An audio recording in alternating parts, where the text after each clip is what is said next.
Welcome, Cowhorse, Full Contact by Ben Self, with host Chris Dawson and Russell Dilday. She's been my partner. Oh, do I put these on? Well, if you do, then you can tell if you're talking into the mic or not. Oh, honey, you don't need a mic to hear me. I have two deaf ladies that ride with me, and they can hear me. Is she one of them? No, she's not. She's not deaf, or she doesn't ride with you? Or she's not a lady? What She's a what lady. is it?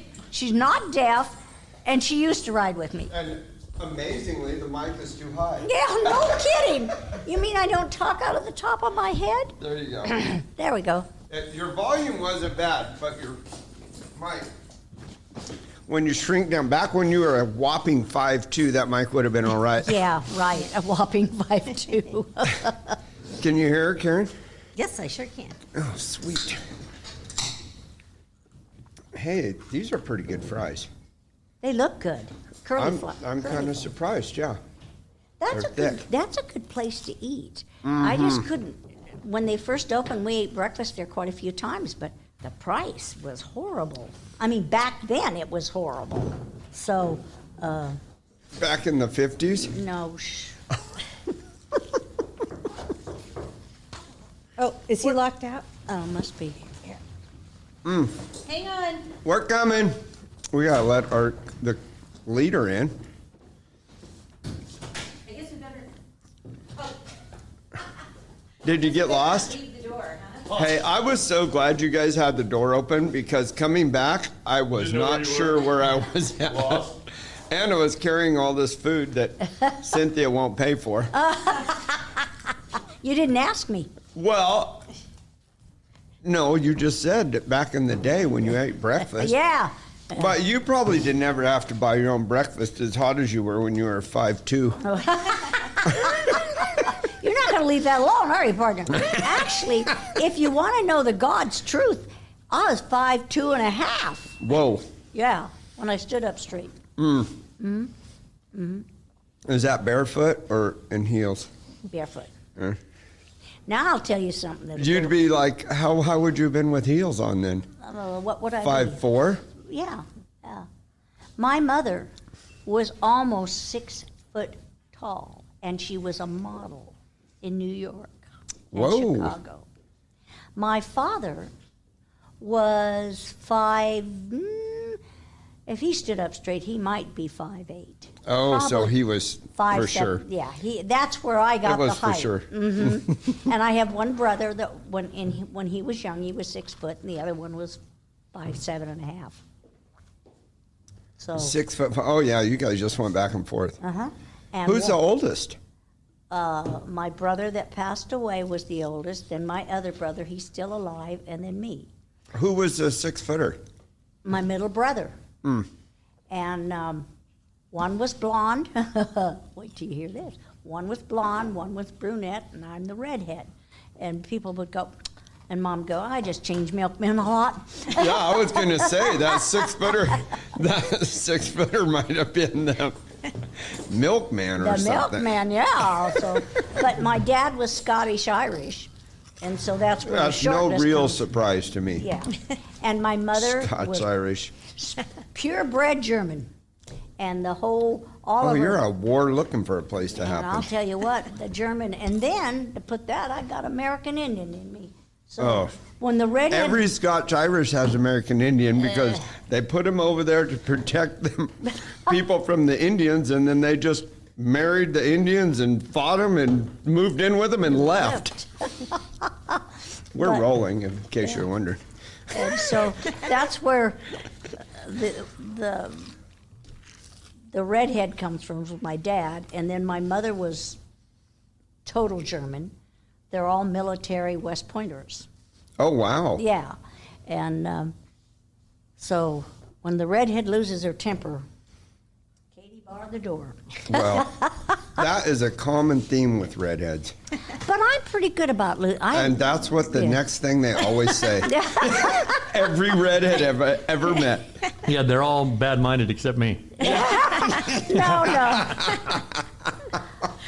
I'm pretty good about it, but sometimes I do it. When you get older and you've had a lot of wrecks, close to death, you finally kind of laugh it off and say, hey, this was a little inconvenience. Yeah. So, Well, I'm going to tell you, Cynthia, I've known you 25 years. And other than you being a little shorter, I wouldn't say you aged a day. oh, you are. No kidding. Do you wear Are you glasses? saying really she didn't was, even know- you say she looked old then? I didn't know that. I didn't know that. I hadn't noticed that you'd shrunk myself. I didn't either. Well, I have. I've gotten shorter and whiter.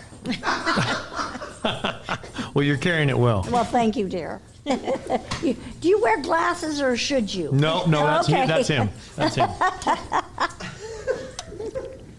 Oh my goodness. Yeah. So they tell me this is your 50th. 50th year. We went back to Kentucky in 1975. We flew a horseback and From California. from California, and Red flew with her, and then I flew on another plane, and Red hated flying, so he's in this cargo plane, and Well, that made it better. yeah, right, and it was silkworm, and they were silky foxes, and they're just super smart horses. I mean, you don't have to train them, you just show them what you want. And he was quite a reining horse. I got a sliding picture of him. He could slide out of that arena. But a lot of people didn't get along with him because if you tried to say, do it this way and do it that way, they get, forget it. They're Right. like the Scots-Irish. They're right, absolutely, absolutely. You had a lot of empathy for them. Yeah, kind of horses, I right. imagine. So we got along just fine, you know. It was really kind of cool. Amateur. Hello. So they were really good horses, and I was the only one that ever rode that mare. Hey, he's putting his on silent. I just got called you first. know what? I just think got I called first. I did it already. You're a smart. Seasoned pro. Yeah, all right, put mine on, please. Oh, no. Oh, really? I can't. Who do you need to work that for you? Someone. Her little girl could do it at 4. Yeah, mine can His too. could too. Yeah. Tana's running a babysitting service today, though. So Oh, God. But anyway, silkworm was, I got sick back there in Kentucky, really sick. Hey, you got to tell us who Red was first. Red Cantleberry was my husband. Of how many years at that time? Oh, he was, let's see. How does a redhead marry a guy named Red? He was redhead too. Oh, my God. And he would not let anybody call me Red. He says that is very disrespectful to call a woman Red. And I met Red, if you want to jump to this story. I met Red when I was 10 years old. And we had a is this one in those days? Was this an arranged marriage No, situation? no. Were you betrothed? No. They had a drill team, a Kern County junior drill team. And I belonged to it, and the ranchers would bring these horses in for their kids to ride that were dumb. I mean, they were just unbroke. So he'd say, Cindy, would you get on them? And that's how I started out. And I don't know, Tom Fox, you were Oh, from yeah. California. All right. The legend. I rode one of his dad's horses for Tommy when he was in the drill team. And that's probably the first horse I really trained on. And then I got, when Red went to horse shows, I had a little pony, little black pony, and I had a pony cart, and I would clean stalls. I'd back that pony cart back up into the barn and clean the stalls for him, feed, water, take care of the place while he was gone. And then I started riding some of his customers' horses, and then the customers would sell them, and then I'd get another one. So that's how I learned not to let my heart go on every horse you rode, because they weren't mine and they were going to go. And I did well on them. It was really kind of fun. And then, let's see, I went out with him for the first time when I was 22. 12 years. Wow. And then I married him when I was 27. Whoa. And he was 17 years older than I. And we were married 1 month less than 30 years. No Holy kidding. cow. That's incredible. Well, you didn't jump into it. No, no. And I didn't live with him. So there, does that help? Well, it must have. You might have ruined it. And Red was completely different than I. He was 6'3", I was 5'2". I was the energizing bunny. I mean, I'd go 9-0.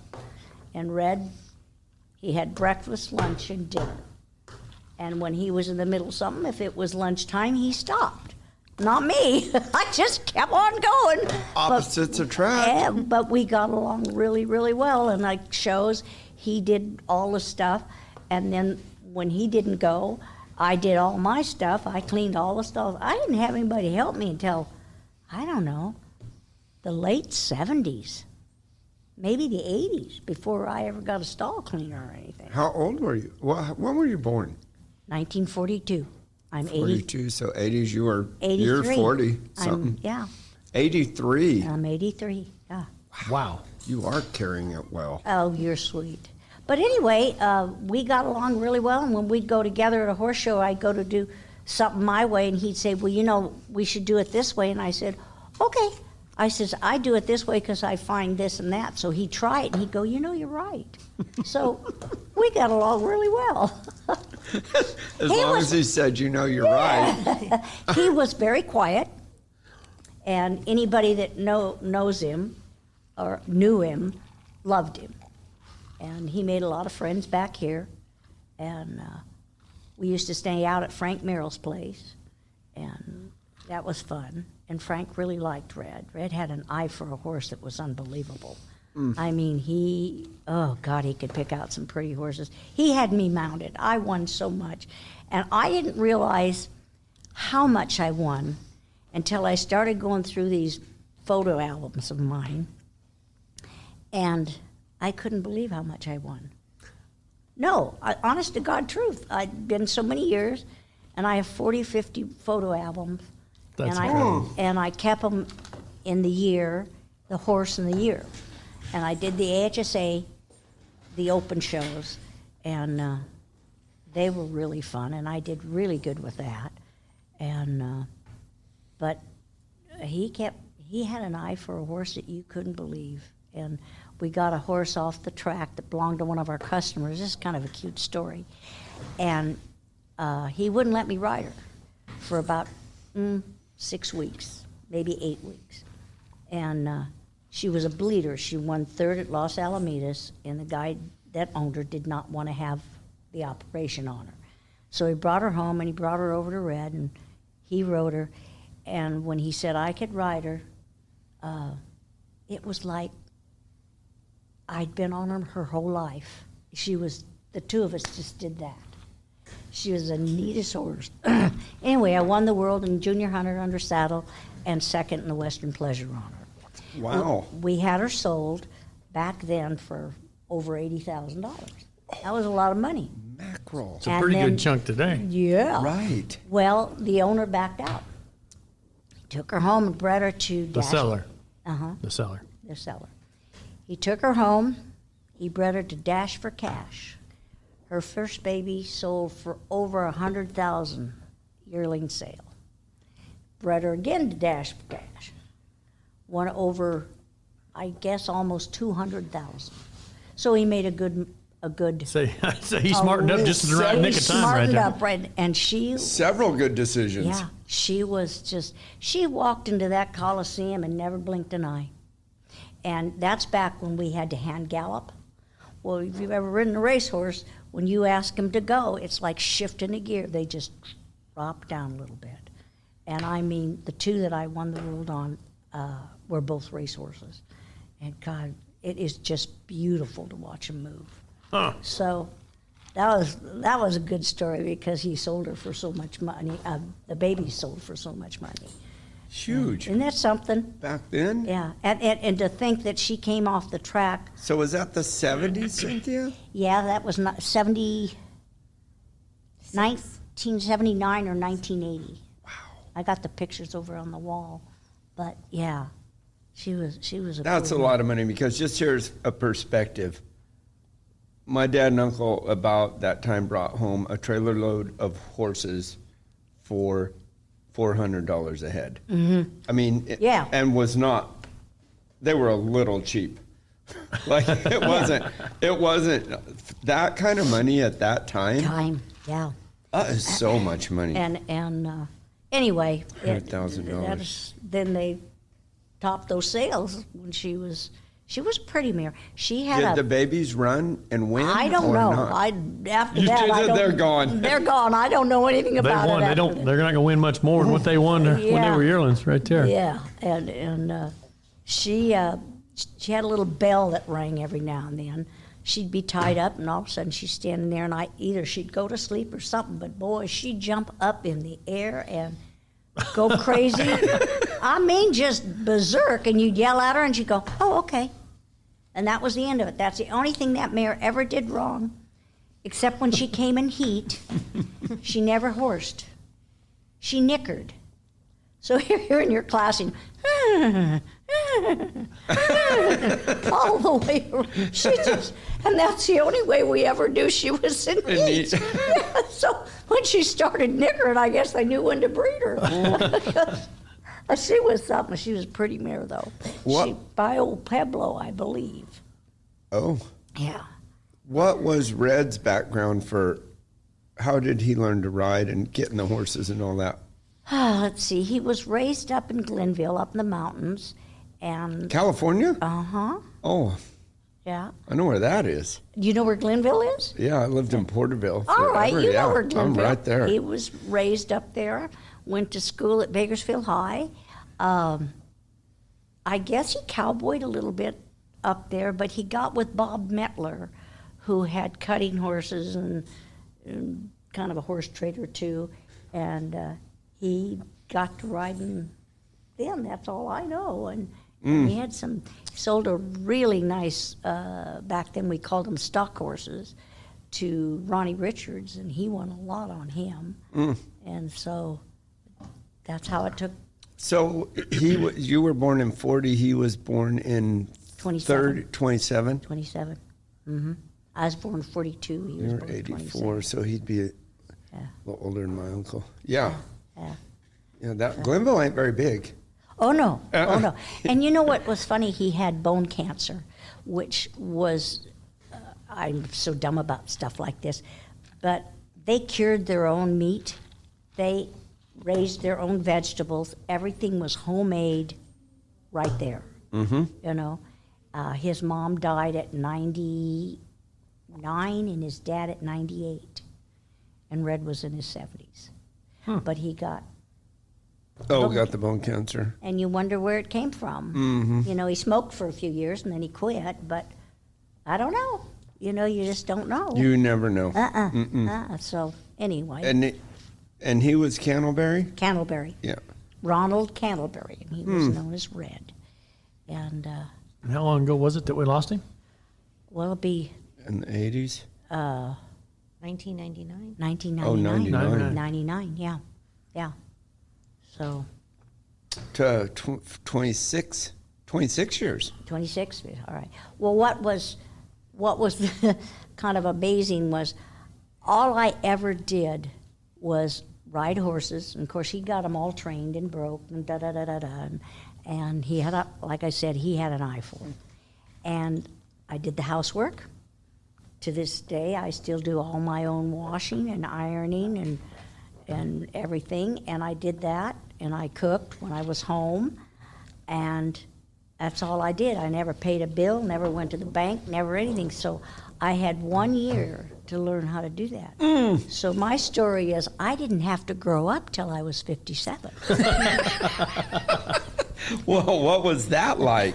It wasn't fun. It was scary. It was scary, you know. And so, but Well, what about the books and stuff? Did he keep all the books? well, we have a different system, which brings us on to another kind of story. He showed me how he did the tax thing, and I learned how to make the billing out. And a little girl that rode with us when she was 10 till she was about 18.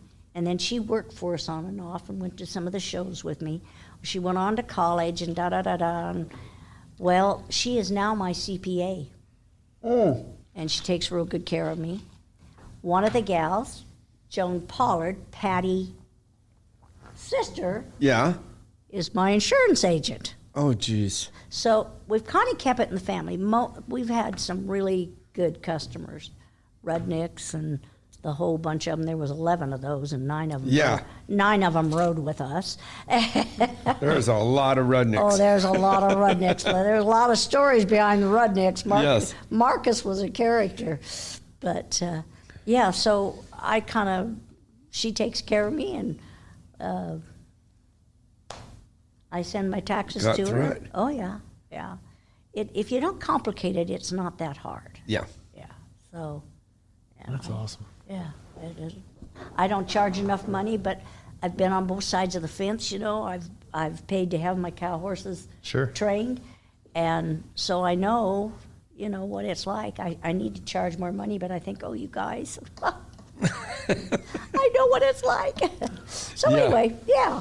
What were we charging? What were we charging in the 70s? Yeah, for that's have- what I was. I have no idea. I only charge $800 a month Back now? now. How many and you got to openings do feed? you have? You got to feed them, yeah. Yeah, I really should go up. You feed them for that as well. Yeah, I have, I feed cubes, so there's no waste. And there's a cute story behind that, too. And I have 2 men that work for me. One works full-time, one works just 2 days a week. And I have 11 acres. It's like 111 acres, keeping the fences up. And, oh, God. Tell you what, them stupid horses rub on those fences. And anyway, but, yeah, I do okay. I mean, Where are you at now? I'm in Paso, Robles. You know where that is? Yeah. Okay. Which side? I'm 4 minutes from the fairgrounds. I'm on the east side. As you go down 46, Okay. I'm Yeah. the first stoplight on Golden Hill Road. There you have it. Oh. That's me. And that used to be a dirt road when we moved there 45 years ago. And there was nothing there. I used to ride in the foothills and down in the To the riverbank. north or the south of the stoplight? You go under the underpass on 46. Yep. Yeah. Okay. I'm right down at the first stop light going north, Golden Hill Road. Oh. It's right behind Lowe's. Right behind Lowe's now, and there's a Okay. GMC dealership and 2 Yeah. gas stations. Yeah. That's So you're you're south North. of North. the north On of the the north light. side of Oh. 46. north. Yeah. My adopted daughter lives down that road a little bit farther. They have a roping arena, and they board some horses. Not on Golden Hill. Must be Buena Vista, Oh, maybe it is. which is the street before mine. Yeah. Yeah. It's Buena Vista. I'll be out there next week. We'll sort it out. Yeah. Sort- We'll put a figure it out, note. yeah. We'll add a note to this show. Yeah. Figure it out, right? Figure out whose neighbors is who. Yeah, it was a private road. It was fun. We could ride the horses up and down when everything got too wet. I'd go up and down the roads and stuff. Can't do that anymore. You could ride down the river bottom, say hello to all the homeless. Not anymore. They There's, lost you out. there's a big RV park at the very end, and there's all this industrial across the street now.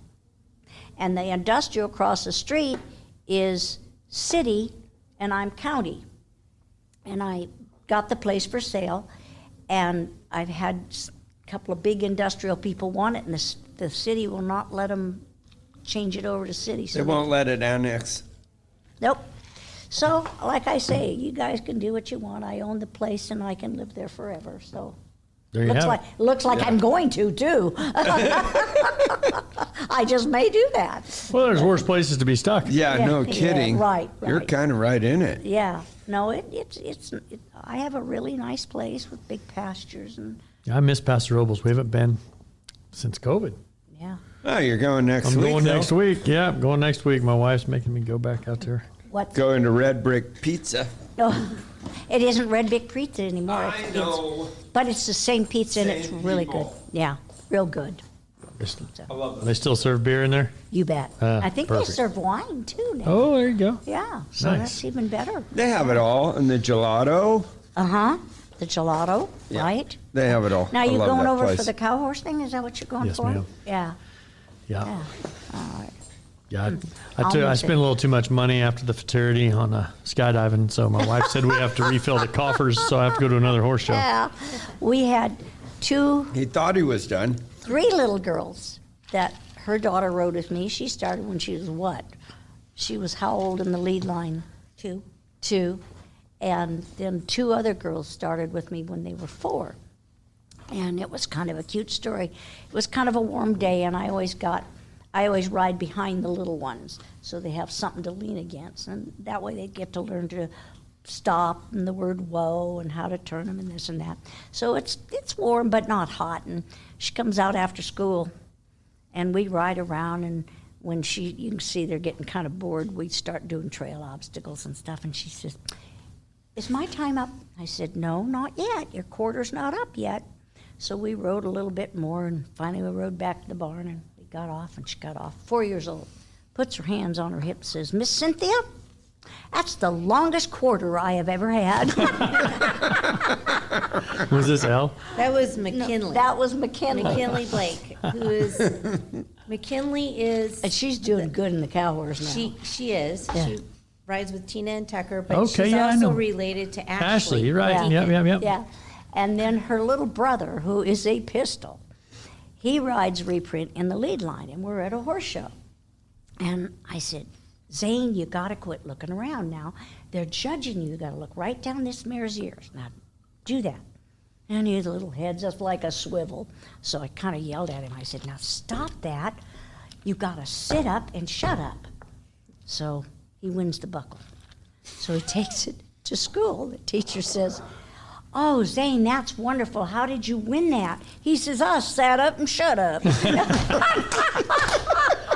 Well, if only, yeah, I mean, that's a good instant gratification right there. That's I outstanding. mean, and he is riding Done Pleasing Chicks, my little ex-Cowhorse Questa. Did you ever, Sandy Collier started him, and he was one rank little stud. I mean, he was a bad hombre. And she says, "Do you know how that he got his barn name Questa?" I said, "No." And she says, "He was so nasty and so mean and so stupid. We told him he couldn't go to Cal Poly, he had to go to Cuesta College." So I got a little 5-year-old boy on him out there riding him, and he thinks he's a pleasure horse. He just goes around, and he used to shoe for Sandy. And he says, what did you do to him to make him accept those little kids?" And I says, "You don't." I says, "Most horses in just a few minutes will accept a child. We get on them, we pick them up, we position them, we leg them, we say, we make everything correct before we let them do it. Little kids get on and go, 'Hey, let's go over here,' and they love it. Yeah.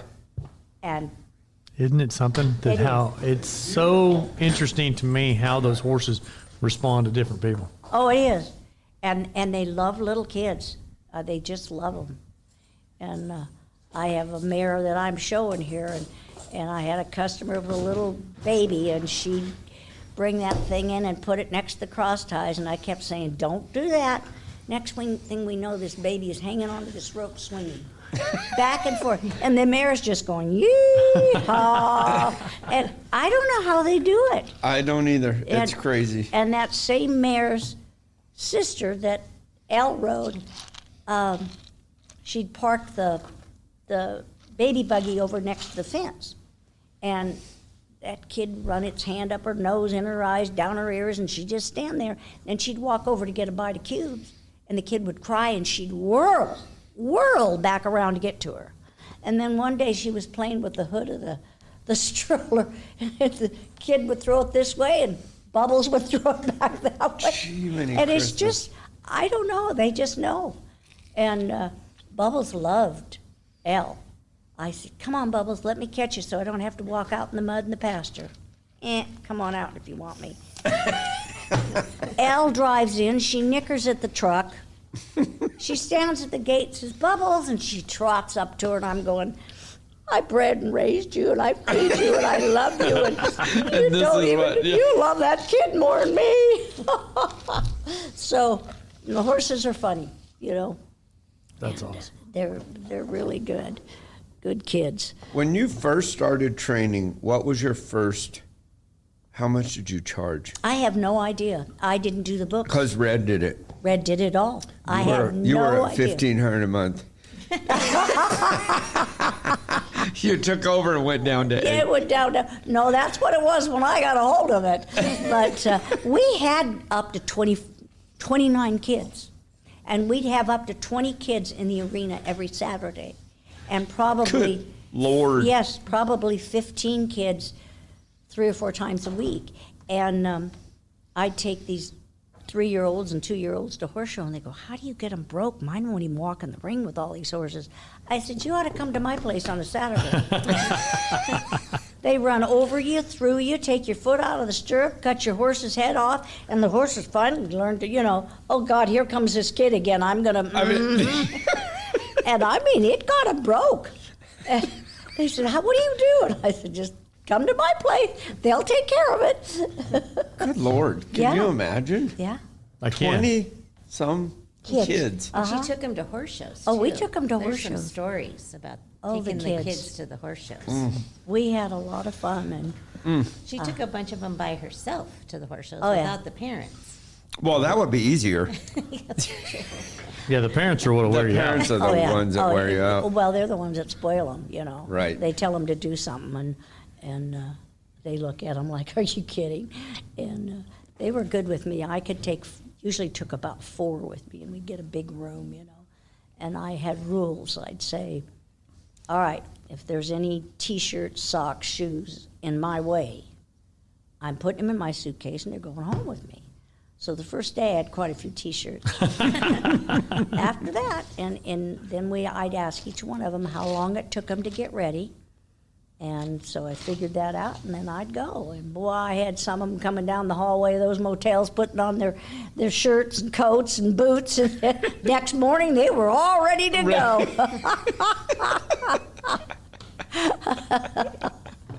Oh, not mean, just this is the way we're going to do it. And, The redheads never think they're mean. no, I'm not mean. That was the military in me. But when my mom or my dad told me to do something, I did it. I never got a spanking. I think I had 1 spanking in my whole life. So I was a good kid, though. What was that one for? Yeah. Heck, I don't know. I was like 4 years old. How in the heck would I know? Well, I you never- remember Just that didn't you want got no one. more. She just didn't want no more of Thought it them. might have been memorable enough. Yeah, I didn't want any more of those things. They were bad. And I wish you'd talk to my kid a little. the other thing that I used to do to my mom is I'd tie the pony up to the back porch, and then we'd eat dinner, and then, of course, somebody would call, and when the phone rang, I got up and ran, jumped on him, and rode off into the sunset so I didn't have to do dishes. I spent 1,000,000 miles on that pony, and that's a cute story. My dad was vice president of the Chicago Automobile Club. And he bought this pony. Dad had an Arab at the time, I think, and had gaited horses one time. He was in the cavalry. I got pictures of him riding a horse down the hill. But anyway, he bought this pony at a sale. His name was Rex, and he was proud cut. More proud than cut. And he, in 2 days, beat their dog up, chased their kids, bit his wife, and he called him and says, Fred, come and get this thing. I don't want him. So Daddy went over and put him in the back seat of the car. That's how little he was. And brought him home and trained him and put my older brother on him. And Rex would trot around this big berry bush and whoosh, up in the air, Pete go, and Daddy'd catch the pony and beat the hell out of him and put Pete back on him. But he was broke. Oh, God, he was broke. If I had a half a cent, I'd be a billionaire that I spent on that pony. really, and could jump. Oh, I don't know how many hands he was. He about like that, and he could jump flat-footed 4 feet. Because he went across a lot of fences and got a lot of geldings. You'd ride by on a gelding, and he'd come over. He ripped my girlfriend's leg open and pulled her off her horse. Oh, gee whiz. No, he was mean. We kept a halter on him all the time with a Vicious little bastard. Oh God, he was with a drag rope, because you could not walk in the corral to get him. You had to sugar cube him over to you and then grab the rope. Then you were fine once you had a hold of him. But boy, you didn't walk in that pen and get him. And we used to stake him out on a chain to eat the grass and the weeds and so forth. And He's like a goat. oh, he was. And he'd leave so With much. teeth. Yeah. He'd leave so much, just a certain amount of slack in that chain, so you thought you were free, and then he'd nail you. And we put him down at 36, and he was still biting people if he could see them. Sounds like Russell. Yeah. He had 2 colic surgeries. The second one, he was 32, I think, or 30. And our vet, he lived next door, and his kids rode with us. And Okay, hold on. So this is the meanest pony that's ever walked this earth. oh, ever. He's 32 years old. And he's having You're charging $800 a month for him. And you're paying to have a colic surgery on this 32-year-old vicious pony. I think Dr. Berger did a freebie for us. okay. But anyway, they took him we're all down. trying to It's do only the economics. $50 for a colic Yeah. surgery. I was trying to get my head wrapped around the economics on this he pony. hasn't got it wrapped around the money yet. But they fixed a little corner with some straw and a little fence around it in the operating room. And he said to us, he says, I don't think he's going to make it. He's just too old. Well, they came out the next morning, and Rex had knocked the fence down and gotten in every single cabinet, and there was leg wraps and bandages, and Charlie said, come and get this blankety thing. So he was a tough little booger, but like I said, if I had a half a cent for every mile I went on him, either in the pony cart, my brother used to play stagecoach. Is that the one you were cleaning stalls with? Yep. And I jumped him, and I did everything there was to do with this pony. My brother, at one time, was going to be a professional calf roper, and he was very athletic. Well, I was the calf. That's why I never learned. I never learned how to rope. And he taught that pony to I bet you ran up the rope, something fierce, man, though. I'll tell you what. Oh, I learned when he roped me to dive I was to the gonna ground. Because he taught Rexy how to keep a rope tight. So, On you? on me. Don't they say not to do that? Uh-huh. Is there any rule Yeah. that you didn't break? No, I think I did them all. I think I broke them all. But anyway, that pony was a great rope pony, and he could jump, and he drove the buggy and the whole thing. Daddy built the first cart. Pete, that my older brother, they used to play bank robbers, and it had bicycle wheels, and he was ever taking a corner like that and breaking those wheels. So Daddy got us it was an old gardening trailer with motorcycle tires, and he got steel shafts, and then he reinforced them with another pipe in there. And he says, try breaking this one, you guys. And I mean, we kept that for probably 30, 40 years. Oof. And that's something. But he pulled everything. He was some pony. He was a good boy. And you didn't put beginners on him to give him pony riding. No. He'd kill I him. wouldn't think so. I really wouldn't think so. He'd kill him.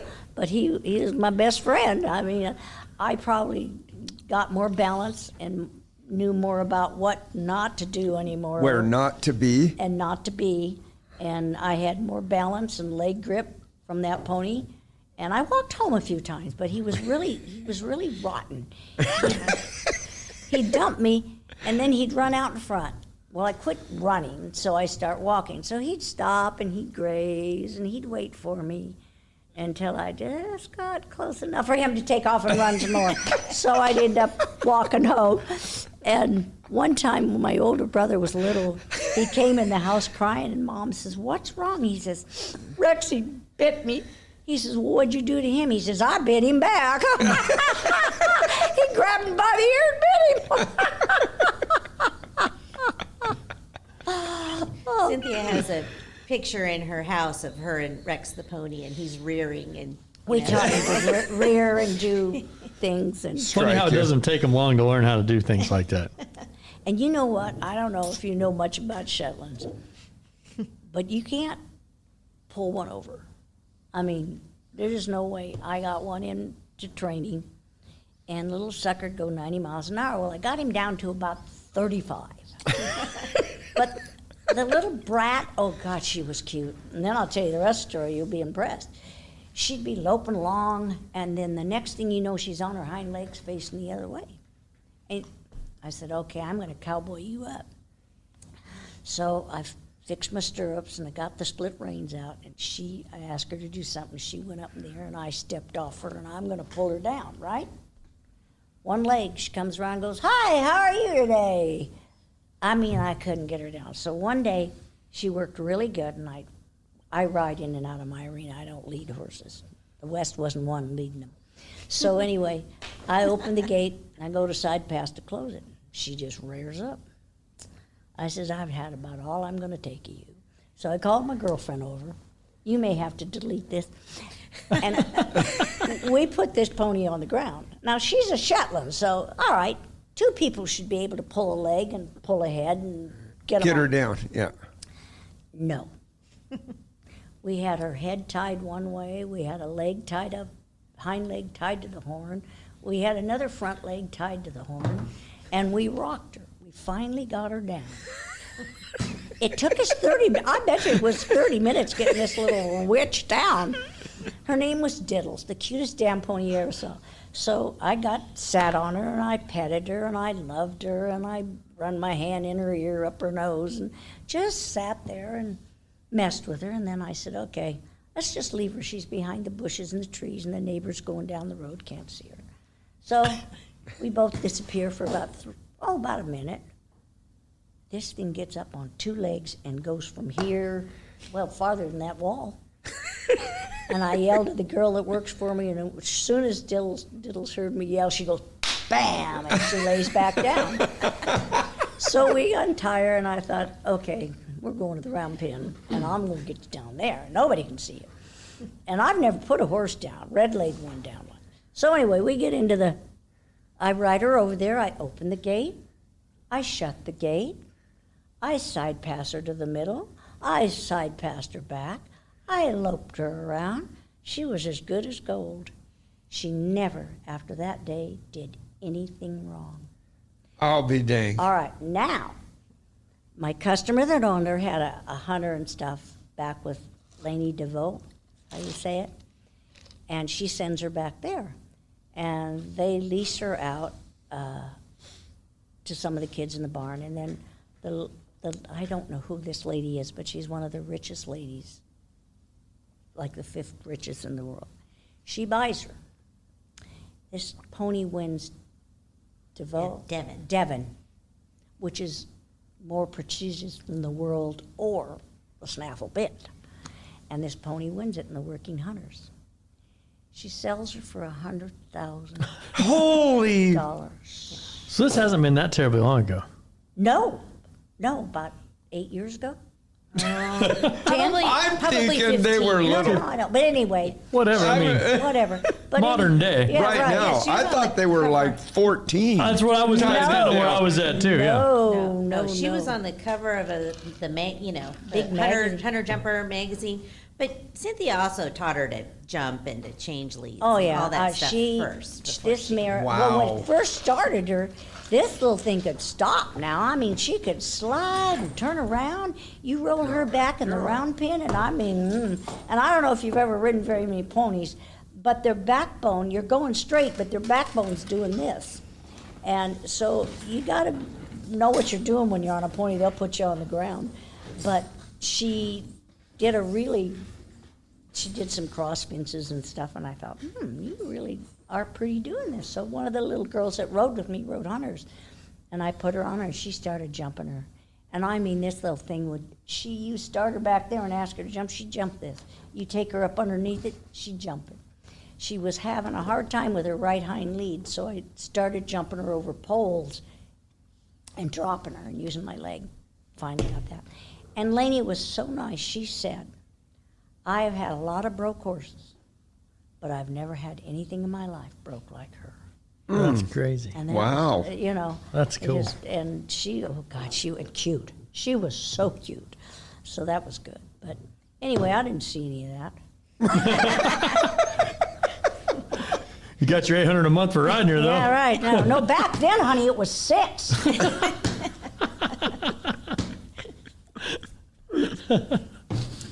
But anyway, that's my Well, tale. at least you paid for yourself. Yeah, right.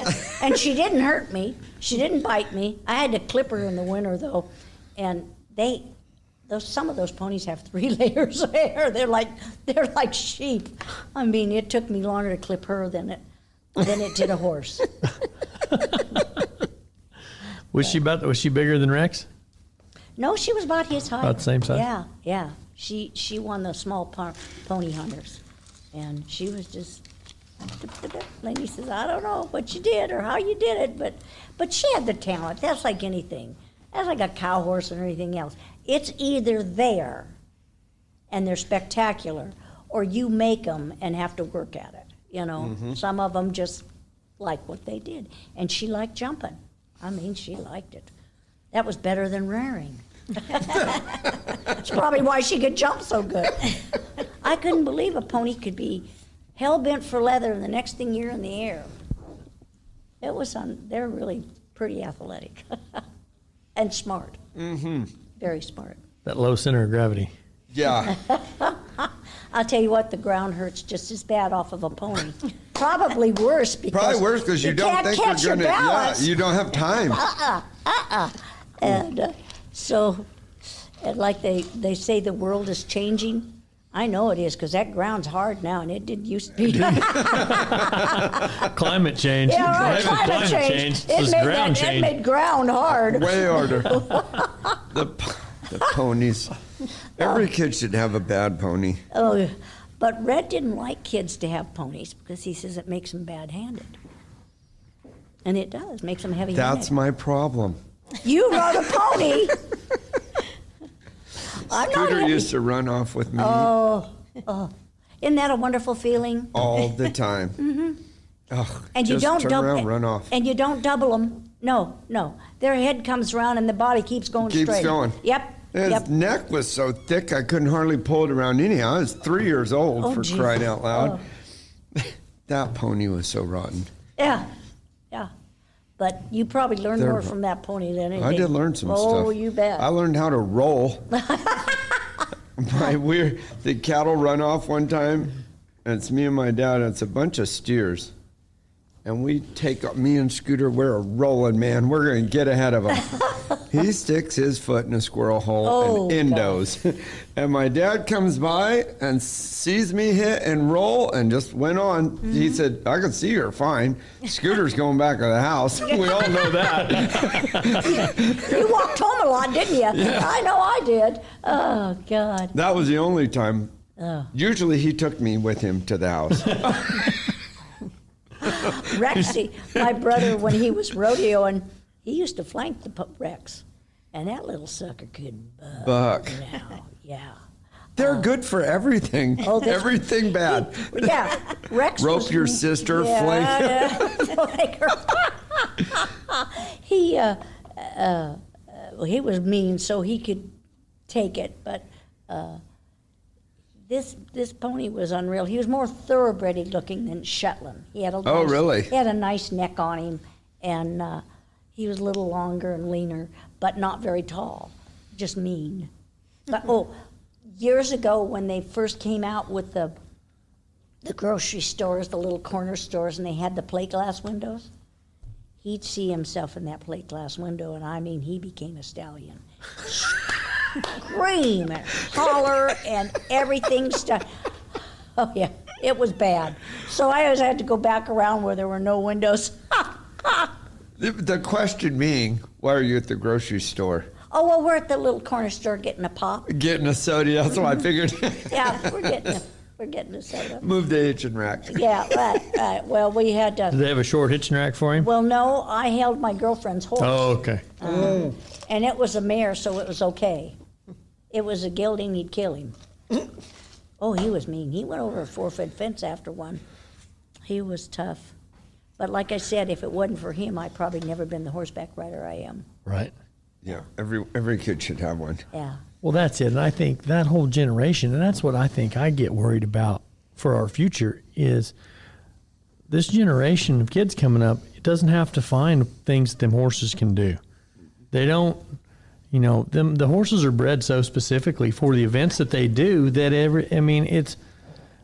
it's always hard. Every generation has its own difficulties. So I don't want to be the old guy getting tell them to get off my lawn. Yeah, Too late. right. Too late.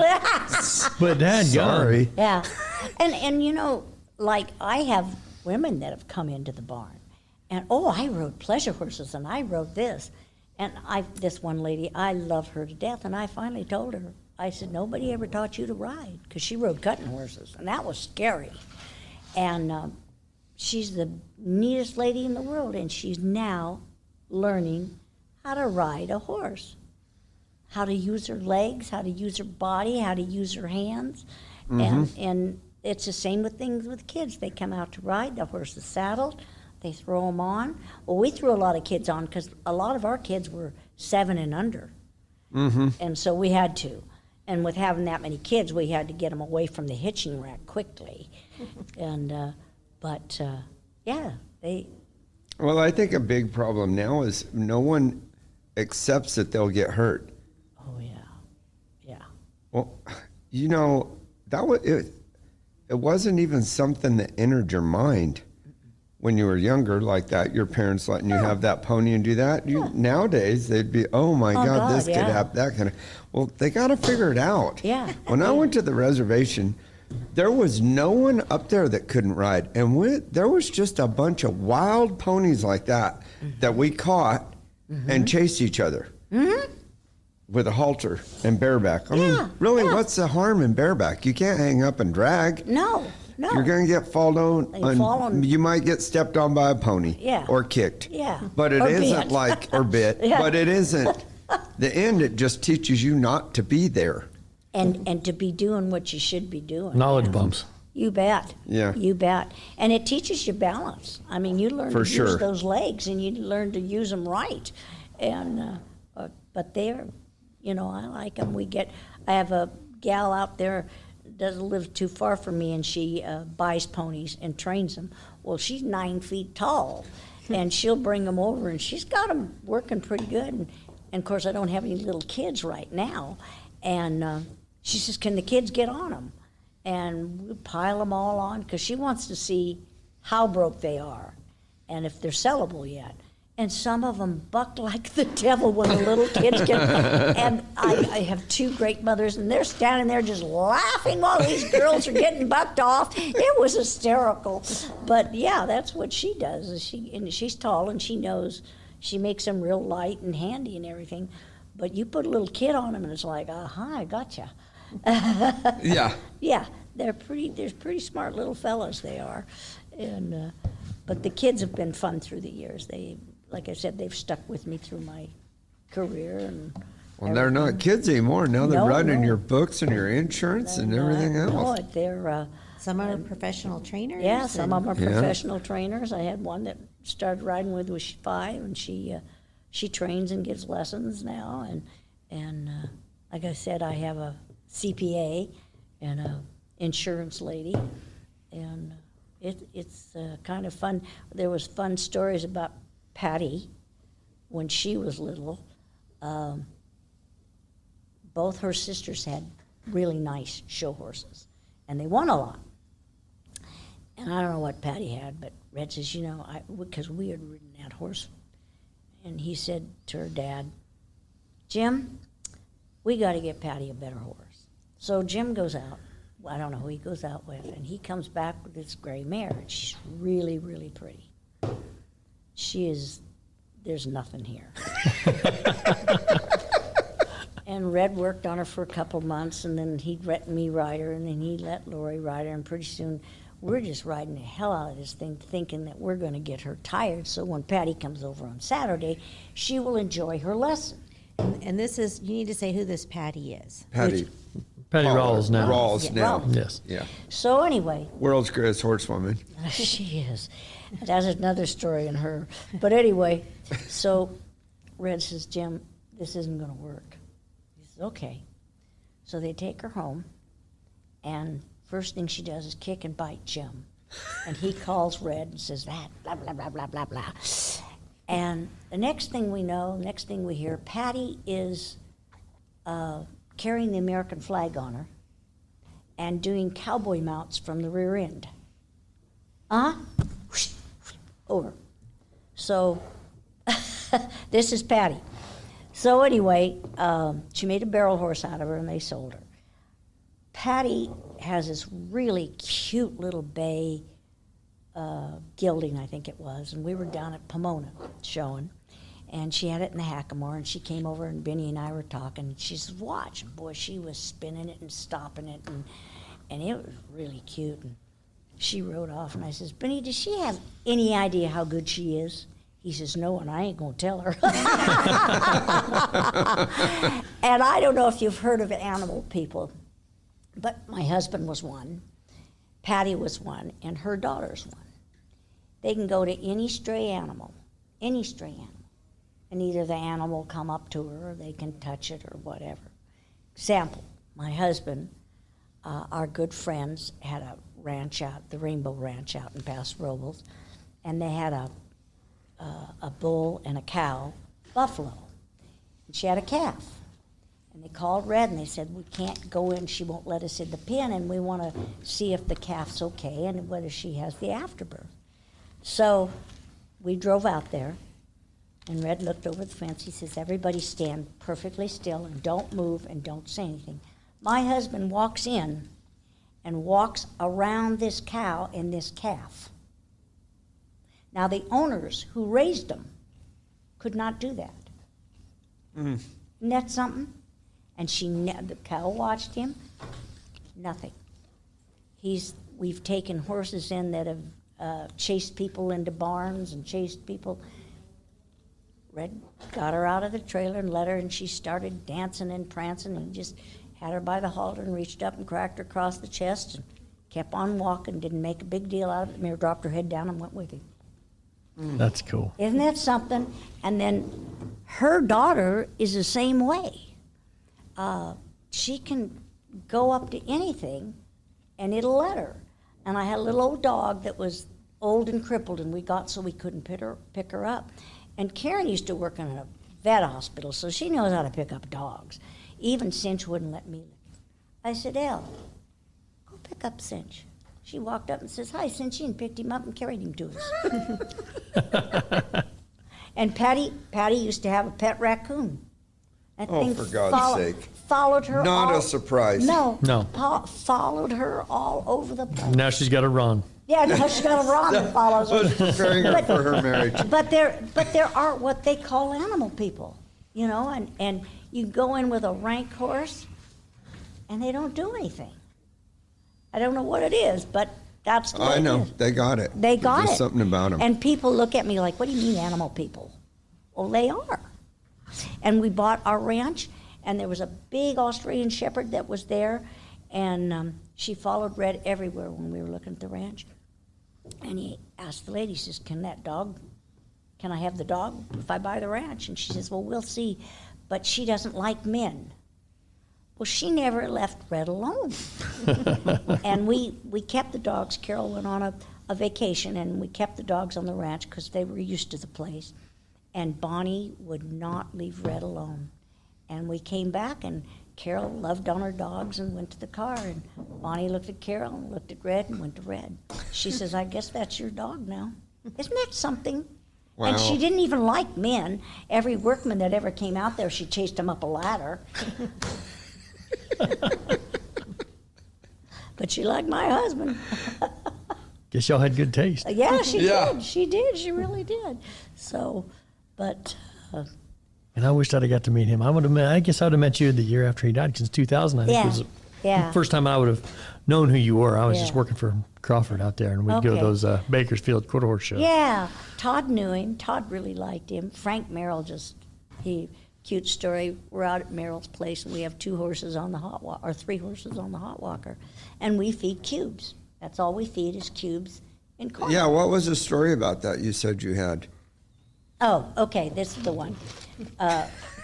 We got these horses on the hot walker, and Red and Frank are sitting there talking, and Frank's looking over at him, and he had some fancy halter horses and some beautiful thoroughbreds and the whole thing. And he says, Red, what in the world do you feed them horses? They look better than mine. They're fitter, they're shinier, they got dapples on them. And Red says, well, you feed them every morning, Frank. You feed them. He says, I mean, besides those stupid cubes. He says, that's all we feed, cubes and corn oil.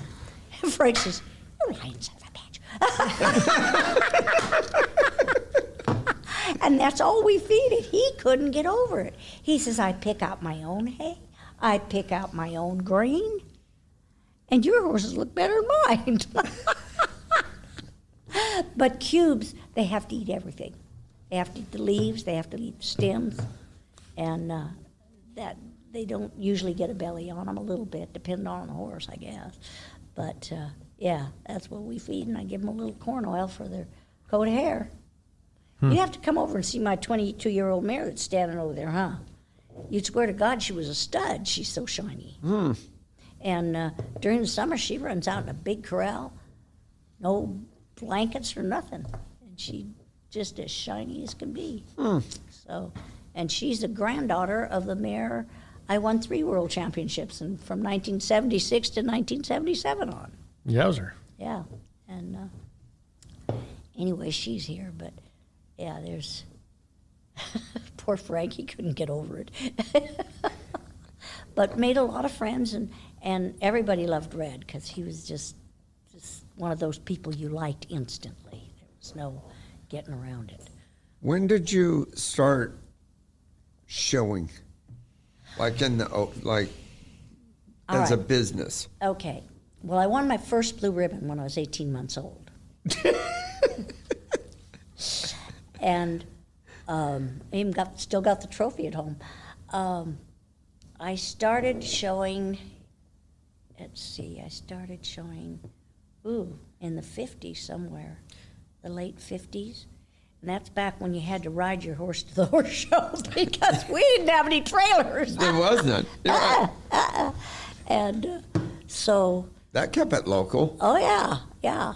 And my dad took me to the Santa Barbara National Horse Show Flower Show. I don't know if you ever heard of it, but it was the grande of all grandes. It was just something. You had gaited horses, ponies, driving jumpers, stock horses, and people dressed up in their minks and diamonds. I mean, it was a social thing to do in Santa Barbara, and it was over off the beach. There was their grounds. And my dad took me there when I was 12 years old. And I said, Daddy, someday I'm going to show here. Well, meanwhile, Earl Warren built a horse facilities right off of 101. Have you been by it? Okay. Shown at it. Okay. And when they first opened it up, I was 16 years old, and I hauled a horse over there and showed at the Santa Barbara National Horse Show. I think I won a prize, too, which was really exciting. And I went to it after years and years and years until they quit having it.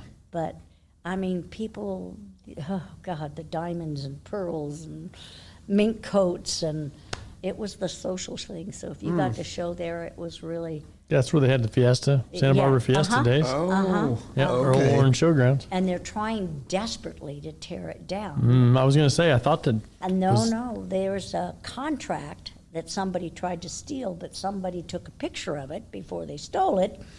And Earl Warren said this ground is dedicated to the use of agricultural livestock only.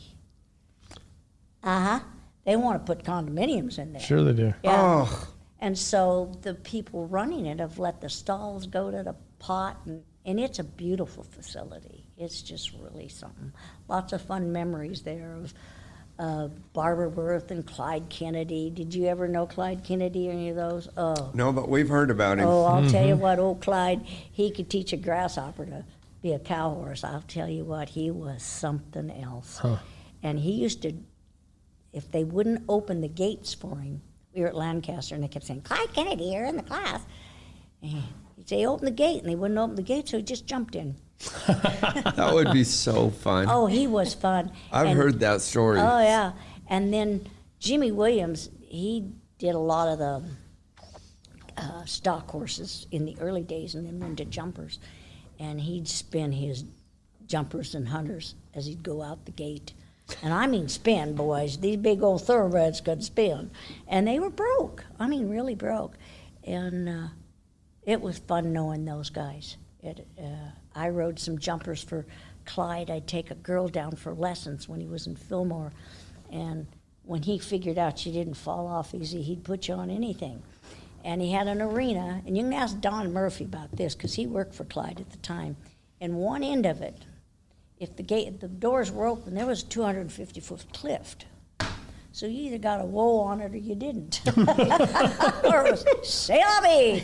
But anyway, he'd bring these horses in that hadn't been jumped, and I'd jump them for him. And he and Slim Pickens are pulling these things over 4-6 fences, and I'm on them. And I said, I think riding that pony, I have no idea where I got the timing or the stridage. But I can tell you from all the way back here to that wall whether I'm on stride or not. And I don't know why or how. I guess just riding. But I'd say, Clyde, I'm off stride. He says, oh, spur him in the belly and come on. Jeez, and they'd throw that pole at him and woo, we'd go. Oh, God, it was fun. He was crazy. He told me one time he had a horse that ate blankets. He says, I've put every spray, every poison, everything I can put on him, and they're just tearing blankets up. So he went and got an old McCarty, a cow tail. You know how prickly they are? Yeah. Put that under the horse's blanket on the back. That horse reached around, pulled that blanket, that thing went up. He says that horse never touched a blanket again. There's something to remember, Christopher. Yeah, there is. Yeah. Of course, he might go through the wall or something like that, but you'll have your blanket. Have a good wall. Oh, yeah, right. But he was something else, and he'd be at Santa Barbara National, and they always had a theme every year. And that year was a Mexican theme, and they had the mariachis out on stage in the middle and the pretty girls and everything. And Clyde rode in and grabbed one of them and rode out the arena with her. And Alan Ross, the announcer, goes, Clyde, you bring her back.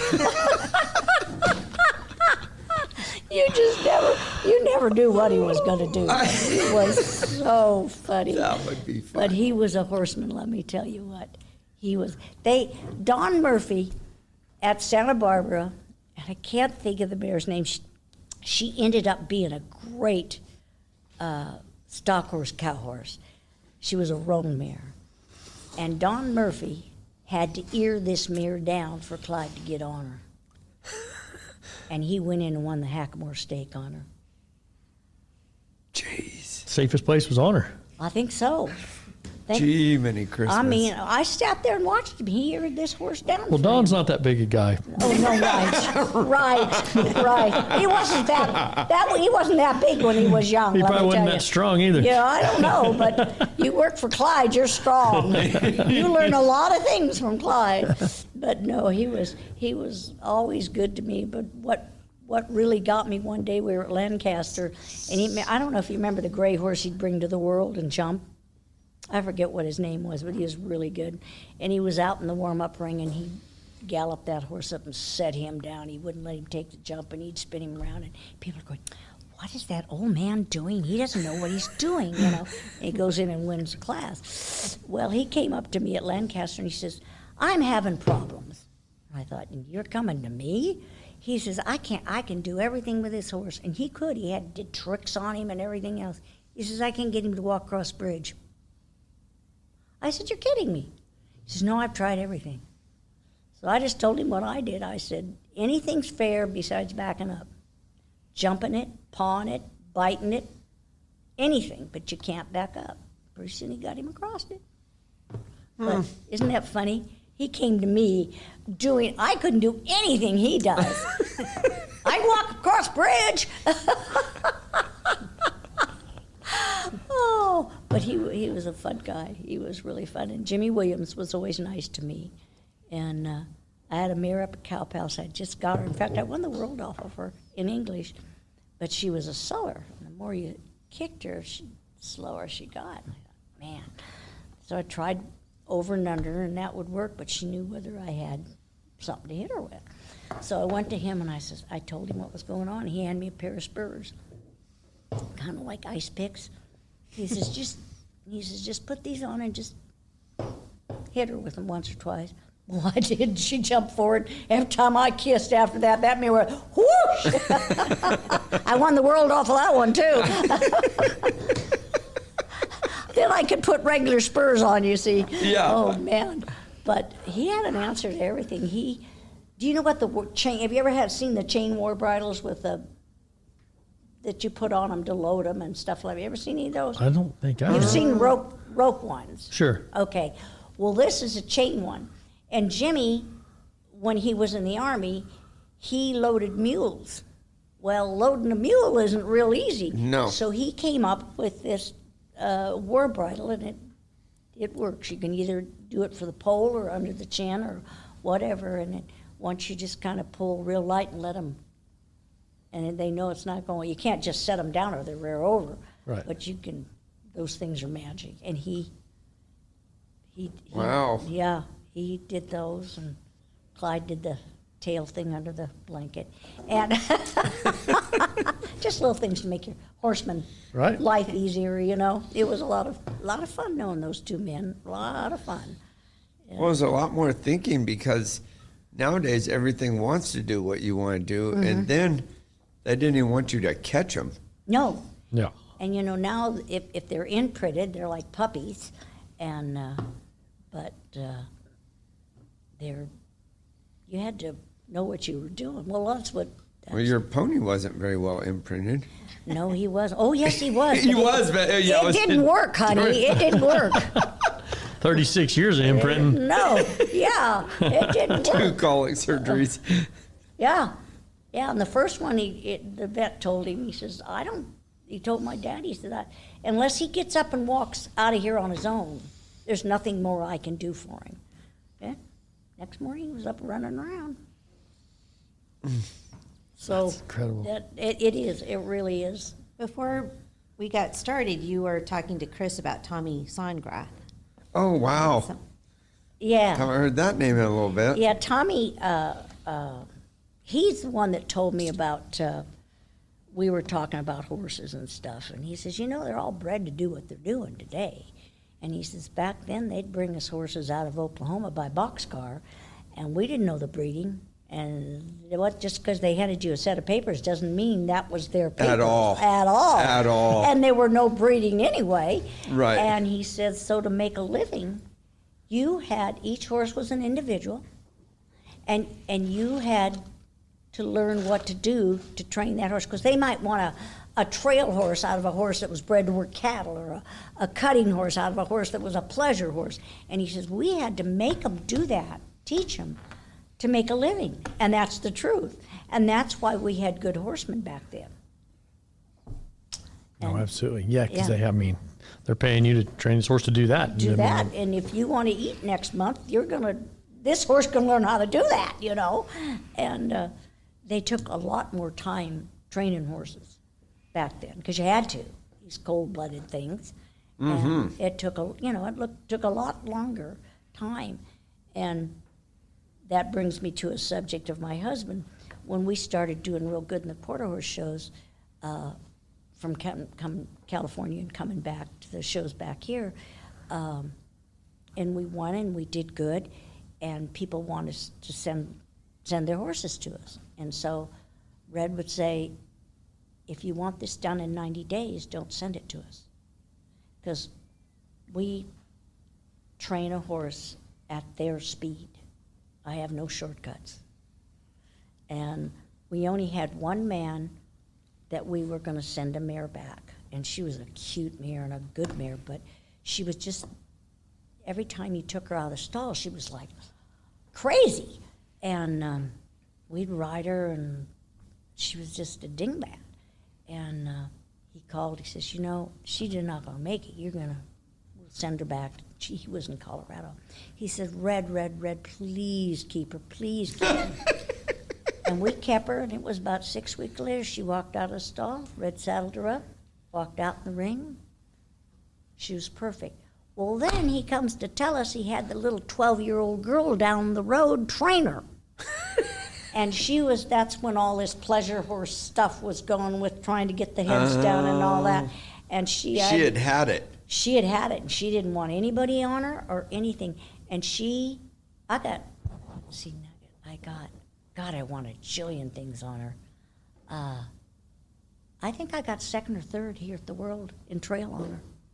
And and really one of those horses you could take anywhere, not spook at anything, noises didn't bother her, nothing bothered her. I guess after that little girl, I wouldn't either, you know. But I think that's such a hard thing, though. I think so many times you've got a horse that you're struggling with, and it's coming down to that decision time. I mean, how much money and how much time am I going to spend on it? Mm-hmm. How much money am I going to let you spend on it? Mm-hmm. At $800 a month, they're not spending too much money, but your time. You're bad. But it was $600, man. Come on. But you're spending all this time, and then all of a sudden, bam, you come out one day, it's just like the light bulb comes on. Mm-hmm. And it happens all the time. It does. It happens all the time, but it's right. At what point down the road does that happen? I know it. And dadgummit, it's hard to tell them people to keep gambling on that. I know. But you know, I don't know. Some horses just learn slower than others. It's like people. It is. It's just exactly. And when they get it, they've got it. And I had 2 or 3 horses by, think of the stud's name. Well, anyway, only about 4 of them ever been ridden or shown. They were really smart. And we bred one of them to our Silky Fox mare. And somebody says, if you want to get along with them, when you take them in that ring to train them that day, whatever you want them to do, you make them do it exactly what you want, because that's the way they're going to do it the rest of the time. And he wasn't kidding. And this mare was, oh God, she was beautiful. And the prettiest mover, and she was so easy to train to change leads. But I thought, okay, I'm going to keep you from cheating. We're going to change our lead, and I'm going to lope to the rail, and I'm going to stop. So you know you have to go in a straight line. She's smart, all right. I get to the first horse show, and I go across that arena. I get to the cones, and I'm in a hackamore, and I'm going, oh. And she goes right straight to that fence. And she turned. The next time she turned a little sooner, and then the third time she turned when I want her. And the judge saw just exactly what was going on. I think I got third, and he's laughing. And I says, well, I taught her that. He says, I can tell. But it's really funny. Super halftime. It was a halter horse that David James had when he was up north in California. And God, he was beautiful. But I guess they were the type of horse you didn't get on and tell them, you're going to do this. Because they'd give you the horsey hoof and they wouldn't do it, you know.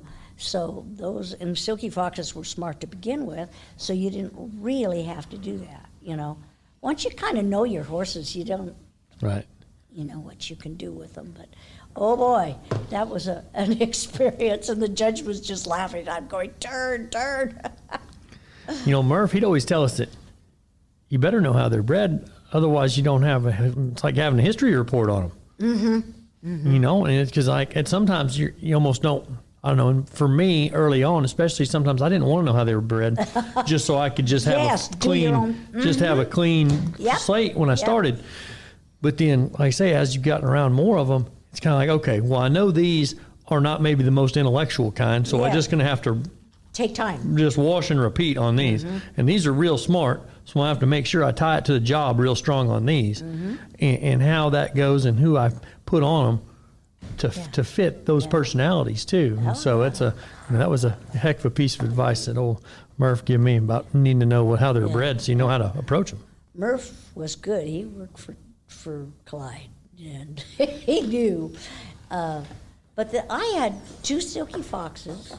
Who the heck were they by? It's terrible to get old. Anyway, full brother and sister, both silky, out of silky fox mare.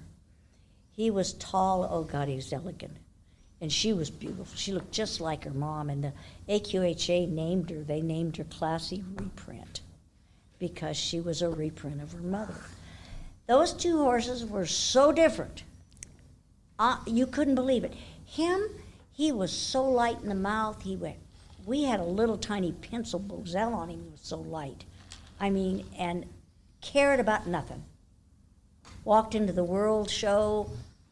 I don't care. We're going to ride you just a little bit. Hated cattle. Him, he didn't care. She was scared. We pinned her with cattle. We tried herding cattle. We tried everything you can think of. And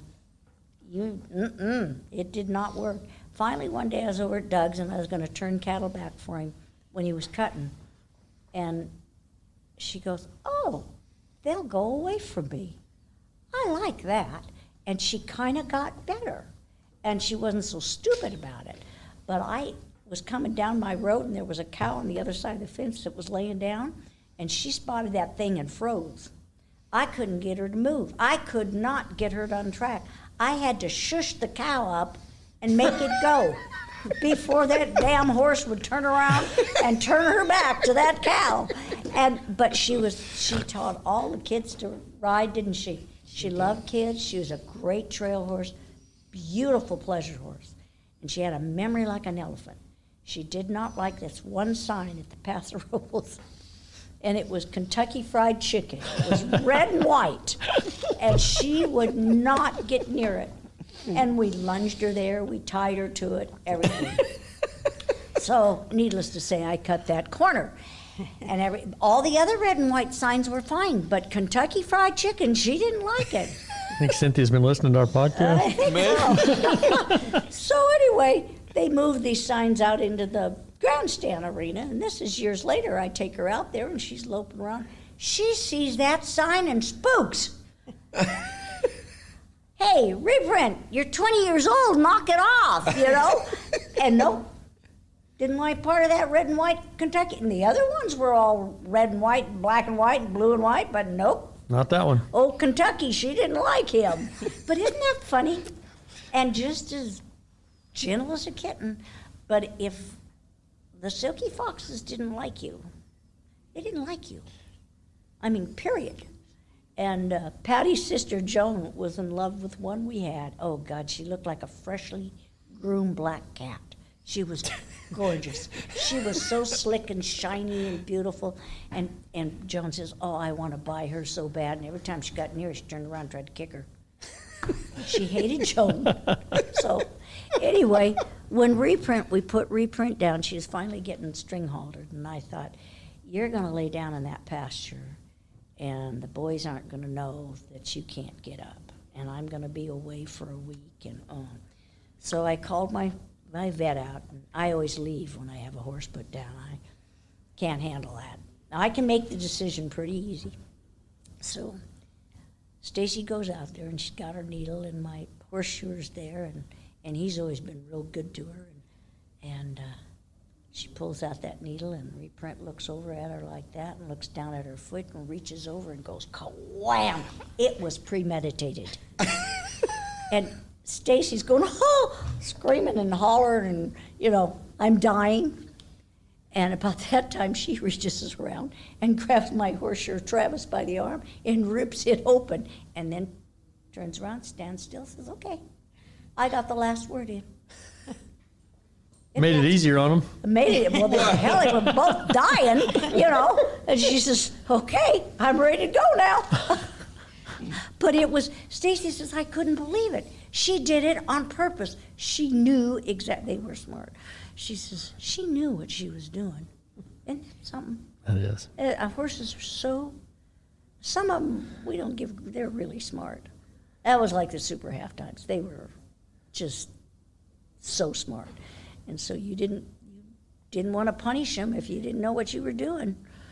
They'd get their lick on you. Uh-huh. So you know.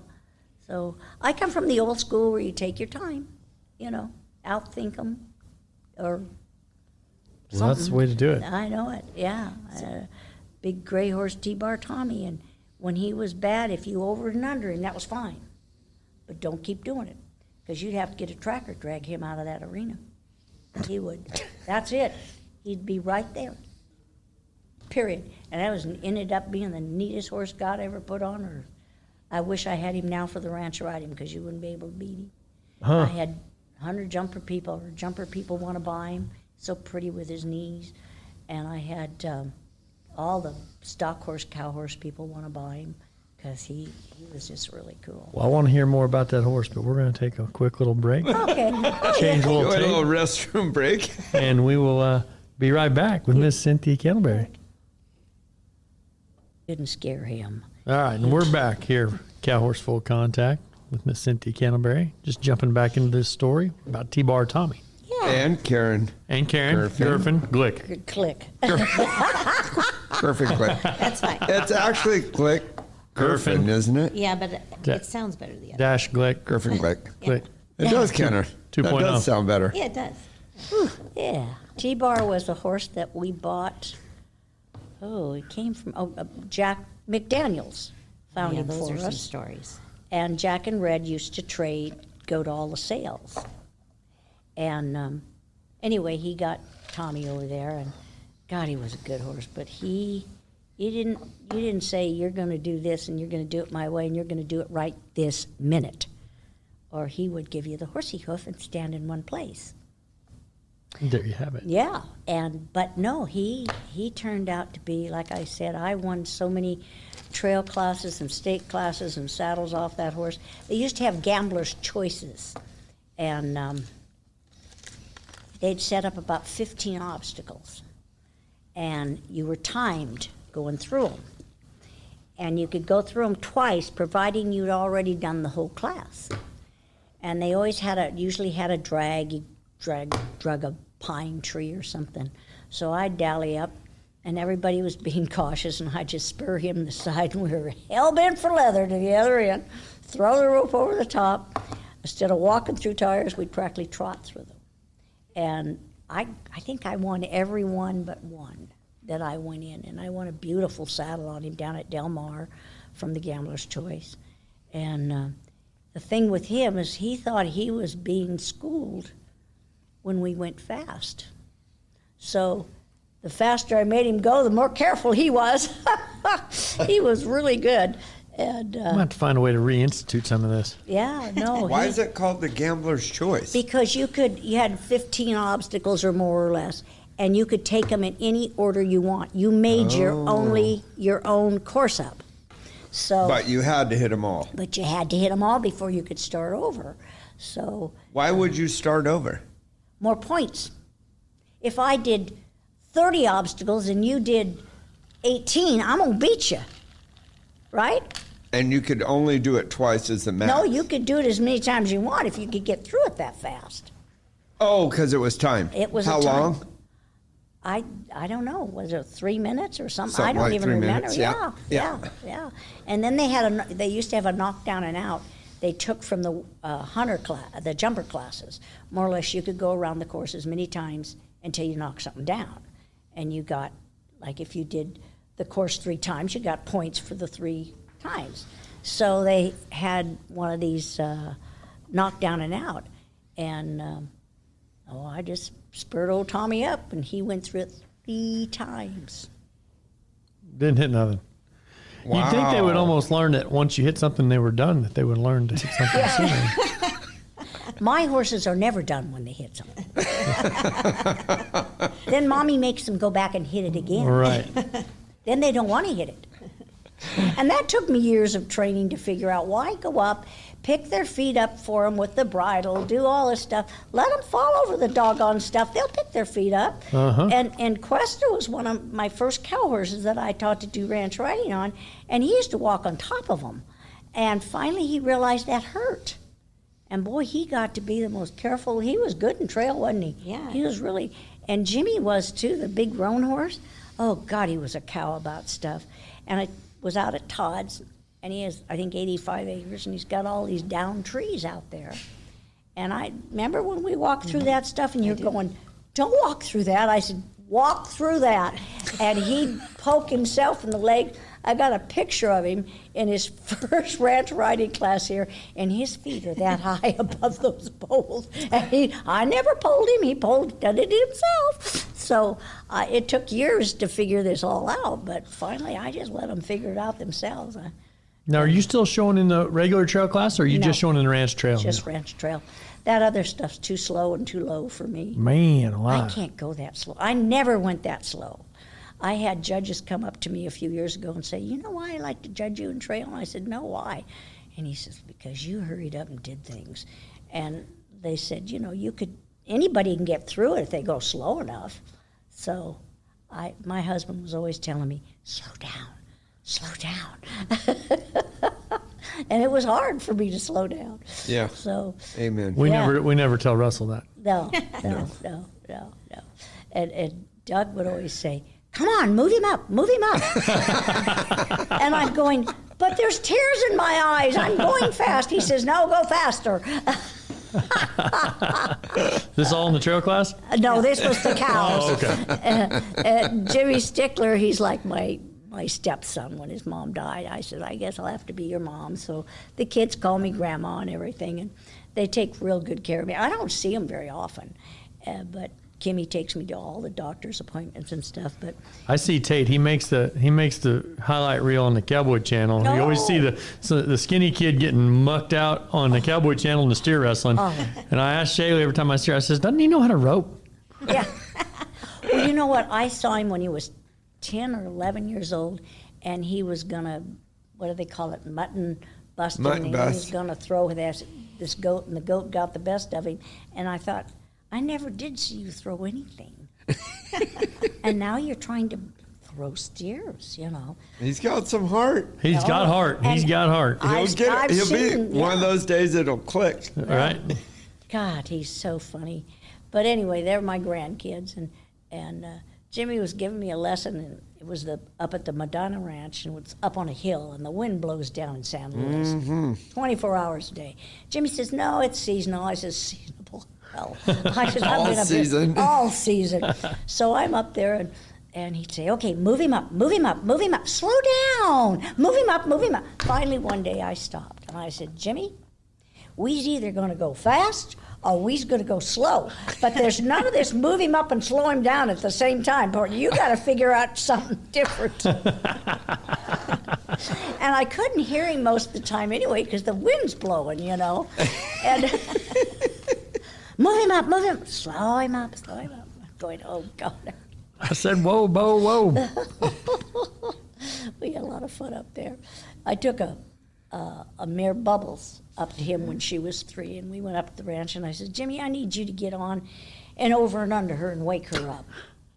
Because her mother and grandmother were both lazy, too. So anyway. And Bubbles is a cow horse? No, Bubbles is a pleasure trail horse. Okay. Big mare, 16-1, beautiful mare. So anyway, I go with the guy I'm going with to get everybody lunch, and he says, I'll get on her and I'll ride her. And I get back to her, and he says, she doesn't move, does she? He says, we had cows run at her, we had horses run at her, and she just watched them go by. He said, she wouldn't move. I said, have you hit her yet? That's why I brought her. That's why I brought her, bust her rear. And all of those mares out of that old mare, High Mabel, were that way. Now, like this bay mare, you over and under her, you'll be at the other end of the ring, not know how you got there.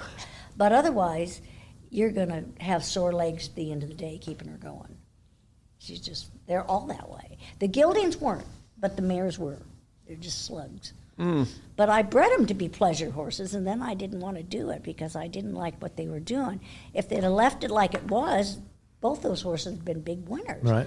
And when I showed them, they were. But That kind of seems to be the deal with this new ranch horse, all these ranch classes, is it's more of a throwback to just a horse that's enjoyable to ride, that Joe Blow off the street can come in here and That's look and right. say, hey, looky here, that horse looks like you can get on him and ride him to town, Yeah. and he doesn't look like he's going to jar you to death, and you Nope. don't have to have a Yep. That's exactly Harvard it. degree to ride the rascal and just point him where you want to go and go over what you want to go and go around the ring or go through this pattern or go over these logs. Absolutely. And Yeah, it and- gave a lot of a place for a lot of these horses to go and a place for a lot of these people to ride that, didn't want to do the other, couldn't afford to do the other. Right. Those outfits those girls wear are over $3,000. Just the shirts. How many thousand? 3 And up. and up. And the saddles are. Funny story about the silver on the saddles. We're back in Kentucky, first world champion, our second one. It's the second one they put on. We missed the first one. The mare went lame, and then she was sound after the entries closed. And this is back in the 70s again? Yeah, 75. 74 Was the first one. And back then you couldn't use Butte.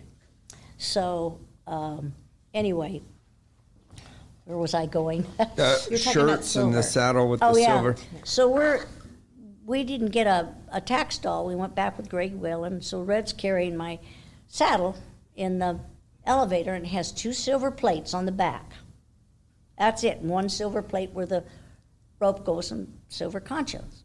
Well, now you see the silver on those saddles, but this guy, I think said he was from Ohio. He says, "You pruneys, you have silver all over your saddle." And he was really kind of ranting and raving, and I looked at him and I said, "Yeah, but you make up for it on your halters," because they had, whip silver and silver plates and silver this and big silver buckles. And I says, "Yeah, but you make up for it on your halters." And he shut up. he picked on the wrong redhead. But now they have, the silver, and they're beautiful, but they look like parade horses. Well, that's it. Somebody asked one of them, does he rear? I said, well, he's rigged up like Roy Rogers. Just Roy You Rogers' wonder horse. you I didn't know if he pick reared. Pick all that silver up. It's kind of heavy. That's what makes them go slower. Keep weighing them saddles down. Oh my God, they go slow. So you went, the first world show, this is your 50th. 50th, 49th here. No, yeah. No, the first one I went to was in Kentucky. Yeah, but all together, around, yeah, it's your all 50th together is trip. 50th, yeah. 50th World Show. That's insane. And like I tell And the first one was in 74. yes, in Kentucky. Kentucky. The second one was in Kentucky in 75. We flew a horseback. We flew silkworms. And then That was how the first many time she years went. Was in did it? 75. What's that? You went to the first one, but you didn't show in it. No, I didn't go. I went to the second one. Just went to the second. So how many years was it in Kentucky? 2. Oh, and then it came here? Then it came here, and I think, I'm not positive, but I think they were going to move it around to different states.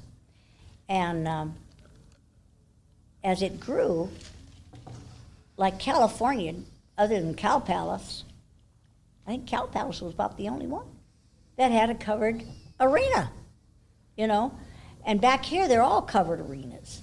And, Oh. See, and there was no place other than fairgrounds. Now, we had beautiful fairgrounds and beautiful stalls and facilities, but nothing was covered.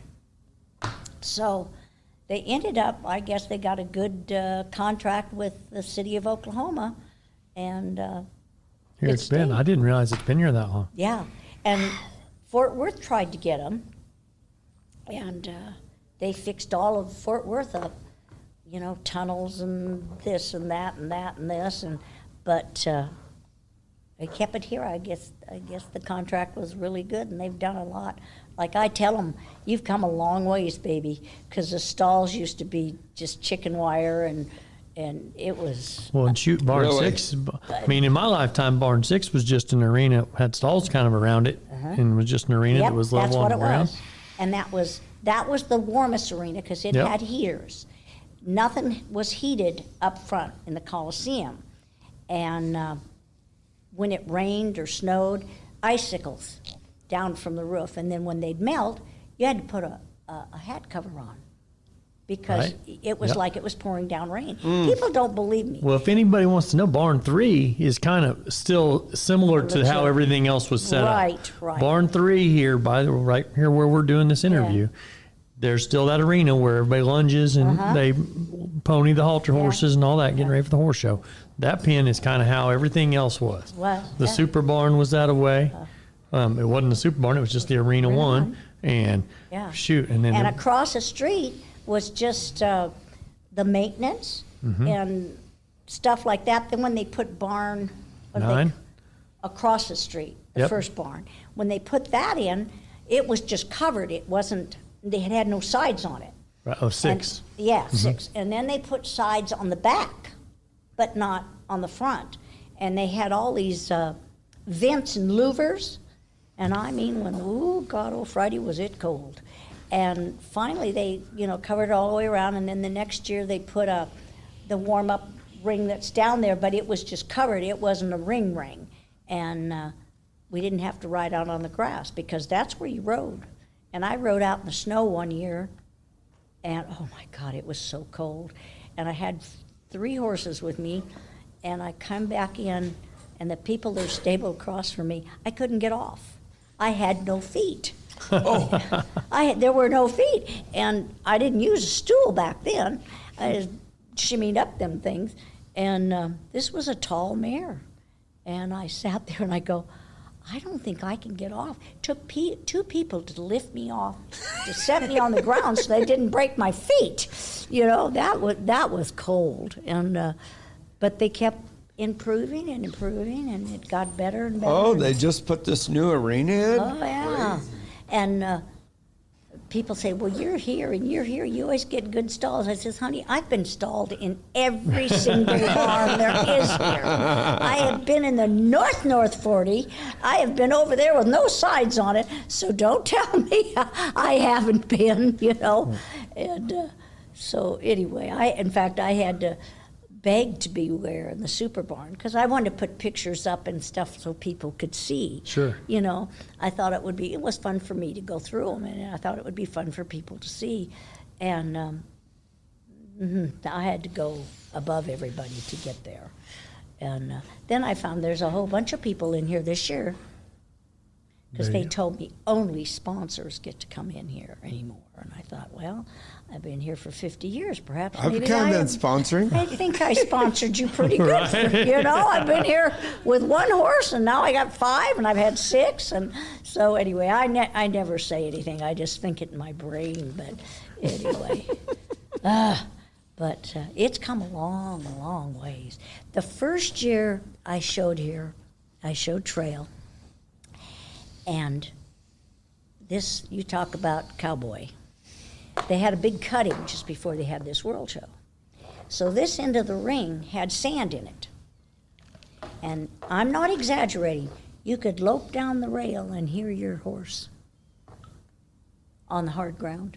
And then you'd get to the sand and and then we'd go blup, blup, blup, blup. And you could hear the horses loping on that ground.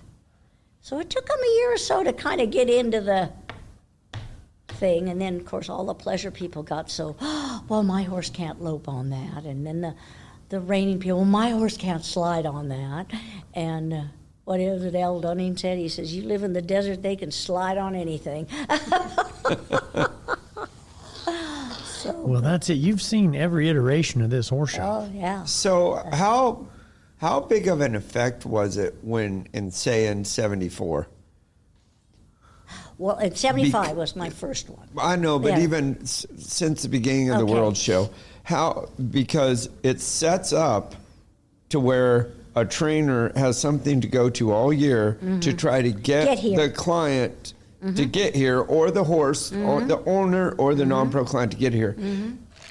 How big of a change was that for the industry when it happened? Well, or was it that much in the beginning, and then did it get bigger? No, it got bigger and bigger and bigger. They didn't even used to have eliminations the first few years. So you just rode in, did what you did, and got a prize. It was a one-round deal because there was only so many. So how many people were there the year you're in 75? I can't tell you in 75 because I was so sick that they left me at the hotel.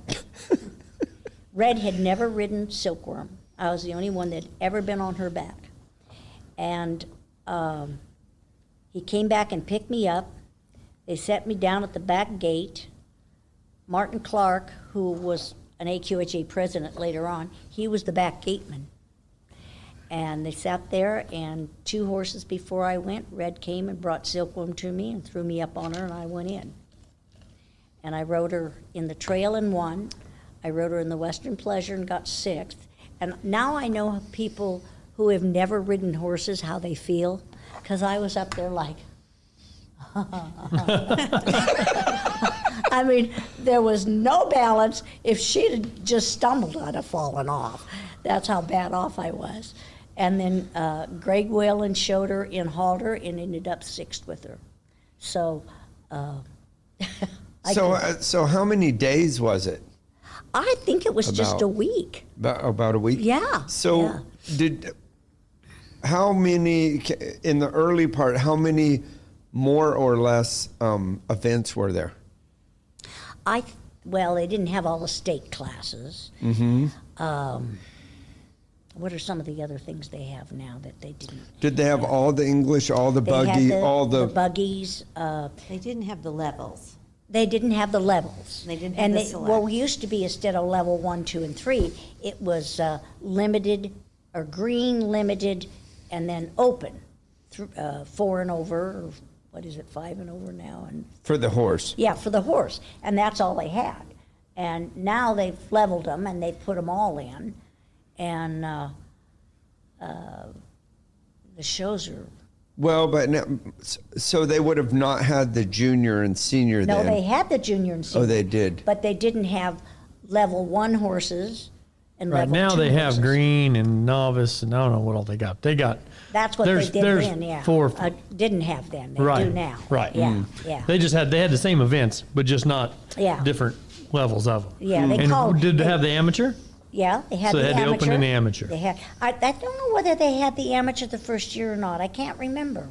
I think they just had the open, but I could be wrong, okay? I could be wrong. Did they have AQHA shows before they had the World Show? Oh, yeah, that's how you got here. No, yeah, but Say in before 73. it. Yeah, but say 73. They didn't have a world show. So they started, right, but did they have AQHA shows? Oh, all over the country, yeah. So That's- the AQHA shows had been going on. Uh-huh. And then they added the World Show Show. to it. So they had an infrastructure to build to it. Built to it, yeah. But it probably took a few years for people to really yeah. be like, hey, we're going to that World That Show. world show. And that's what got us started. It gave us something to build for. It brought in new clients and new horses. So, and meanwhile, the AHSA, the snaffle bit horses, kind of took care of the cow horses and the stock horses. They kind of drifted away from there, so their classes were really, really small. And then when we started going to the AQHA shows, one by one, some of the other trainers did too. A lot of them didn't. The hunter jumper people, they went off to their self. They have 3-month shows, and they have a division for every single solitary horse and rider there is, first time, second time, and it's really something. So that dropped out these open shows. So everybody went to the West. Most of the Western people went to the AQHA, and Because prior to that, the ASHA would have been your primary. Show circuit, especially on the West Coast. Red and I did that, and then I started doing Well, more what's the quarter horse. what's the ASHA? American Horse Show Association. It's now called the ET International Equestrian Federation or something Yeah, like the that. FEI. yeah, all yeah. that it came from that. Yeah, and they peeled off into that, and so there wasn't any more A shows or B shows. Because that would have been like all the Ronnie Richards medal classes. Clyde That's Kennedy, all all of those that. guys showed in the AHSA. Yeah. That was the Harold Yeah, Farrens. Harold, yep. That's all they showed. That was a Indio, Grace Hortmansman right there. AHSA was in Indio, and they had the big meets and everything Mm-hmm. Yep, else. Indio started it, and Cow Palace ended it at the end of the year. And Cow Palace, we always went to Cow Palace because that was an AHSA show, and it was an A show. It also was the only show, unless I went to Portland and Seattle, which I did sometimes. I even went to Vancouver, British Columbia, and that was a great experience. I'll have to tell you about that. But I lost train of thought. AHSA. Yeah, they. Cow Palace is the last one. Last one was the last show, and that was our dress rehearsal for this, because that was the only covered arena. That was the only Coliseum we ever went into. And I went up, when I was running for 8 points with my pleasure and trail horses, I'd have to go to Portland, sometimes Seattle. We even went up to British Columbia one year, and that was an experience.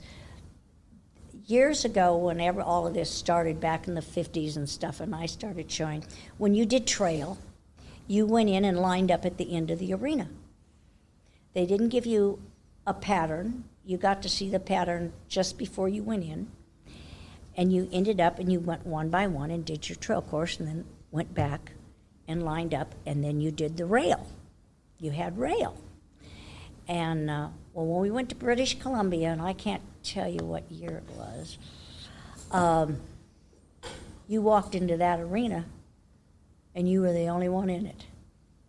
And we had a coyote tied to the gate. Oh, wait a minute.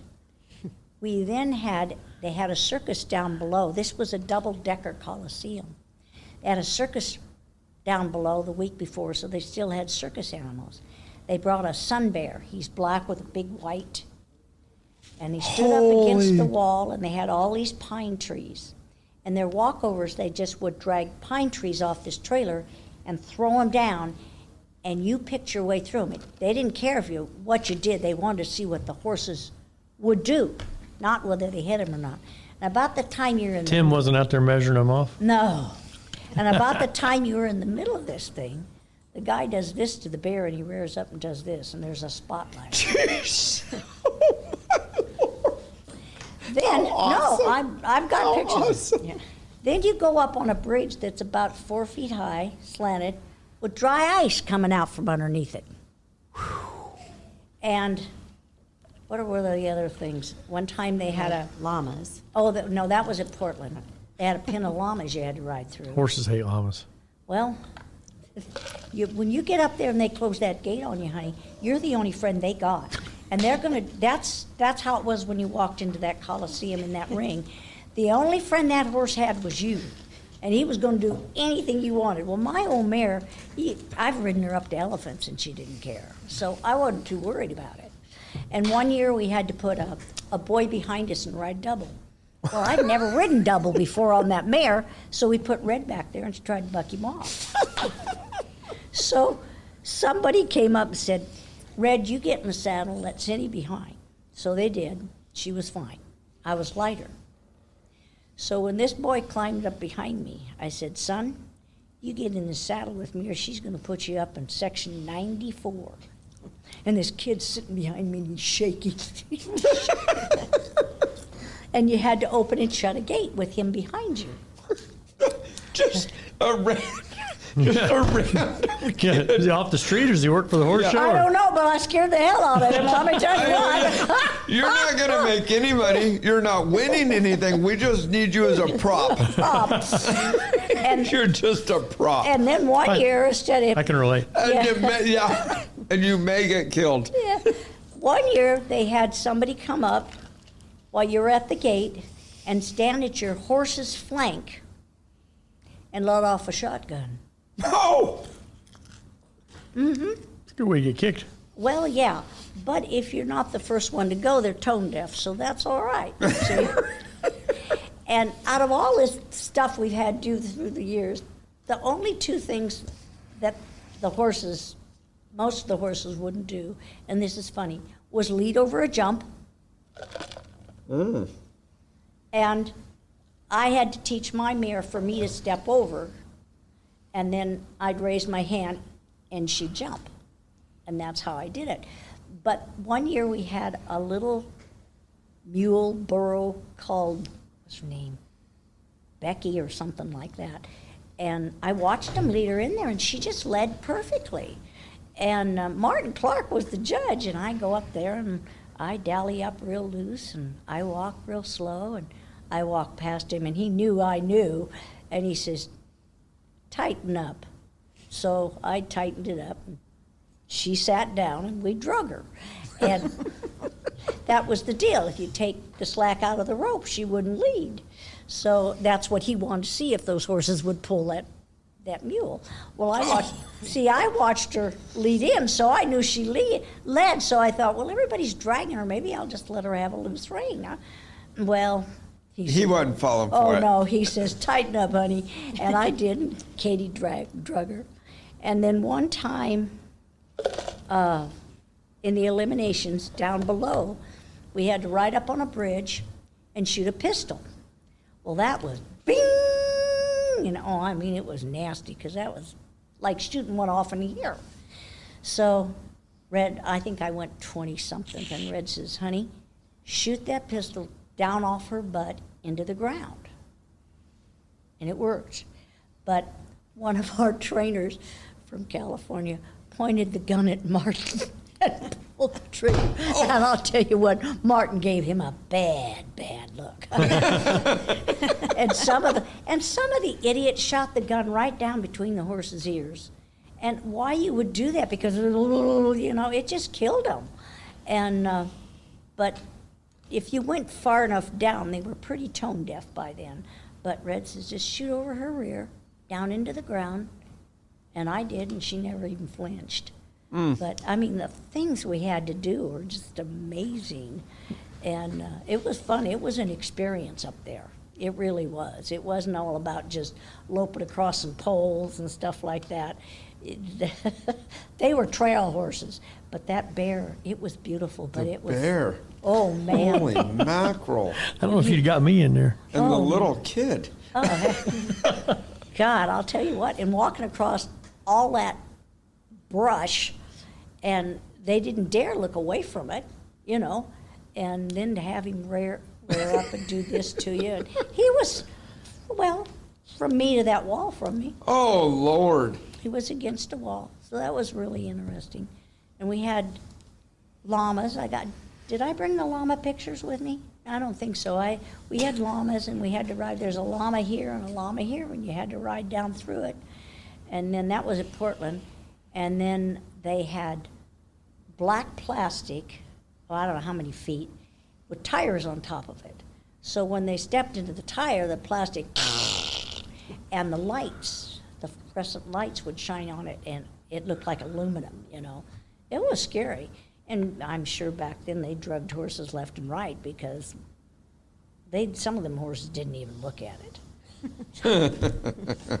So, but anyway, I've had great experiences in trail, and that mare was, God, she was so broke. She was so good at everything she did. She was amazing, and she was that way from a baby. Red bought her at Denver Stock Show, and the man that owned her name was Kyle Keith, and they called him Speck. And he was riding her. Have you been to Denver, where you ride across the tunnel? He was riding her bareback as a 2-year-old with a halter on. And she was just gorgeous, and Red looked at her and he says, is that mare for sale? And he says, yeah. He bought her right then and there. He didn't see how she moved or anything else. That mare was so good. Lazy, but good. And I showed her at Sun Country for the all-around. Never ran a barrel in my life. And I got a prize. It wasn't very good. But I rode her in the poles, and I ran a 21 flat with a pole down. Wow. With a pole down. Yeah, come on. I mean, that mare could run. Yeah, that. Of course, he had me hold her and stand in the box with a little whip and tap on her to wake her up. Whoop, I'm sorry. All right. Anyway, he had me do that, and boy, when she popped my back, and I've had a bad back ever since then. Oh, geez. That's how powerful that mare was. And That was High Maple. yeah, that was High Mabel, which we called Katie. Katie O'Grady was her open show name, and High Mabel was her registered name. And I have to come show you the pictures over there. It's really kind of cool. High Can Do was one of her children, her son, and then Hi Hu was a grandson, and I Can Do won quite a few world championships for he you. won. and He won two. He owners. won one for me and one for the amateur. He was second and third several times. He was a good horse. But have you ever had a horse attached to you? I mean, that just he'd go crazy when I wasn't around him. And one day I had him tied, and I was going to load him last because I had finished my last class, and we were going to go home from Tulare. And he was tied over at the outside the stall, and I untied him. He knocked me down and ran and jumped in the trailer. And when he was home, if I didn't take him later on in years, he'd go berserk. I mean, run the fence, scream, holler. He was just, I sold him, I forget how many times I sold him, but I made over $100,000 off of this horse. And this is back when. That's how many, I just buy him back. and He's so he like never, that parrot that Willie Nelson had. Yeah, he never Sell him left, and he'd fly home. Yeah. he never left her place. So she would sell him, and he would stay in Yeah. training. And the same thing with Lassie Reprint. Yeah. She would sell her and or then lease her, and she would stay Stay there. there, and she was mine, and they were great horses, though. I mean, they Right. just- That's the way to do it. They were really good horses, and he was fun to ride too. He won a lot. He won a lot in everything, and had a little mare called L7 Becky, and got her as a 2-year-old and broke and trained her for a girl. She won 2 world championships for me. It's funny, I was giving this lady Johnson, her daughter, she was like 5 years old. I was giving her a riding lesson one day, and I was talking about L7. She says, L7? I said, yeah, L7 Becky.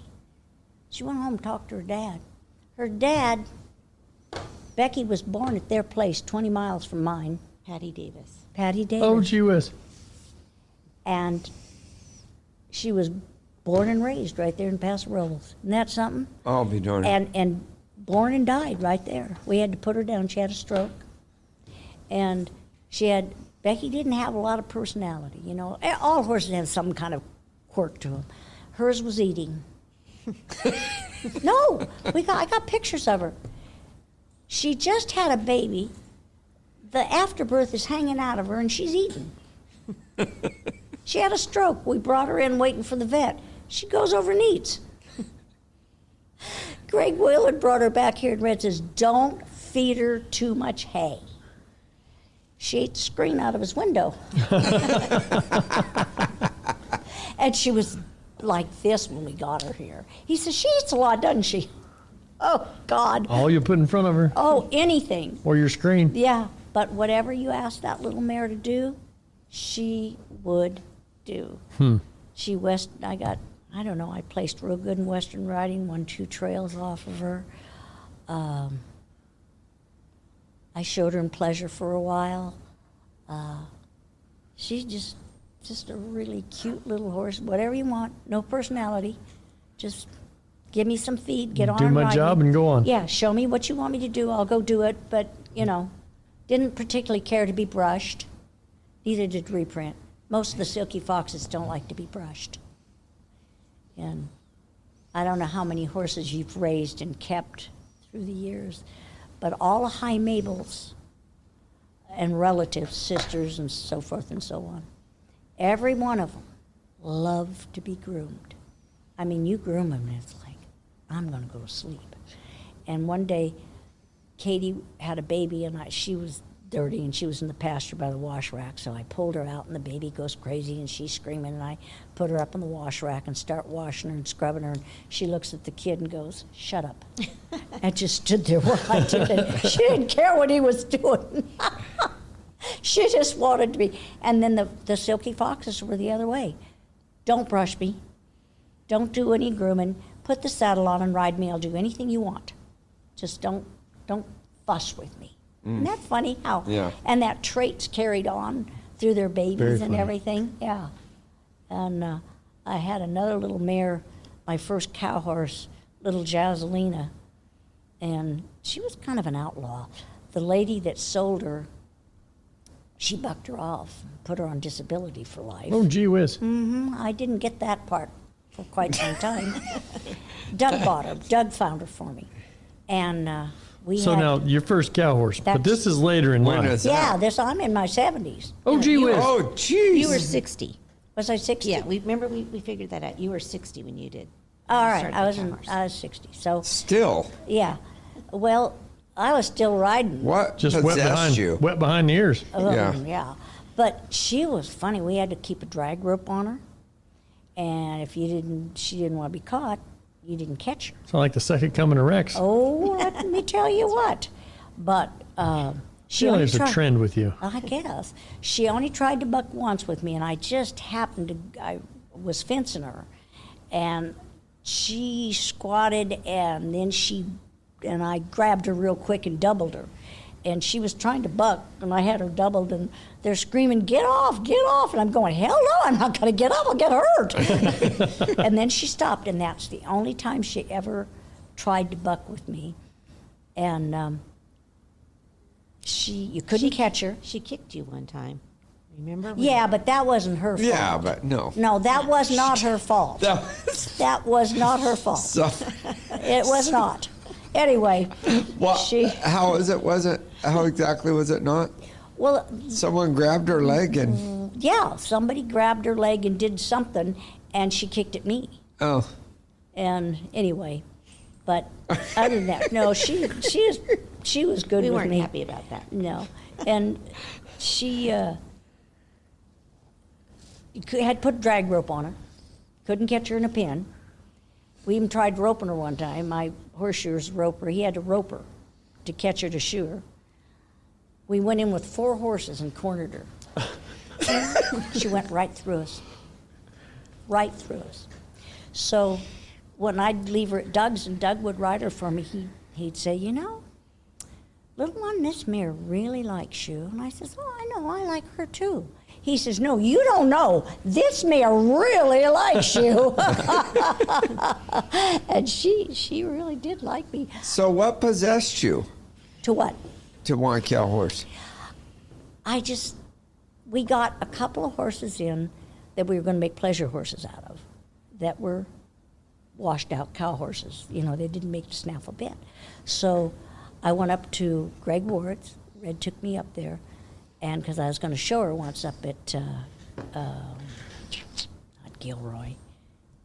I can't think where it is. But anyway, Well, I'm going to try and take some of mine that don't make snaffle bit and call some of my pleasure horse buddies and see if they want to take them next year and see how that goes over. I love them.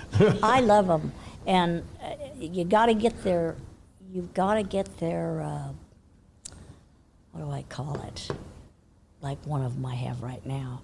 He was down the fence high scoring as a 3-year-old. Of course, he's 20 now, but he's a coward. And he'd walk up to the first log and he'd stop and he'd start shaking. I mean, all over. And you could feel his heart going, dum, dum, dum, dum, dum. I don't whip horses for that. That's legitimate. I'm scared, Sure. and it's true. And we just took me a couple of days, and finally he went across him. Took me 3 weeks to get him across the bridge. And even now, I make sure he goes across logs. But he likes me. He trusts me. I've never done anything to hurt him. You'd know the horse. What's his name? What's his registered name? Respond like a fox. I don't know who had I him. think John Roger. Yeah, I think he's a heart of a fox. Heart of I a think. fox. But he's cute, and he is a fancy ranch rider. Huh. A really fancy ranch rider. But that when he says I'm scared, he means it. Yeah. He's not lying to you. And I had him at a horse show, and they had the 4 logs out, and I had gone across him. I thought he'd be fine. He walked up, put his front feet across the first one, side passed the other 3 with his front feet, and never hit a thing. And I rode by the judges. I says, do I get extra credit for that? Should have. You couldn't do it again if you tried. But, Jazzy, I took her to Utah. You'll love this. And it'd been raining at home. round pen was wiped out, and da-da-da-da. That time I didn't have a hot water heater, so I had to have a cold bath. And so I lunged her out on the driveway, and I put about 4 blankets on her, and I left the next morning with 3 head of horses. And I was there a couple of days early, and I went in there, and there was down below Utah, Hurricane, they have a racehorse barn, and people can pay to go in and ride. So the racehorse, two or three 2-year-olds. Ride the racehorses? I mean, take the 2-year-olds up there Yep. and ride them in there. Okay. And there was 2 barrel racers and 1 pleasure horse guy, or 1 cow horse guy. So I go in there and I said, you guys mind if I borrow this into the ring for just a minute to lunch her? Oh, no, honey, go ahead. So I hang my bridle on the thing and I smooch at her, and this thing breaks in half. Cotton Rosser would have bought her. I kid you not. This thing could buck. She bellered. She did everything but pee on herself, okay? And I mean, she went to it. And I look around, and these guys are cuddled up down at the other end of the ring. They stopped riding. So she calmed down, and she went around. I stopped her, and I kissed her off the other direction. She broke in half and squealed and raised hell. And when she quit, I went over and put the bridle on her. And one of them guys were up and said, "You're not going to ride her now, are you?" And other than that one time, her trying to buck, but she could buck. And I don't mean like a regular bronc, like somebody had flanked her sometime. She was an athlete. And I bred her to one of Todd Crawford's big time studs. I can't even think of his name. Do you remember it? Was it She's my lean, memory. Was it Lean Right On? It No. could be big, pretty horse. But anyway, I'm this is messing up the, the and name. now this Jazalina is a pretty mare. She ain't got a real pretty head, but she's got a body that's perfect. This is the ugliest colt you have ever laid eyes on in your life. I bet you he can't see to the end of his nose. No, I'm not kidding you. You laugh, but he was ugly. I could not put my hand between his front legs. Now, here's his mama built like this. I don't know what... This is 4 toothpicks coming out of the same hole. Jesus. And he was... And I weaned him at barely 3 months because I did not want him to be like her. This was the craziest, nastiest, belligerent little son of a So gun. you fit right into your string. Oh, man. So his nickname was Willie. Will he kill me today or what? Bet he don't. So Jimmy came over. 4 of us couldn't get a halter on him, and he was only a few days old. We could not pin him in the corner and get a halter on him. So Jimmy came over, and I said, "Hey, Jimmy, go put the halter on the baby for me." And he was in there for about 35 minutes, and the walls were banging and crashing and booming. He came out, and I said, "You get it on?" He says, "Yeah." I says, "How was he?" "Oh, wasn't bad at all." I says, "You lying son of a gun." And he laughed. Well, it ended up that he cut himself. Anyway, my vet came over and knocked him out, stitched him up, but he came to before he got the bandage on him. He said, "Well, the bandage needs to be changed every other day." I says, "What are you talking about?" Because he tried to tranquilize him again to do it, and he wouldn't let him do it. I says, "You want me to do that, and you're driving off?" So I have a breeding chute that a friend of mine made me. And I thought, well, you're either going to stand still on this or you're going to kill yourself. You're mine, but I ain't going to get killed. And I took him there and tied him and reached down, ran my hand down his leg, and he kind of did this and realized he couldn't move. No problem. No problem at all. But he was smart. You know, it was like, I'll kill her if she tries it outside. If I get it. Yeah. So anyway, I took him over to Tommy Thorncross, and he loved him. I mean, he says, "Do you know this thing can go across my square pin on his belly?" And he was talented. And he got him broke for me, and then I gave him to Jimmy, and I says, "This can be your snaffle bit horse if you want." Well, the thing was no bigger than this, and Jimmy's 6'3", you know, and he got along with him, but he says, "Cindy, he's just too little. He can hurt himself." So I thought, I can't ride him. My husband's not around, and I can't get hurt. So I sent him over to Tommy Thompson. This is Tommy selling for me. So he has him for a couple of months, and he has some traders come through, and they just loved him. I guess he let them near him, because if he didn't like you, he'd kick you right then and there. I mean, you wouldn't step on him. But I called Tommy right after I dropped him off, or he called me. We were here. Yeah. He says, Cindy, this horse is working my cattle. I had to turn him out with the cattle because I didn't have any more pins. He's working these cows down the fence, and he's doing a good job of it. So anyway, he had him sold to these guys, and he got dry land. So they didn't take him. So it's, God, months later, and he has lots of amateurs come, and he won't. You tie him up out there, and if you can walk up to him, you're his friend. If you can't, he kicks you, you're not. Well, this lady comes with this little girl, and she said, well, what about this one? Her little girl's over there petting him. And Tommy says, oh, no, he's not the horse for her. I mean, she says, oh, please bring him out and let her see. He saddles this colt up. She steps on him and rides off. So I get a telephone call when I get home, I think home from here, and the lady says, I'm so-and-so, and I bought your horse. And I thought, oh, God, he's killed her. And this is my lawyer's number. Yeah, You'll be hearing right. from. And she says, we just need some background on him. I just want to know where he started and everything. And I said, well, it's kind of a short story. I says, my husband passed away, and I was alone, and I didn't want to ride colts anymore, so I kept sending him off, and I didn't have time to go down the fence anymore, so I sold him. She says, well, I want you to know my little girl rides him bareback with a halter on all over. They have a 32,000-acre ranch. Holy. So it just goes to show you. Just because you can't get along with him doesn't mean there isn't somebody out there that can. He loved that little girl. I couldn't believe it. Tommy says, That happens so many times. I know. I said, did you shut the gate after they left? Yeah. So they couldn't bring him back. No, but he was. And I bet to this day you can't see to the end of his nose. Well, He was not pretty at all. He might have broadened out. But he was, what, 3? Yeah, he was like 3-year-old when they bought him. can't And see he was the end still, of his nose. He can't. His head's this long. Tommy Thompson moves to Bakersfield. Yep. Saddle bronc rider. Yep. Starts cowhorsing. Goes to a bar with a guy named Matt, last name McCaslin. So Matt's in there dancing. It's a big bar. I've been there. It's a big one. And gets into a mess with some guys. Oh.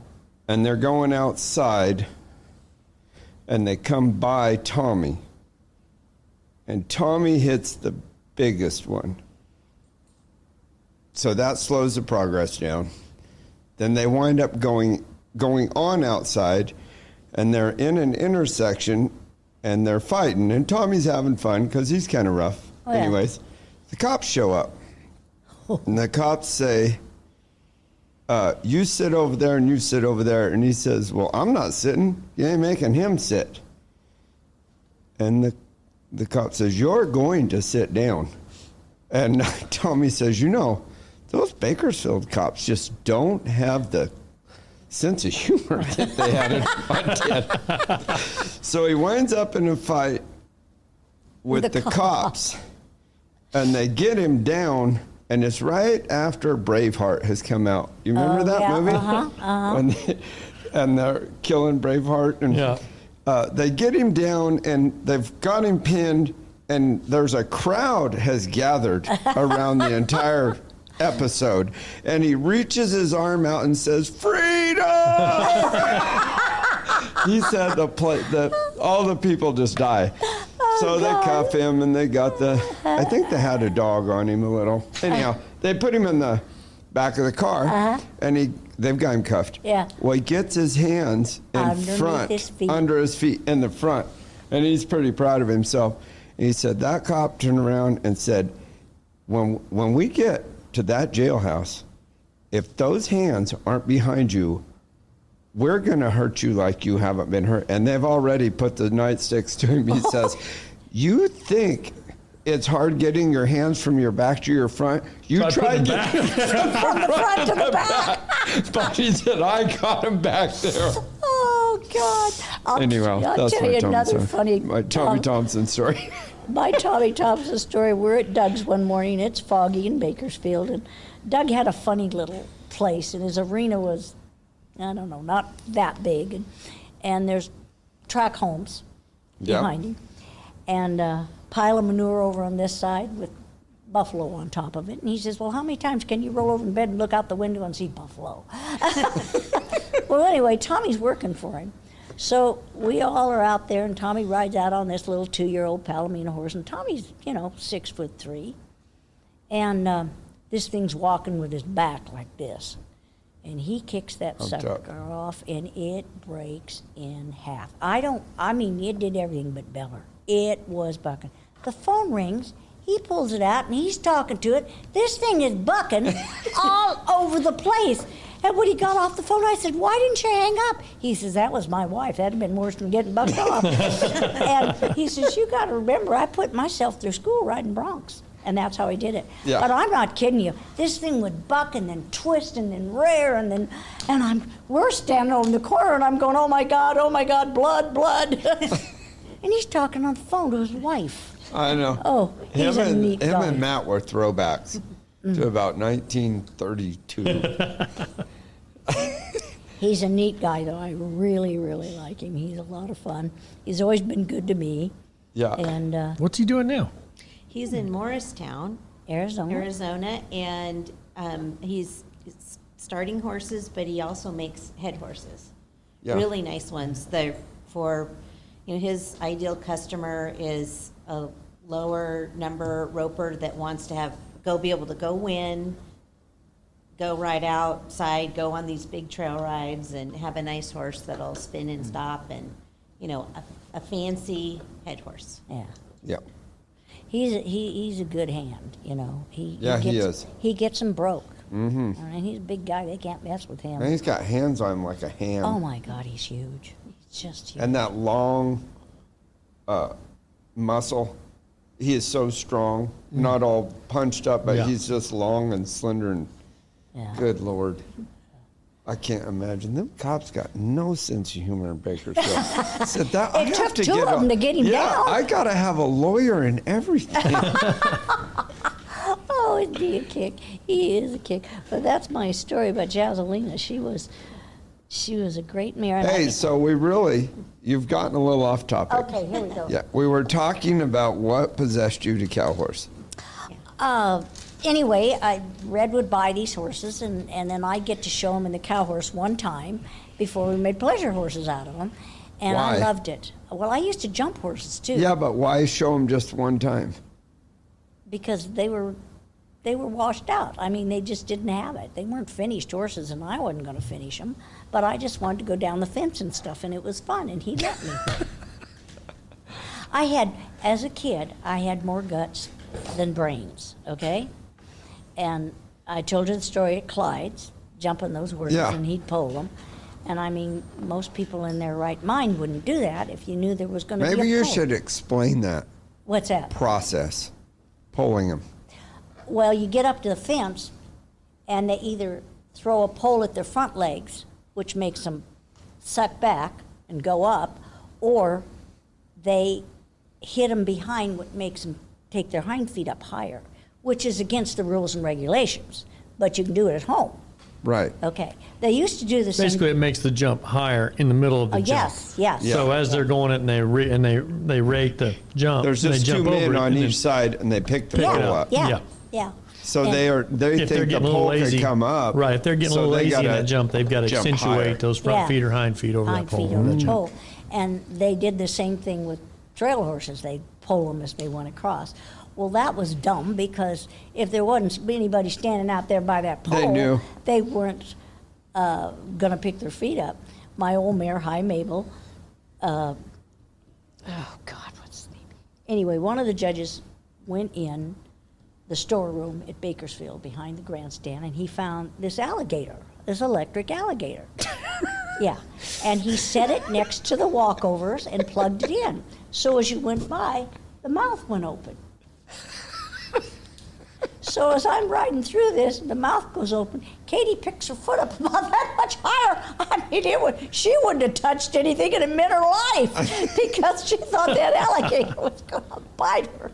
I thought that was the funniest thing that ever happened. That was really something. But, but that's what polling is. So, did you show at the Magnificent Seven? No. Were you up there? Yes. Was I? Yeah, because that was during the expo. in During the Sacramento. expo. Oh, right. Yes. That is that when I gave. That isn't when I gave the clinic, is it? Well, one of the times, but Okay. you Yeah. would show at the Sacramento State Fair. Yeah, and all they the had time. expo. Yeah. Yeah. Did any of you know Richard Shrake? I did not know him personally. My aunt actually worked Of him. for him. I did. I knew of him. Yeah. Well, he used to buy horses from Ronnie, horses that won the snaffle bet, and He was on the front end of the clinician craze, right? I mean, yeah, he was. for the listeners that aren't familiar, but I mean, Yes. before Pat Pirelli, Yeah. I mean, all Yeah. that, I mean, he And would have he been on did. the very front Like end of the more clinician. like the Monty Roberts Yeah, before. he wasn't as good as Monty. At least Monty was somewhat of a good horseman, and his dad was too. And Monty was a good horseman. Yeah. His wife was too, Pat. But Richard could sell himself. He was really a neat guy, but he could sell ice cream to the Eskimos. Yeah. Yeah. And the first time I rode it up in Oregon at Salem, I took the two horses leading the nation in Pleasure and Trail. And somebody said, "Who is she?" And he says, "Oh, she's some little housewife." Well, the little housewife whipped him with both horses. But we used to have fun up there. That was a fun show to go to. It was really fun. We did a lot of crazy things, met a lot of crazy people. We're sitting in the barn alley one morning, and it was early. My girlfriend and I went out to feed, and we left my other girlfriend and 3 kids at the motel. And we fed and cleaned stalls, and we were sitting there with the bench across because we had raked across the barn alley.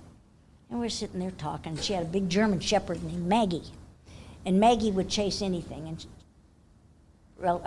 Carla was throwing straws, and she'd jump over the top of the bench over us and go catch the straw.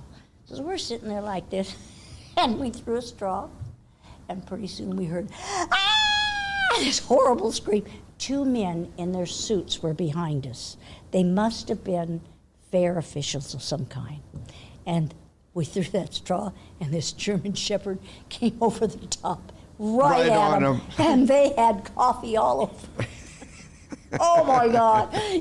They must have, because it was early in the morning, so it had to be somebody that, you know. was supposed to be there. Yeah, and they had suits and, ties on it. Oh my God, Carla and I about died. They didn't think it was funny, but oh God, it was funny. But anyway, we had great adventures going up and down, and Well, you and Red were married almost 30 years, but you were together. since I was 10. Yeah. Well, No, I was 10 when I started the Yeah, careful with the Joking. term. Yeah, together, right. that's all. Yeah. not together, but I knew But it. you started dating 22. when you were 22. 2. Uh-huh. So, but it took you 7 years to get married. No, wait a minute. Let me correct myself. I went on a date with him when I was 22. I started going with him when I was 25, and I married him when I was 27. Well, so you had about, He didn't leave much of an impression at 22 then. yeah, gee, many. I What? didn't want to get married. I didn't want a boyfriend. I was busy. I was going up and down the road with horses. Tell you another funny thing we did at horse shows. This is my girlfriend Relda, she went everywhere with me. She had nothing to do with horses. She's just my pal, my co-pilot. But I could swing up on a horse. I learned to do it when I was, I think, I had to be about 7, 8 years old, because my brother used to do it with one hand. He was really an athlete. So I learned on these little short horses. Well, as I got older, I could swing up on anything. If they didn't have a mane, I put my hand up on top of the pole and get the bridle, and then in their head, and they'd swing me up. So we'd go down through the barn alleys at these AHSA shows with all these hunters, and Rel would go up and say, little me up next to these hunters, she can swing on that horse bareback. Oh, how much you want to bet me? Bet you $5. Pay the fuel. Bet you $5. And if they had any mane at all, I could get on them and Little side hustle. I'd get that. Oh yeah, I'd get that heel over and just pull myself up, you know, and so that was always fun to do. That always gave us a little bit extra money. Oh God, it met a lot of nice people along the way, you know, good horsemen. And So you really saw Ronnie and Benny and oh yeah, all those start and yeah. come on. Yeah. Ronnie Karn, his wife, used to ride gaited horses, and that's how they met. Mm-hmm. And the gaited horse trainers would ask her to ride in the ladies to ride classes. We had gentlemen to ride, ladies to ride, gelding stallions, da-da-da-da. Anyway, they'd put her on some of these horses, and they were ill-mannered. She'd go get Ronnie, and he'd swing up on him, take him around behind the barn and snatch him around a little bit and come back, and she'd go win the class. But, you know, they just didn't have any respect for you. Mm-hmm. And Joanne Corella, you know her. Yeah. All right, Bob Rice, who lived next door to me, she broke a couple of his colts. And he says, you know, I have never had such well-mannered saddlebreds in my life. Well, you treat them just like any other horse, you know, and that makes the difference. Nobody ever reprimands them because they want them, you know. And they get so used to having those fire extinguishers shot at them that they don't even blink an eye at it. That's to make them, you know, Perk up, and the same things with the Arabs. I had an Arab gal that worked for a big Arab farm out in Paso, Newton. And she had a little quarter horse mare, and she ended up being a vet, and she was really a neat gal. And she told Red and I, she says, these horses are no different than your quarter horses. But she says, when they leave the place at late yearlings, you can pick up their feet, go in the stall, lay down with them, love them, clip them, do whatever you want. She says, when they come back, they're crazy because they put them in a stall and beat them. So they're like this all the time. So she says they get a bad rap because of these guys, because a lot of them aren't horsemen. You know what I mean? And she sent me 3-year-old Arab filly, and she says now, or 2-year-old. She says now this filly is going to be big because her mom is 15-1 and her sire was 15-2, so she should be. And I want her a hunt seat. And I says, I don't know how to train what you need. She says, you just train her just like you. I want her to go just like one of your horses. Well, she didn't grow. Well, around my place, I don't care what you are. You're going to go across trail obstacles. I mean, you can't get to my arena without going across poles. So when she came to see her, she said, I can't believe she hasn't grown. But I went and did trail on her. And she was awesome. So she took her back to Texas because she was going to school back there, and she'd been turned out for about a year, and she got her up. There was a horse show, and she took her to the horse show, and she rode her in trail, and she won it. And the judge was Mike Damianos from Oh, yeah, okay. yeah, Yep. okay, Yep. from Santa Barbara. And I guess the horse really impressed him. She hadn't ridden. I mean, hadn't been with me for at least 2 years. And he says, who broke and trained this horse? She says, Cynthia Cantleberry. I should have known it. He said, I should have known it the way it went. And I thought that was a pretty good story. That made me feel good because that was a cute little mare. But she never grew. Huh. That's something. There's Never grew. another good story about when a horse that you had shown. We were in Paso Robles at the Mother's Day circuit, and this little girl and her mom showed up, and it was very clear this was really their first horse show. Do you remember? This was the Palomino horse, and they kind of stood out. right? So people were going, who are those people? And I went over and watched her practicing trail, the little girl. And people were talking. I can't And, remember who that is. Well, I went and got you, and I said, because her class was going to start, and I said, Cynthia, you need to come see this horse, because this horse is just doing everything. Like the little girl's just kind of sitting there. And we went over, and you watched the class, and you watched that horse, and you walked up to the little girl and asked her what her horse's name was, and it was Sunshine. Oh, Sunshine Vintage. Yes, Sunshine Vintage. And so Cynthia, Had she started said, that my horse. horse's name is Sunshine Vintage. And Cynthia said, well, I won junior trail on him. I got a picture of him over there. And these people had no idea that they had a world champion. He Wow. had been there in the neighbor's backyard, and their daughter went off to college and wasn't riding him, and their little girl wanted a horse, so they So bought let her this borrow it. horse. And then decided to come to a quarter horse show. They had no clue. Yeah. That's hilarious. God, he was pretty. And he was, he did everything. And I was just like, you got to watch this horse. Yeah. This horse has come from somewhere, Mm-hmm. He was one of those colts that never missed anything. Oh, let's see. And after we won the world, and the guy took him home, and that's a cute story too. You'll like that one.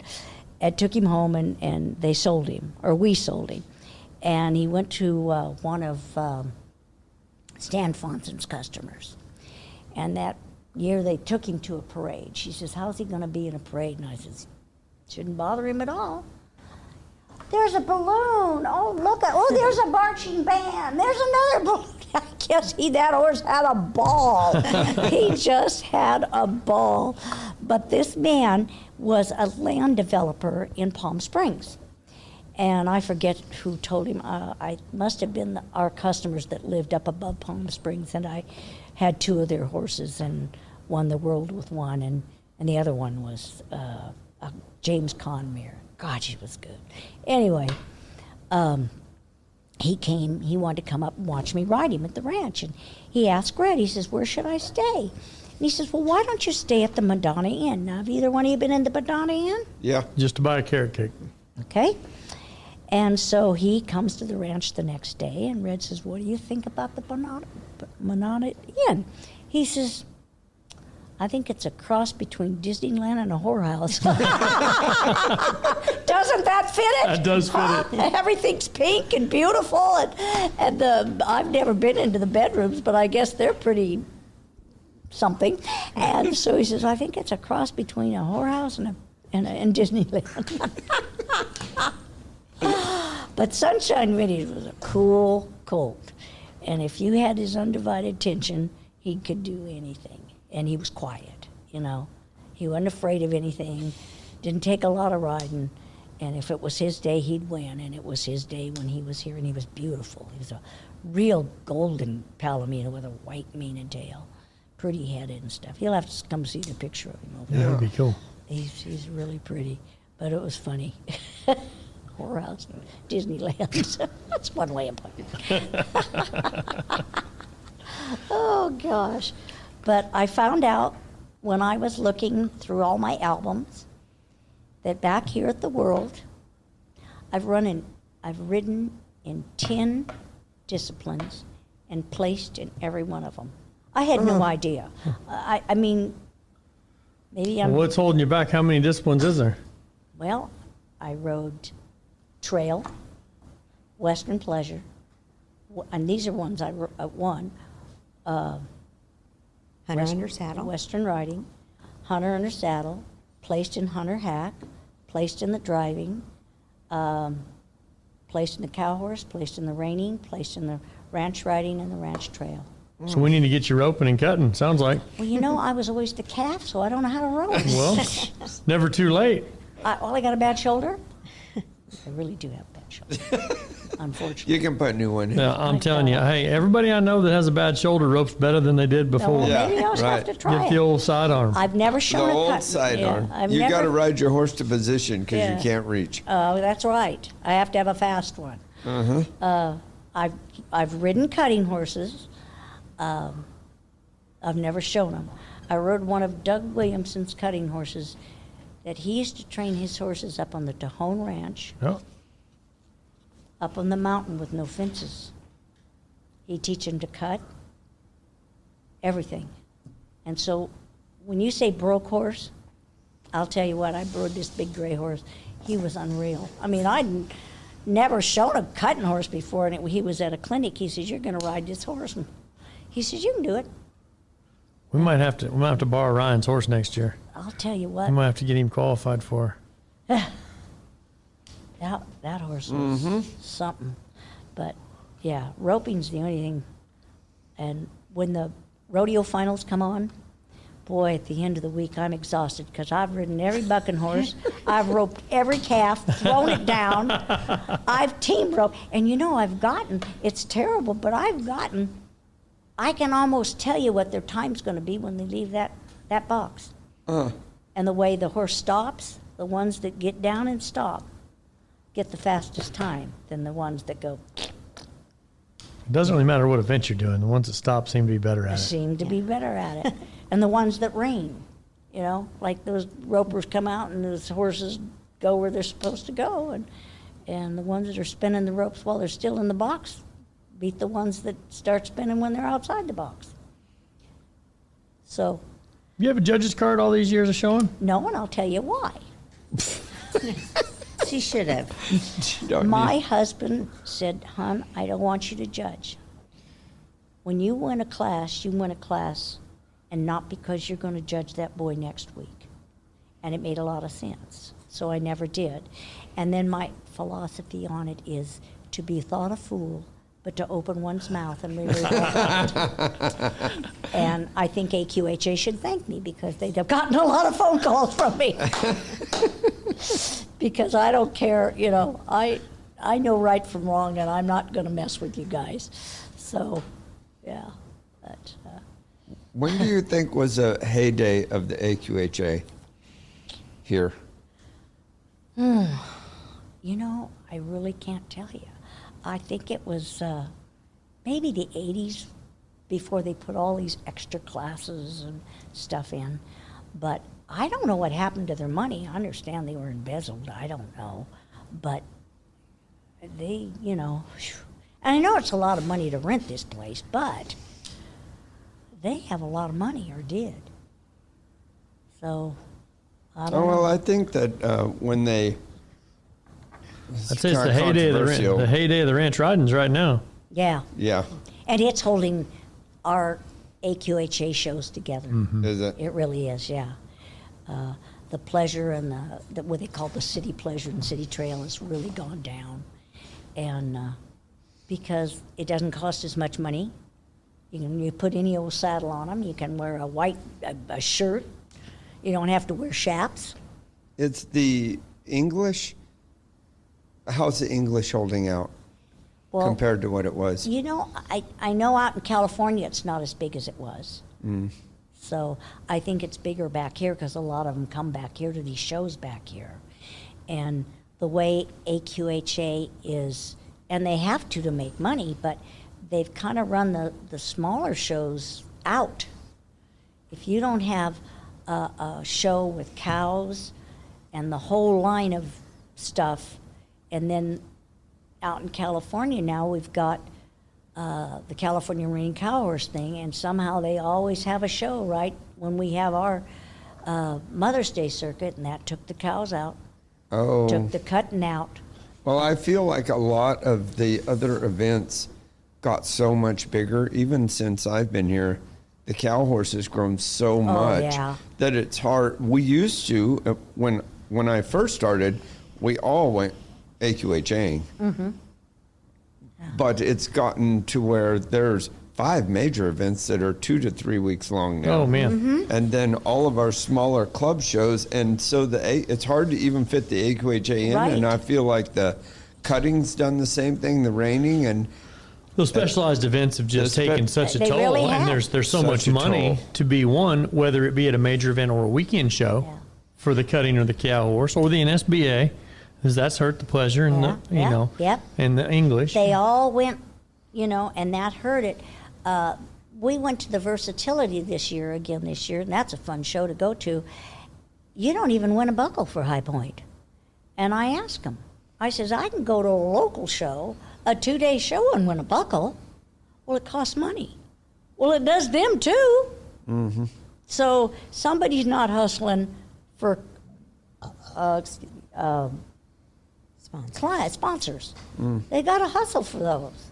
I think also when they stopped the horse slaughter and destroyed the low-end market, the AQHA registration numbers went down so much. I think it really hurt them on the other side of not just the horse show. And then it's hard for the horse show to support. I mean, I had heard that it was half. Oh, geez. I mean, it was way down, because I know, and when I was young, and horse slaughter was still here, every horse had value. Yeah. Every horse on the place was worth $1,000 to $1,500. Every horse. So I had no money, or we didn't have much money. We go to the sales, buy horses, give them a shot, because we always know we're getting $1,200 back. But when they're tying them to your trailer when you go to the sale, and they're worth $25, it's hard to feed a horse that's not worth anything. When it's worth $1,000, I'll spend $3,000 in hay on it over a few years, and always I think that hurt them. But I feel like now, what we're talking about with all the specialized events are getting so expensive, that I'm feeling like the AQHA has a chance of being that place where you can go and show at a more reasonable price, like what you're talking about, and have a good time and get a lot of experience, and then branch to the big ones. Like, it could become a breeding ground again. But they're taking them out. They're taking all the little shows out. That's the thing. It's hard to find one. Yeah. I mean, you can find the ranch versatility shows. Yeah. Well, I really think a lot of it has to do with your local association and their rules, because, especially like with my kids showing in the youth, the challenge to get qualified for the youth world out on the Pacific Coast was really hard. You had to go up and down the road. We had to go up and down the road because we didn't have enough kids in the class. Oh, out here to in get Oklahoma. enough points. Yeah, and the I see. PCQHA had kind of came up with some sort of a solution, but it had ridiculous rules. But we moved out here to Oklahoma, and first of all, they have a lot more special events. So, like down in Ardmore at the Johnston Performance Horses in Ardmore, they do a VR8 show. They have an Oklahoma Stock Horse Association show. So that's open. You can show up with your pony, or you can bring your Arabian or whatever. And then they also have the AQHA special event. So you're not paying these huge entry fees. You're paying a cattle fee if you're doing cattle classes, but you're getting to do that. And they have a special event. And then the Oklahoma Quarter Horse Association, especially for the youth, makes it very, very easy for youth kids to show and youth kids to go show at the World Show. And that, just like we were talking about getting the World Show being a target or a goal, that plants the seed. So I got to see both, and struggling to get my kid qualified because there weren't enough kids showing in the classes, to them being open and welcoming and saying, hey, if we have so many spots available, and if your kid wants to do a certain event and we have a spot available and you live in Oklahoma and you have a registered quarter horse, you can come do it. You can come do it. And Meade ended up winning with Little Flolina the national championship. And in the youth boxing class. Well, we barely got qualified for him on the West Coast. I mean, we were running up and down to get half a point. Yeah. Okay, that was all we needed for him to come to the youth world, and he wanted to come. And we came out, and we were going to, Cynthia hauled us out, and then we were going to go to Todd's to have him practice out there. And Todd said, hey, I'm going to the boom circuit in Amarillo. So why don't you stop there, and I can watch him show, and then I can help him at home, and we'll help him at the youth world. So we go there, there's 6 judges, there's 30 kids that are showing in just the youth boxing, and Meade won under all 6 judges. Yeah, qualified. And well, not only that, but you know, we go back home. He shows at the World Show. We go back home, and then we get this trophy in the mail. And I thought, wait a second, how did that happen? Right? Well, it happened because he did so well at the horse show in Amarillo, right? I thought, you know, there's no way he's going to be running for a national championship with points on the West Coast. The point being that they're making it a lot easier for the kids to show. Mm-hmm. Back here, and there's a lot more opportunities. And so there you have it, you know. But the special events are really, I think, the way to go. And also, horse shows need to open up, and it's not very difficult to do, but they can also offer, as long as the judge at an NRCHA show is also an AQHA judge, you can have a dual class, right? Yeah, So- yeah, and we did a lot of work on that. Yeah, the and last that few can years prove to be because- slightly more difficult than it sounds. Well, but now, in the past, you had to have an AQHA card, but the AQHA partnered with the NRCHA, and if you're a 2A 2A, judge, you can be a special event judge. So now, Yes. because there for a while, it was a huge struggle To get to somebody. get the judges. But now they're recognizing the NRCHA card of judges as AQHA special event. And so that's how I got qualified here is by going to Ardmore, the SRCHA, and doing the double, the special event in that class, just adding that class on. Yeah. And that's a lot better. And really, I haven't been here in quite a while, but this year I came and it was really good. The money is really good. It sounded The like class was big. I think there's more money up now than there was. Oh, Yeah. there was a. it was real bunch. good for a while, and then it And kind then of fell off. Fell off, yeah. Back when, it took a superior horse to do pleasure. You had to have 50 points. And then they were going to raise it. And then they were going to raise the trail because the trail was like 40. And finally somebody put their foot down and said, guys, this just isn't working. I don't care how many horses are in the class. And that's before they added the half point and went to 9th. Right. Yeah. And so finally that helped, you know. But it got expensive. You talk about trying to get a pleasure horse. I don't care if you had the best one in the world.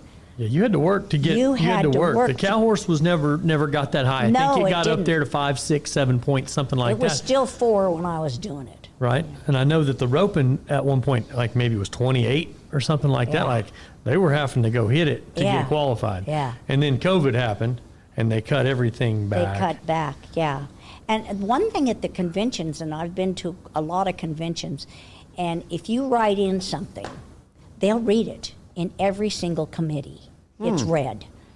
And to give you an example, this one lady says, I think they should check the riders and not the horses for drugs. And they read it, you know. And why do we have to band our horses in pleasure? They didn't read the rule book. You don't have to band your horse, you know. It's going to look silly if you don't. There's no rule. You're not going to be thrown out. And I had a couple of horses that I never banded until my customers bought the horse, and then they banded because they had to be part of it. And I've always walked to my own drum. And I've never banded. I don't like the whacked off tails. I think the whacked off tails is because they don't know how to shorten a tail. I think that's the whole thing. But that's my opinion. And but the point thing, they got crazy with these points. Now they're not so bad. And I think that's helping them. Yeah. Well, and something else that really, and I have firsthand experience with this because I worked for Protect the Harvest, Lucas Yeah. Oil, and we were the sponsor, but headline sponsor for many years. And I think in some ways, I know there's almost a little bit too much listening to people because they changed the schedule. So it used to be there was amateur week and open week. And then I remember they changed the schedule one year where there was literally junior and senior cow horse going on in one arena and the amateurs were showing in the other arena. So that just made it impossible for the trainers, and especially if somebody was, showing the same, they were showing the same horse. Yeah. And then the vendors, who they were really upset because they paid a lot of money to come here, and they had shortened the schedule up for people, right? Because people were saying we don't want to have to spend as much time here. Well, then there wasn't enough time for shopping. Yeah. Right? For Then there people to was go no shop. vendors. Right. So then there was no vendors, and so when you have those kinds of things happen, then you create less of an event, right, for people to come, and I think it just kind of snowballed, with the schedule change, with not having a lot of people here, and I felt like, gosh, people will go to the Congress and they'll spend all this time at the Congress. They'll go to the. They don't have to go anywhere else.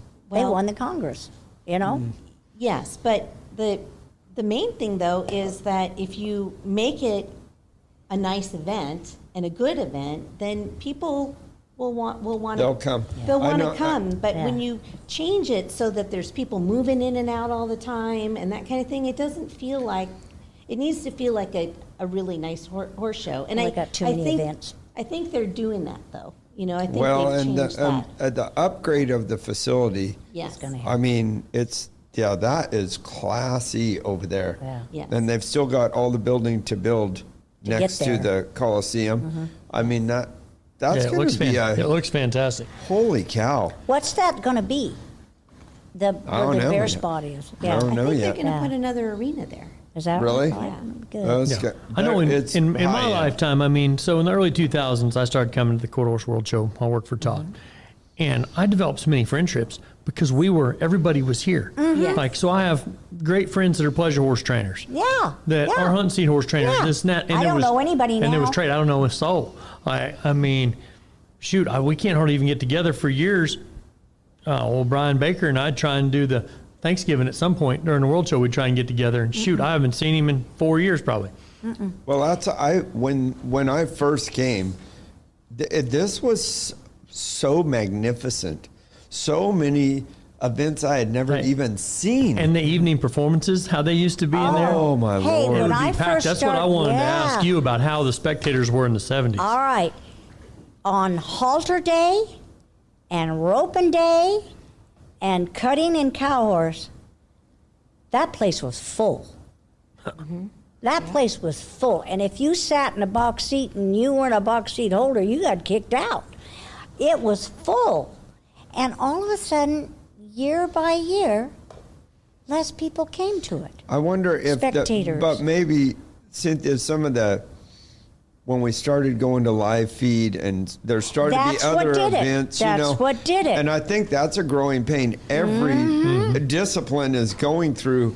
But honestly, this is the first time I've been in a while, and it feels good here.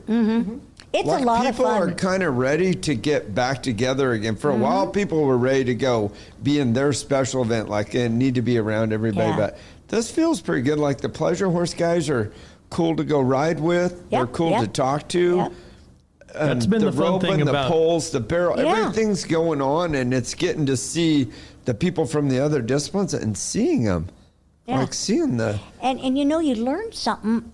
oh yeah. Pleasure, ropers, polers, jumping. Jumping, you sit back and you watch.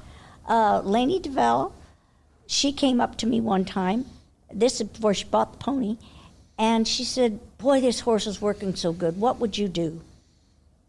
I said, I'd go riding for another hour. And she did, and she won, and she came back, and she says, that's the best advice I ever got. If I had not done that, I wouldn't have won that class. So that's my advice. You get one shot at this show once a year.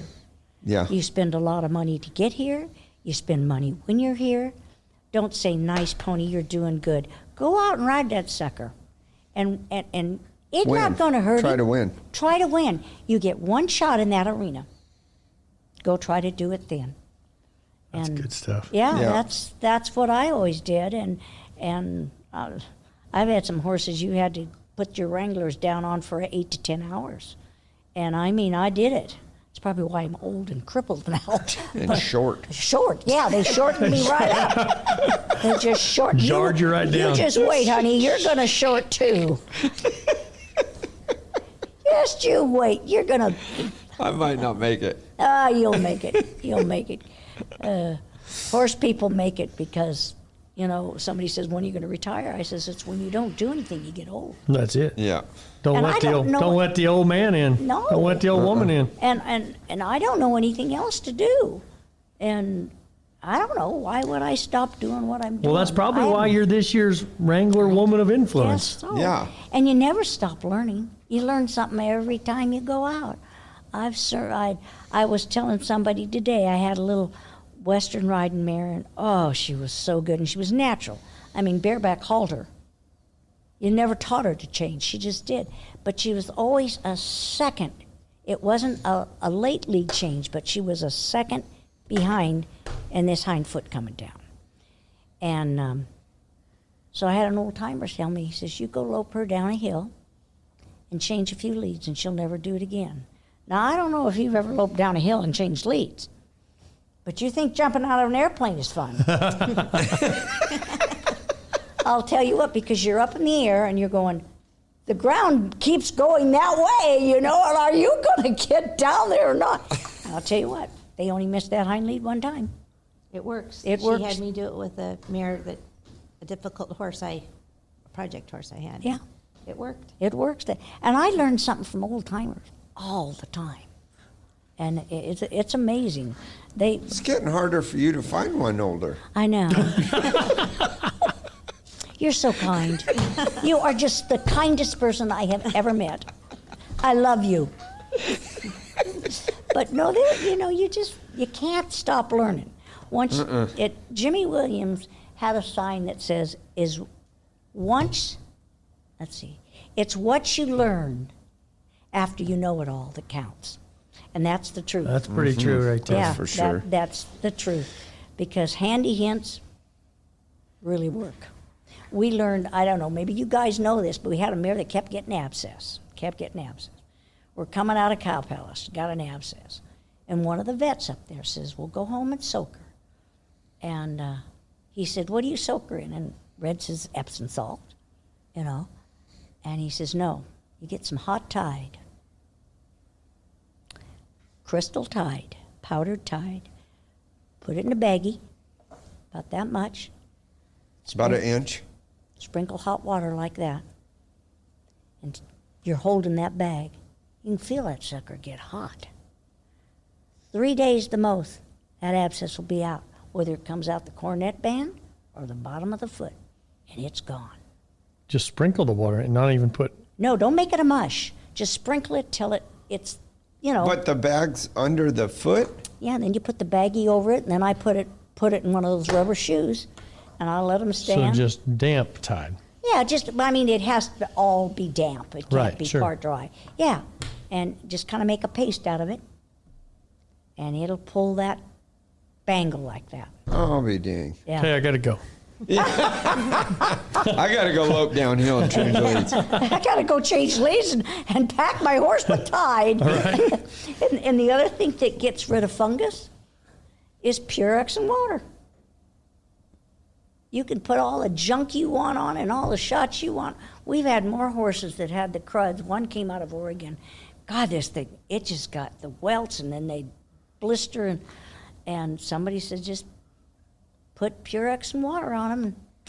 It's Right. funny, I had an Australian guy at my house 2 days ago, and he said, yeah, just a bit of dynamo, mate. Just put a bit of dynamo on there. I'm like, I don't know what's dynamo. He's like, well, laundry detergent. Yeah. I was like, oh. Yeah, it's a drawing subject in it. That's what the Tide has in it. It draws, and it works. And like I learned this years ago, you know, we didn't use lights, so these horses grew hair like they look like buffalo. And that first wash, the first year, getting that soap out of them long-haired horses, somebody said use vinegar and water. And you think you have all the soap out of your horse? just put a little vinegar and some water and just spread it on them and then scrape them and you'll see the soap come out of them. It's amazing. Well, you also have to scrape them off before Yeah. you rinse them. See, I learned that from a hunter-jumper groom. I was really buddies with most of them in the open and here. I still have good friends here, and they're grooms. And because I was out mucking stalls at 2 and 3 o'clock in the morning with them, so I was somebody important. And but this groom showed me, I was at the wash rack at Arizona and at the open show. I said, you always do that? He says, yeah, that's your rinse cycle. Scrape them first and then rinse them and then re-scrape them. It takes half the water because you're scraping half the soap out of them before you ever hit them with water. There you have it. It's pretty basic. You live long enough, you learn a lot. I mean, it's stupid maybe, but you learn it. Doesn't sound very stupid. But it works, Well, and I think too, it's some of the thinking outside the box that your generation had to do also. I mean, like one that comes out of lead, put a pole in the middle of the pen. That's right. They come out of lead when they're slowing down, put a pole, make them up over that pole when they're doing it. Yeah. Same thing, they want to hit their front end at the end, put a pole up there as you're fencing them. I've taught a lot of horses to get that right hind lead over that pole. And I've learned they'll say jump a jump and you're on your left lead, we want you to land on your right lead. Well, they just jump the jump and go straight. Well, all you have to do is neck rein them to the right, and they're going to land on the right lead, just like me shoving you, and you're going to stick that leg out there. And so I just learned a lot of stuff because High Mabel was 15.3, and she had a butt on her. About 3 foot wide. Oh, man, she's a pretty mare. Well, I'm little, short, as he puts it. And I had a really bad neck when I was young, and I couldn't lean over and From look. looking up at everyone. Yeah, I guess so. I had to lean over, get on one side of my horse, and then lean completely over to the other side. So I had to learn how to get these horses through things. And this mare taught me. I got tired of getting on and off and setting things up, and in the open shows, those backups were 28 inches wide. Now you riding a mare that's 3 feet wide, and you got 28 inches. That and math don't math very good. Oh, I've got pictures. In fact, I got them back at the tack room, and they're set on Coke cans, and they're set on little planter cans, and you go, and they fall off. So you learn how to get through that stuff, and that's how I learned. And she is too big to get on and off all the time. And I had to stick my toe into her side to get my foot far enough of the stirrup so it wouldn't fall out. And she would actually do that with her body because my toe was in her. She was pretty patient. Crank around it. Oh, yeah, she was pretty patient. But there's the old timers have a lot of tricks, Well, and you've dyed a lot of chaps and a lot of jeans. A lot of jeans, a lot of chaps. I learned how to do chaps.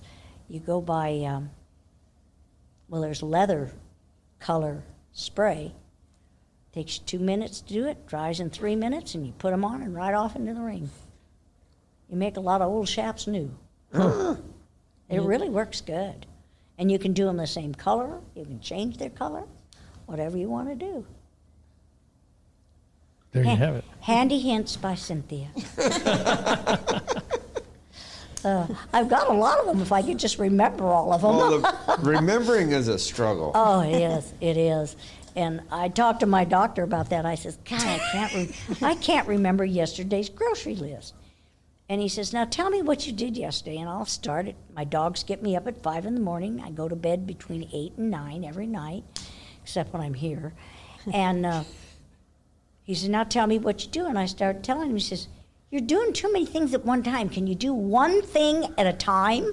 And I can't. If I go in the kitchen for tea and there's something that needs to be moved or I need to feed the dogs, I do 6 things before I get back to where. And I go, what the hell was I in here for? Yeah. See, that's not age. That's not age. Yeah, and he says just stop doing so many things at one time. And it's hard. There's got to be another It's way. good. Yeah. Yeah. Isn't there? It's just a personality type, Cynthia. Yeah. Isn't there a pill for this? No.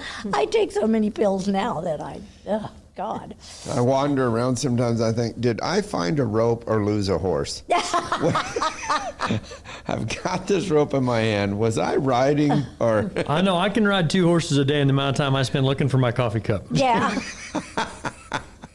I hate going somewhere and thinking, what did I come in here for? And just start backtracking. Oh, that's why I need my hat. Well, God thank it's not me. Can we take another break? Absolutely, we can. Okay. Okay, let me look All up right, real and we're quick. back again from break Yeah. with the incomparable Cynthia. 2025 Wrangler Woman of Influence. Yeah. And she's And- going to tell us what happened when they called her to give her said award. Yeah, to tell That me she. that I won. Yeah, they tell me that I had won it, and I says, well, before they told me, I says, well, I'm sitting on a horse in my Wrangler jeans. Does that count for anything? Counts for everything, seems like. Seems like it Must counts for have. everything. Yeah, must have. I've worn a lot of Wrangler jeans out, let me tell you. They're getting shorter and shorter. You roll them up or do you go down a size on the length? I wish y'all could see the look on the look. His looks could kill right now. He's a dead man. She's slinging them daggers at him. I always wear long jeans so they cover my boots correct. I'm with you. See? I don't like the short jean deal. But you know how I broke the first bone in my body? Stumbling over your jeans. Stepped on my jeans. I was in a stall, taking a halter off a horse that the boy forgot to take off, and I was walking across the stall, and I stepped on my pant leg. My head went into the wall. Oh, jeez. And I thought, oh, God, that hurt. And I put up my right hand, and I looked down, and my left arm was swinging like a pendulum. Well, that scared me. I to bet. death. Never did hurt. Screamed, and I'm not a screamer. But my Mexican man came out, what's wrong, what's wrong? And I went, and he goes, oh, my God, and he about passed out. So anyway, it was a split. It's called a humerus break. That's the first bone. Didn't seem that humorous. No, it wasn't too funny, but it didn't hurt. Never broke a bone in my body till then, and I was 70-something years Oh, old. Jiminy Pete. Isn't that something? Wow. Yeah, and then, if you believe in do-do-do-do-do-do, a year, and this was, what's your problem? I got her. Oh, Karen's tearing up equipment. That's why we can't have nice things. I know. And then? then a year later, this was the Saturday before Easter, and I broke that one. The next year, no, 2 years went by. Second year, I was in brushing a horse's leg, and I had my knees bent, and I was down on my feet, and I was too close to her, and she wasn't going to step on me. She just kind of did that because it felt good, kind of leaned towards me, and I went to move this left foot, and it wouldn't move, and I slid across the barn and jammed my arm into the wall and broke it. Same arm. Well, of course. But it was the arm, but in a different place. What's the worst wreck you've been in? I had a mare that she was kind of goofy anyway, so we're always really Weird. careful. You'd have one of those. Yeah, right. And I'd gotten back from Sun Circuit, and I thought, it was Monday, and I was tired, and I thought, but I got to ride a couple of these horses. So the gal that worked for me, she had saddled them, and she was warming one up. Well, I got on this one, and she'd been in the round pen, and I'd been teaching her to do lope overs. And when I left, she was pretty good. I got home, and she was great. I did 4 lope overs, loped over to the rail. I had a German draw rein snaffle. You know what that is? Where it's fixed so it's just part of a draw rein. And I loped her over the rail, and I said, whoa. Well, she got the slobber strap in her mouth. And she flipped over backwards before she was even still. Oh. Before she even stopped, she was over backwards. Well, a cantle hit me on my femoral artery on my left leg. And Jana was riding. I said, Jana, she knew I'd hit the ground because she saw the horse running. She said, are you all right? I said, Jana, call 911. Very quietly, very together. She says, are you sure? I said, Jana, call 911. Have I ever told you to call 911 before? Well, anyway, she panics because she doesn't have her phone. Now she's panicky. I said, come here, Jana. I rolled over real careful, pulled my phone out of my pocket, and handed it to her. Well, I come to find out, and I never know how serious this is, okay? Not at all. I find out only 5% of the people make it to the hospital. 5% make it out of the operating room. Well, meanwhile, after I'm healing up, I have a really good doctor. Now, was it So bleeding? did it break your femoral artery or your Yeah, but it was femur? bleeding. No, No, it was her artery. The artery, and not Inside. the bone. No bones were broke. It just hit that artery right there. And when was this? About 10 years ago. Well, probably 10 or what 11 kept you alive is it didn't break. It didn't break. That's what kept me out. alive. Right. It was bleeding in, In. and holding a Yeah, little. well, they drill a hole in you to well, I didn't, and here I wake up. She said her abdomen was huge. Yeah. Oh. Yeah. They get me to the hospital, and halfway there, he says, you tell me when you start hurting. Well, I'm only about 20 minutes away from the hospital, or 10 or something like that. And we get almost there, and I says, it hurts now, and so he gave me a shot. So when I woke up, I was in the emergency room, and here's Karen, Jimmy, Lori, everybody I know is standing at the end of that bed. And Jimmy's standing down there crying. And I thought, didn't hurt. I mean, they gave me a shot. Nurse came up and says, can you sign this for an operation? And I rolled over and I signed it. She says, my God, I can read your writing. I still have no idea what has happened to me. So the doctor comes in. He says, you better go say your goodbyes. And Jimmy comes up there just bawling. Cindy, I love you. And I said, I love you too. I don't know what's going on. What's wrong with you What the people? hell is wrong with everybody? So I make it out. Everything's good. I'm in the hospital, intensive care, da-da-da-da. Kimmy is wonderful. That's Jimmy's wife. She is great. And any nurse that tells her she can't stay in the room, she says, yeah, I can. And she stays. And she does. She don't mess around. She's Polak. You don't want to ever mess with her. Anyway, so Portuguese, there we go. Whatever. Whatever. So everything's healing really good except where they put the hole to drain, and it's now infected. And they can't kill the infection. So we go to the doctor's office. And they're worried about going septic. Yeah. Because people can't see, but the hole is above your, Right up here. just Yeah, under your scar. rib cage. Yeah. So I said, I don't want to be untactful, but I says, we got horses out there with cuts, wide open, and flies all over them, and I've never let one get infected. So there's got to be something you guys could do, which is true. So the next week we go back, and Kim and I go to eat lunch over there by the hospital, and I go into shock, and my body starts shaking, and I can't stop. So we go to the emergency. I just had an MRI, and that they were going to send me to San Francisco, and I didn't know it. And so we go in there, and the doctor gets everything taken care of, and he says, I won't get these results back. This is the emergency doctor. He says, I won't get them back till Monday. I said, okay. And what day is this? This is Friday, I think. Oh, Thursday, geez. Thursday or Friday. So the phone rings, and it's Sunday. He says, I want you to come to the hospital right now. Whatever you're doing, stop. And I said, I'm vacuuming. Can I finish? He says, Cynthia, I want you to stop, and I want you in this hospital as soon as you get here. So I call Kimmy, and she meets me there. And about 2 hours later, they got me in an ambulance going to San Francisco University Hospital.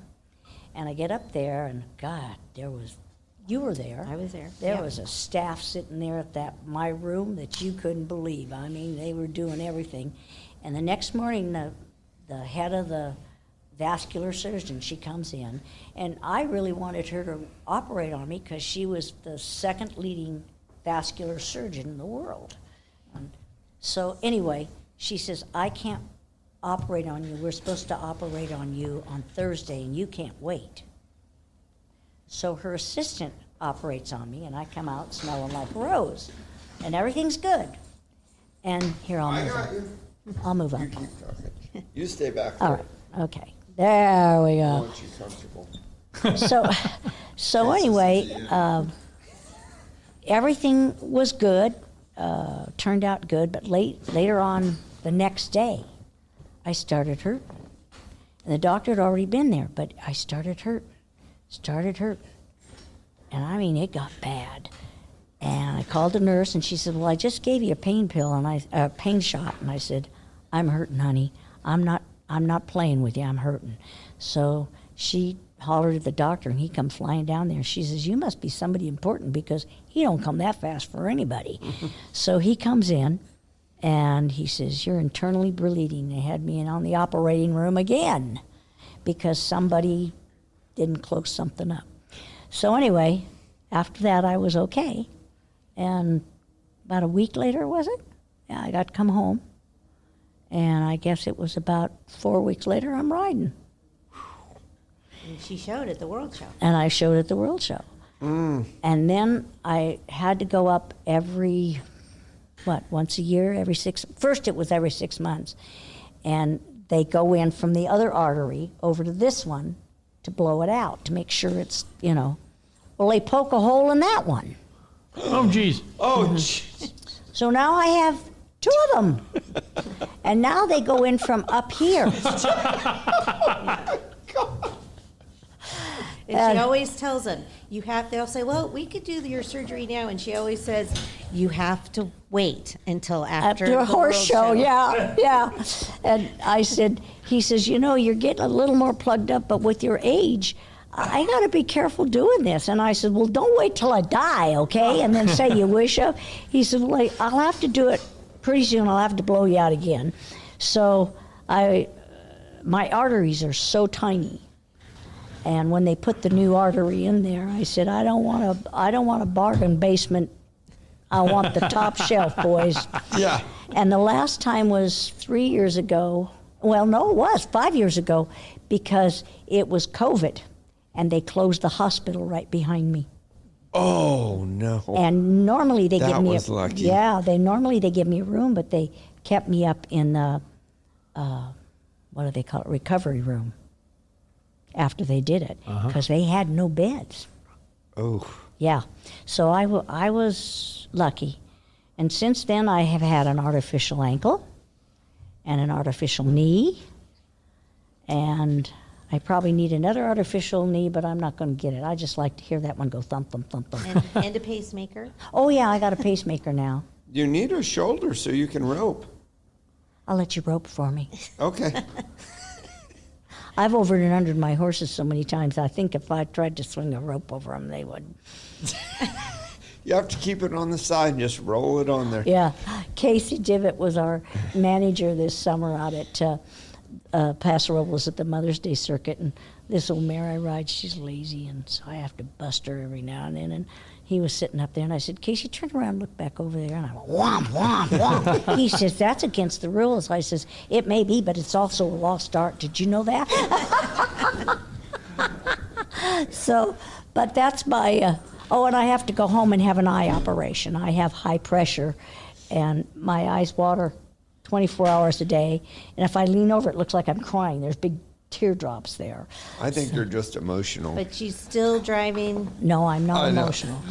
With all of that, she drives all the way out here and all the way back with a 5-horse living quarters and Feather Light's first Trailer. one of their very Yeah. first living quarters, so it's Wow. not so Feather Light. Mr. Featherlight himself made that trailer. Wow. And it's kind of a cute story because they put an electric ram on it. We took it home and had the living quarters put in it. They left the holes where things were supposed to be. And had electric ram. Well, it couldn't lift it after I had the living quarters in there. So Red went and had a hydraulic ram. Vroom, vroom. Anyway, he went back and he told him, and he says, he hands Red a check. He says, no, I didn't want you to pay for it. I just thought I'd tell you. He says, Red, we put an insufficient piece of equipment on that trailer. So, a couple of years later, or maybe a year later, I was going up to Santa Rosa to a horse show, and I was in bumper-to-bumper traffic, and there was a short in the electric brakes. Sometimes they worked and sometimes they didn't. And some car pulled in front of me and I damn near hit him. We were only going 3 miles an hour. And I hit my brake and the trailer went,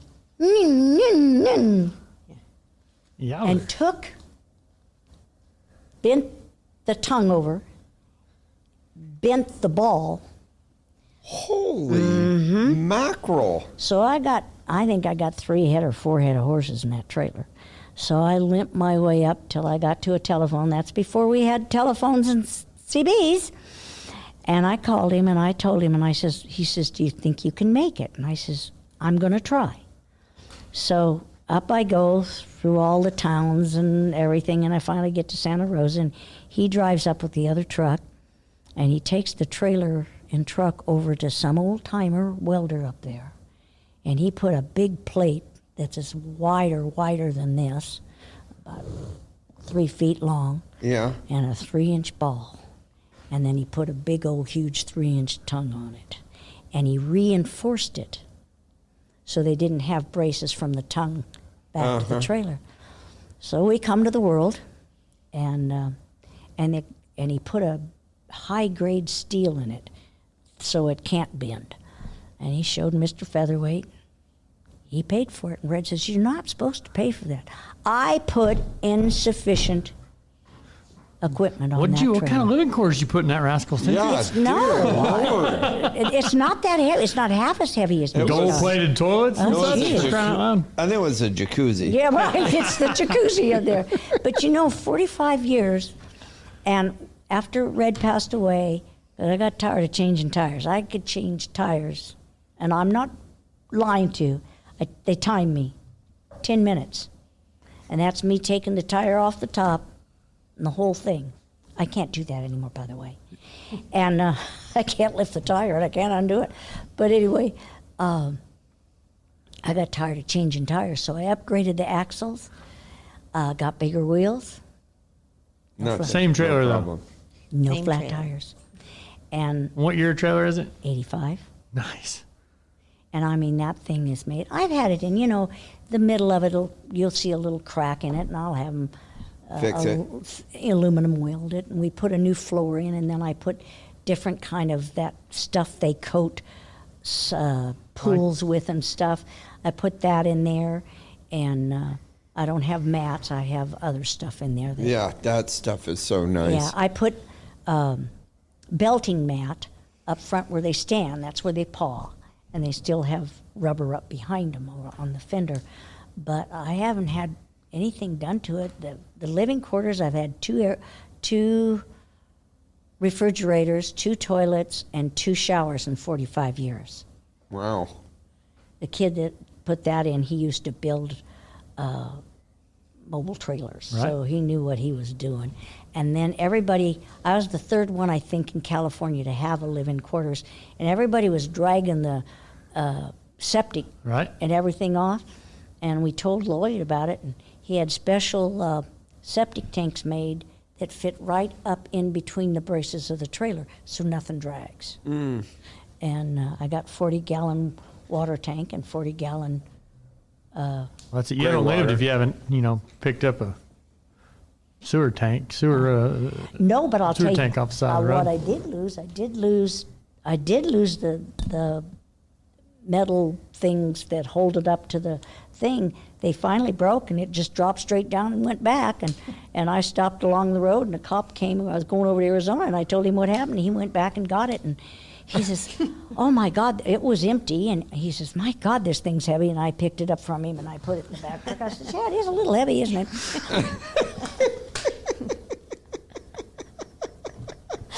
Oh, and I've had him stop to help me, and I've had half of it done, and I'd thank him, and he says, "I didn't do anything, you did it all," And one of my great adventures, I had a flat tire coming out of Albuquerque. When you go up the hill and the wall first gets there, I had a blowout right there on the tire next to the wall.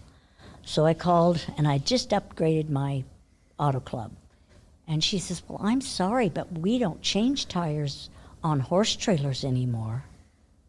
And I just spun by this time, I'm a little mad. So Redhead coming out. I did. I was tired and it was frustrating. I spent all this money to make sure, So I said, can you call somebody for me? And they said, sure. And I says, make sure it's a big truck to do this. I mean, this is a big trailer.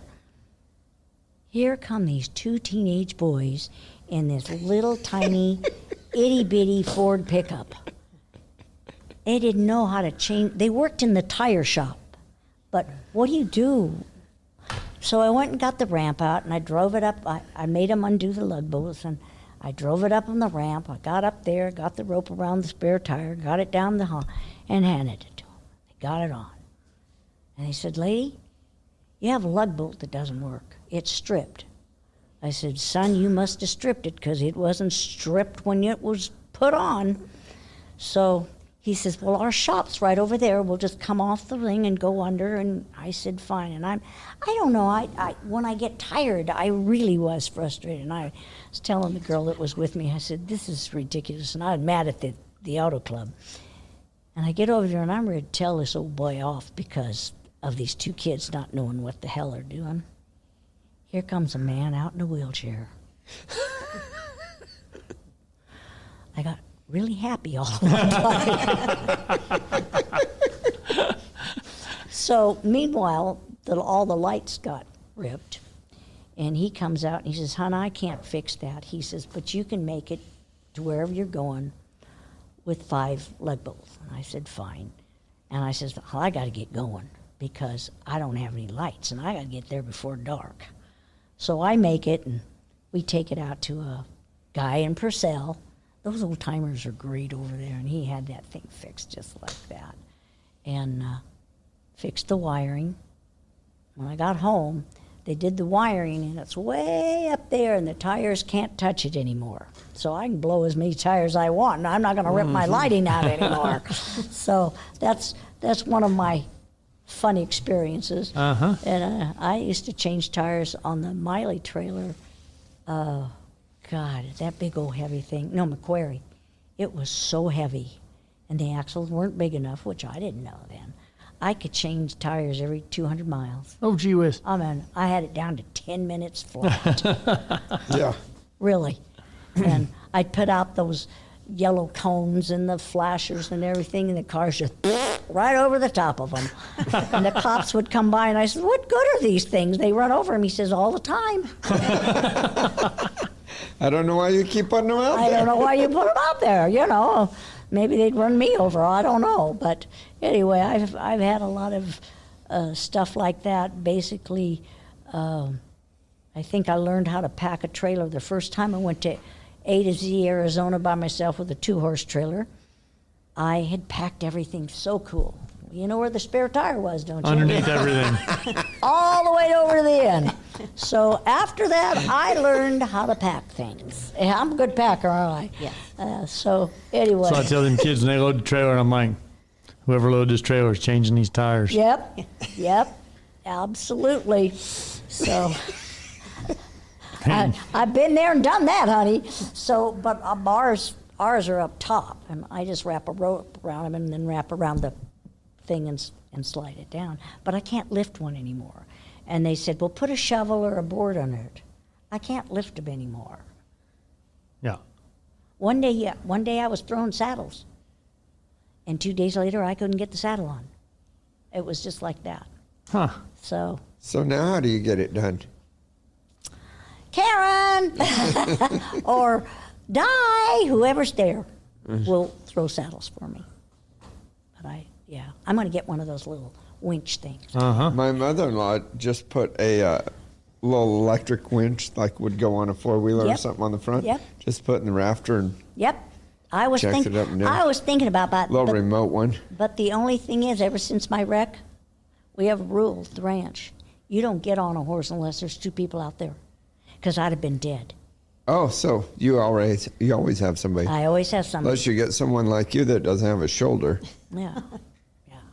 then you'll need the winch. Yeah, then I'll need the winch. Don't discount my winch deal so No, soon. no, I don't. I'm all for them. I'm thinking about it, but the only trouble with the winch is I can't. What good does do to have one if I can't ride, you know? True. Yeah. And ever since the wreck, we don't ride unless somebody else is riding. That's probably a good Good rule. idea. It is. Probably a good rule. Yeah. We try Yeah. not to let Sarah go cross country in without supervision as well. Yeah, you know, and you never think about it, ever, until you have a wreck. And you think, thank God. So now nobody rides unless somebody's there. Yeah, pretty good rule. Well, Yeah, yeah. the cell phones have helped. Yeah, but what if you're knocked What out? if you get knocked plumb out? But David they're Busey, better than yeah. it was. David Busey had a horse stumble on him, and he went head over tea kettle, and he didn't have a phone. And he had to crawl. He couldn't get up. He crawled all the way to wherever his tack room was, and I guess one of the grooms found him. So, no ride. It's not that important. And these horses that I have now, they're all broke, you know, and they don't need to be ridden every day. And we learned that years ago. We had all those kids' horses, and we'd ride them during the week, and then they'd ride them on the weekends. And we get to horse show, they were so fit you couldn't ride them down. I mean, they were fit. And I had a big pleasure horse, and oh, he was just gorgeous. And he was race bred. And at Del Mar, I rode him around the racetrack. I walked him around. Jogged him around, I extended the trot around, I loped around, and I extended the lope around. Now that's what, a 1.5-mile track or 2-mile track? Then I went around and went the other way. Tell you what, I could have beat a racehorse because this horse was fit. He was fit. I'd get off of him, let him drink, and get something to drink for me and eat, and I'd get back on him and I'd ride him again because he didn't like nighttime, and the stake class was at nighttime, and they had an orchestra and the whole thing. And I thought, yeah, your head's got to be between your legs. And then I forget what happened. They canceled it, and we rode it the next day. But let me tell you what, he was tired. He was a tired pony. Oh my gosh, I won the world on him here in Western Riding. Wow. I used to ride him. Well, the first time I brought him here, I rode him out in the snow. You're going to be tired and like it, boy. And, you know, and that's why I'm so short. I rode myself. Collapsed everything. I'll tell you what, we used to have to work a gate, and then you walked from the gate to the pole, and then you jogged from the pole to the end of the arena, and that's when you started loping and down through the cones. Well, this thing could explode with just a breath. So from the gate to the pole was like, oh, dear God. And he'd walk across the pole, and then we'd jog, and I'd go, oh, come on, be good. Everybody be quiet, please. And then I'd go to lope him off, and I'd be really, really careful, because he would go, eek! And he loped off real pretty, and he was breathtaking, and he won it. And I mean, he won it. I was with Doug Lilly, and I forget else who was really, really good. And I said, don't you think they beat me? And he says, nobody beat you. That was something for Doug to say that. And he says, no, nobody beat you. And sure enough, he won it. Isn't it funny how some of them that win first are on the brink of winning last? Yeah. I mean, like, just one breath away from disaster. Oh, he could. We rode at Cow Palace one year on him, and we used to have to get up at 3 in the morning and go down there, and they'd be running stock, you know. And so you'd ride with the stock. And then they'd have the gaited horses and the jumping horses and the cow horses, and you all rode in the ring at the same time. Nobody had their own arena or their only time, and the horses got broke. But I'll tell you what, at the end of the day, well, went to explode in that one class, and I got 4th, and then I went back and won the stake on him. And after he exploded, I was so tired. I took him back to the barn. I'm standing on the gate, and I'm so tired, and I started crying, and I don't cry. I mean, you have to. You're crying right now. No, well, Yeah. you know my eyes, okay? And I'm laying on that fence, and I'm going, you son of a boy, I got up the next morning, did it again, and he won the stake. And he was wonderful. I had one of the top hunter jumper trainers who's a famous racehorse trainer now, and he's really good. And he says, I've never seen a horse that beautiful do transitions like that. I'm big on transitions. And I ended up winning it, but I'll tell you what, that horse. And then they wanted me to do the all-around on him after I won the Western riding. I said, Red, I haven't got it in me, hon. I haven't got it in me. Because he did Western riding, did English, and did Western pleasure. And we wanted to do the trail and the driving and all that. I said, I just can't. That's enough. That's enough. You know, it's funny, you find out the guy that ran the stalls at Albuquerque, little old guy, little old cowboy, years ago, and he found out this horse's name, which was Speck's Choice. And he knew this horse. He knew his sire. And then the other horse I had, I guess it was one of the Silky Foxes that won. And he says, I knew Silky Fox. Do you know how he got that scar on his shoulder? And I said, no. And he says, a mountain lion run him down through the barbed wire fence with a baby. Isn't that something? When he was a baby. And he knew all these horses I was on. And he was really excited that I was riding them. So it's a small world out there. It is. It really is. Yeah, so, but, and I've been on 2 racehorses that were wonderful. I mean, they were just as calm and quiet, and but they were started right. Yeah, the starts. It's just like these kids. Oh yeah, they're not started right. But somebody told me years ago, he says, if a horse does not respect you on the ground, he's not going to respect you when you're on him. And I'm little, and I make a mind on the ground. And I can't hit a horse hard enough now to hurt him, for God's sakes. But I yell at the same time, and boy, they hear my voice. And they freeze. Well, I tell them guys all the time, I'm like, hey, you got them out of the stall, you're training on them. So you're either teaching them to rate and teaching them to pay some attention, or you're teaching them to not. So you want to make my life easier? Yeah. Pay attention. Pay attention to what you're doing. Yeah, absolutely. Absolutely. This big horse I sold this lady in the barn, it was one I raised, and his sire was 14 and a half if he stood up straight. This horse 16.2. He's huge. And he's wide, too. Oh, he's big. He's got a forearm on him the halter people die for. His shoulder is as long as his leg. Huh. And I've never measured him, but I bet his heart girth is a good 85, 84. I mean, you have to come see him, he's huge. Anyway, like I said, I make them mine. They stand still. Well, this lady is so sweet, and she's kind of and he walks all over her. I had him for 2 days. She came back, and I says, did you notice how he stands still? I says, I holler at him. Oh, God. So, and I don't, like I say, I don't beat on him because I can't. And this cute story about her, too. She bought him. She came to me, and big, heavy-set lady, and she says, I've been bucked off twice, so I'm kind of scared of a horse. I says, well, he is not going to buck you off.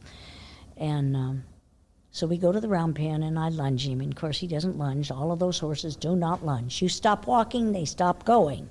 You have to chase them. So I do that. I said, he's a little hard to make go, but he goes. So then I get on him, and I ride him around, and I, show him. And I said, okay, you ride him. So she gets on, and she kind of hangs onto the horn in his back, goes like that. And she walks him and jogs him, and she says, now when I lope him, will he trot halfway around this pen? And I said, no, just do a little kiss and barely touch him with your leg next to the fence. He lopes off, she gets this big smile. So I let her ride, and then we go out to the big ring. And I says, he's a great trail horse, he's not afraid of anything, just go do whatever you want. So the next thing I know, she's loping and having a good time, and I look up, and she's loping for the fence. I mean, right straight at this fence. I'm thinking, what in the world are you doing? And he stops. He's too damn lazy to go through it or jump it.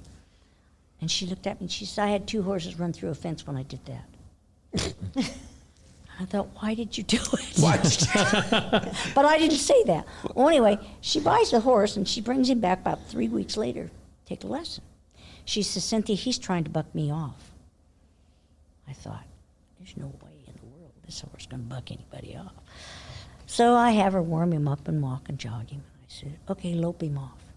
She lopes him off. She's got the reins so tight on this big horse that his head is between his front legs. And the only place he can go Is up and down. is up and down. I says, okay.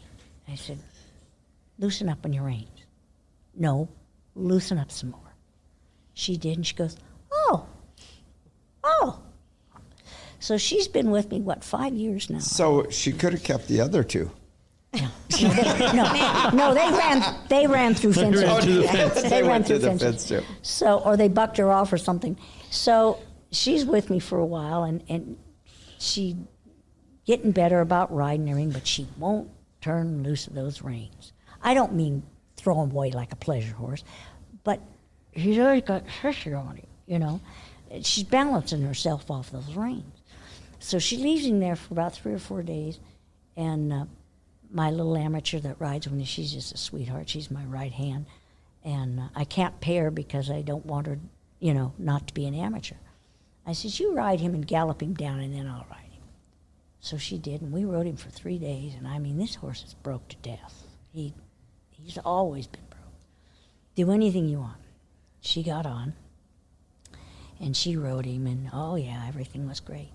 And then in the middle of the summer, she says, my husband got a raise, and I could buy a world champion. I can buy a horse that I can win on. Because she'd been getting prizes, seconds and thirds and fifths, but she wants to win.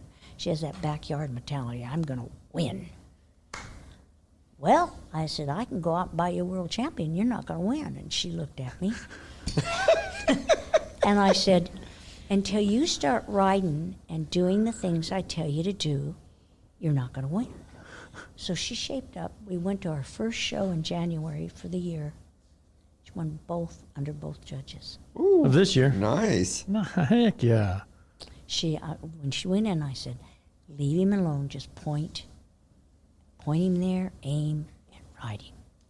And she did, and she won under both judges. Heck yeah. And she came out crying when they announced it, and I said, so she went and bought a sign, and it says, just as I suspected, you were right all along. And she is the neatest lady. So she says, I just want to go there and experience it. And I says, okay, but if you'll ride like I say, because you're riding against gals your same quality, your same experience, and she's ridden horses all her life, but nobody ever taught her how to ride, you know? And, Yeah. you know, you neck rein a horse, you don't just slam dunk them. You know, there's some finesse to everything we do. But anyway, she's a neat lady, but I thought that was funny. That sign, I have it in the trailer. It says, just as I suspected, you were right all along. Now, will she come back here? She's here. Oh, she's here. Yeah. Showed here first time. Doing it. First time. She just wanted the experience and know what it was like. When does she show? Next week. Next the week. fifth, Yeah. The 5th. I think they all show on the 5th, Yeah, don't Wednesday. they? Something like that. Outstanding. What I mean, Nice. And that's he's a pretty cool deal. He's a beautiful horse. For something that big, God, he's got a 4 on. I can't. And the V in front is gorgeous. The only thing he's over at his knees. And I had him sold to a man up, one of Dale Tingle's customers when he was up in Corning. And great big man. And Dale says, I found a horse for you that's big enough. So he comes out and he rides him and he turns cattle back for him in the cutting ring, which Rod, I had sent him to Rod to make a ranch horse out of him. And so he worked cattle and the whole thing. And Dale yells at this guy, get up there and get that cow. So he kicks him and old Copper goes out there and the cow goes the other way. And they went and vetted him, and he vetted and everything, but he is over at his knees. And the vet says, you know, as big as you are, and your ranch is big, I don't know how long he's going to last. He might last a lifetime, or he might not last at all. So, but he's passed 2 vets, even with those knees. But it was probably a smart move, because that's a big horse, and that was a Well, it's big, good big for this lady. Well, I was going to say, yeah. it sounds like he Yeah. found his place in the world. Did. Yeah. Okay, that was a match made in heaven. Yeah, if you can go from running 2 horses through the fence Yeah, to yeah. showing up to the AQHA World Show, that's Yeah. pretty And good getting- little success story. Yeah, and got bucked off. So, no, and she's really a really neat lady. So I it's can only fun. imagine the confidence and everything else that she's just gotten from the whole experience of the deal. Yeah, yeah. Well, I put her on my old bay mare. This shows you how scared she is of a horse. This mare, I put little kids on, don't I? Yeah, Elle was the first one to, Yeah. first little kid to show her. And she was how old? 6, 7? Yeah. I mean, 4 or 5, actually. this mare will not hurt anybody, and she's just like him. She's the auntie of him, and not afraid of anything. Doesn't spook. Doesn't buck. Hardest thing riding her is to keep her going. You know, sometimes you think you're going to have to get off and push. So I put her on. I said, I want you to ride her. And I was riding her horse, and I says, she won't do anything. Just do anything you want. And I said, go ahead and lope her. She says, no, I'm afraid to. She's a strange horse. I'm afraid to lope her. Okay. And I don't force them to do things they don't want. I want to build their confidence and stuff. But I've gotten a lot of ladies in the last few years that have ridden horses their whole life, and nobody ever taught them to ride. You know, they don't have, you don't just to turn one or to stop one. There's a little, you know, and so teaching older people is harder than teaching kids. I mean, their habits have been there a long time, you know. Kids you can change. That's Older- right. older- Kids you can threaten and ear down and And stuff. stuff like that. Yeah. I It's did, hard to bluff the old I- people. I did ear one little boy down. She did. I did. He came from a really good family, but the one grandmother did not believe in reprimanding children. And this little booger, Needed it. oh my God, he Come to the wrong place from the sound of it. came He up did. and one day just started beating me on the rear. I mean, really hitting me. And I joked around with him, trying to get him to stop. And I put him in the stall and locked the door. He cried, so Mama let him out. And he came and found me and started knocking on me again. And I mean, my butt's bruised by now. So I took him by the ear. I twisted it, got him down on his knees. And I says, are you going to quit? And well, he wanted to cry so bad, but he wasn't about to let in. And I just held it there. And I says, you going to leave me alone now? Yeah. I said, sir, and I gave it a little twist. I said, are you sure? He says, yeah. Never did it again. The ear is one of my favorites. Oh, the Because it doesn't leave a mark. Absolutely. You know, I mean, kicking them's funner, but I've never done that. I did throw one in a pool once. I've done all of it. But the ear is Oh, the the ear's most perfect. Yeah. covert. And right- you can just put more. Right here. Right Yeah, here. You the- can put them on right the in the ground. wrist. Mhm, right in the wrist. Uh-huh. Right Let's have in to the try wrist. that one. Yeah, it works really good. If you got any kind of a fingernail, it even works better.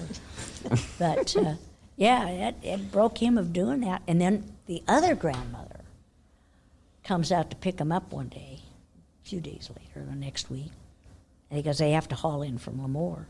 And she says, I hear you had to reprimand Seal. And I said, oh, I thought, oh, God, I'm going to get at you. And she says, keep up the good work, honey. Well, and Jake at a horse show stopped you because he knew the family and he Yeah. thanked you too. He thanked me because he had helped the kids too. And the daughter, they're both brilliant kids. He could play the piano. What was he, 6 years old? Yeah. 6 or 7. You thought you were listening to a pro. It was beautiful. Huh. And she, the daughter, she was beautiful and smart, but Emily. And everybody called her Em. And I says, okay, Em. She says, my name is Emily. And I says, okay, Em. And, but we got along real well. They both won a lot. And he never, one day he was being a smart aleck out there, and it was getting warm. And I said, you don't want to ride very much today, do you? And he said, no.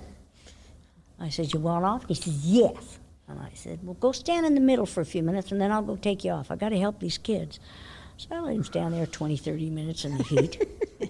I said, oh, you want to ride now? Yes. So you don't have to be mean to him. You just got to outthink him.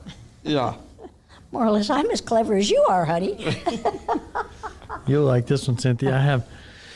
I had a couple kids. One of them was a trainer's kid, and the other one was a customer. And both of them were having a heck of a time staying on pattern. Yeah. I says, they didn't really seem to care much about the money of the entry fee and this and that. So I says, all right, well, if we go off pattern, we're going to do push-ups. Well, the customer girls, not to my knowledge, but the grandma and the uncle were there. Mom and dad were fine with it, but we're out there in the sunshine in Fort Worth doing push-ups, and whoo, baby, you know that look you give him earlier? That was nothing. Nothing. That was nothing. Yeah, Mom and Dad were fine with it, but all come around and she got to where she stayed on pattern pretty good. Yeah. And she got stronger to boot. Yeah, right. But Push-ups healthier. are phenomenal. You are not the only trainer. I've heard more trainers do that. Push-ups. Push-ups. Phenomenal. And then there was one trainer years ago, and this one gal kept looking down. You know how kids look down, and she did everything. She says, if you don't look up all the way around this ring, you're going to get off. She got her off, got her on hands and knees, and made her crawl around. She says, whatever you lost, just see if you can find it. She had to crawl on her hands and knees in that dirty arena all the way around. Now, I've never had to do that. What I do with Did it work? Yeah, I guess so. And then the other ones would put those concho pins right here. Oh, geez. Oh. And then I think Ronnie used to put a pin back here in their collar and wrap their hair around it. We never did any of that. But My uncle used to made Todd Hampton. His dad sent him up because he was kind of out of control. And we have dinner and we have beets. And he doesn't like beets. So he hides the beets under his napkin and sends it back. And so we have homemade ice cream, which is phenomenal. My aunt could cook like crazy. And my uncle never says nothing. He dishes up the ice cream, which I thought was kind of odd. Him dishing up the ice cream, comes around, and Todd's ice cream has beets on it. And he ate the beets and the ice cream and did push-ups. You know what I make the kids do? Oh, that was funny. For their patterns, I make them do them in the barn alley on foot. Over and over again, and they're really pretty good about it. And if they do go off pattern, it just, it kills them, and they don't go off pattern usually the second time. They're not like me. I can ride 3 horses and go off pattern on the last one, which is not real bright. Same pattern, too. But I wasn't good. it's same pattern.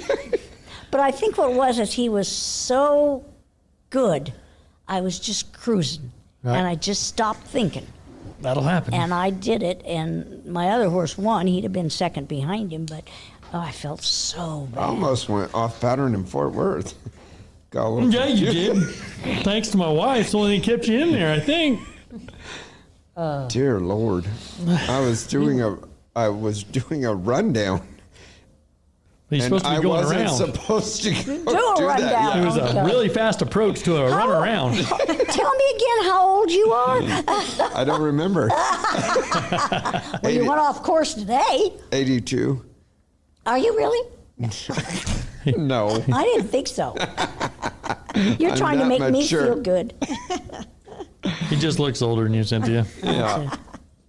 Acts younger, though. He does that. He does that. Yeah. We have a contest. Yeah. He usually wins.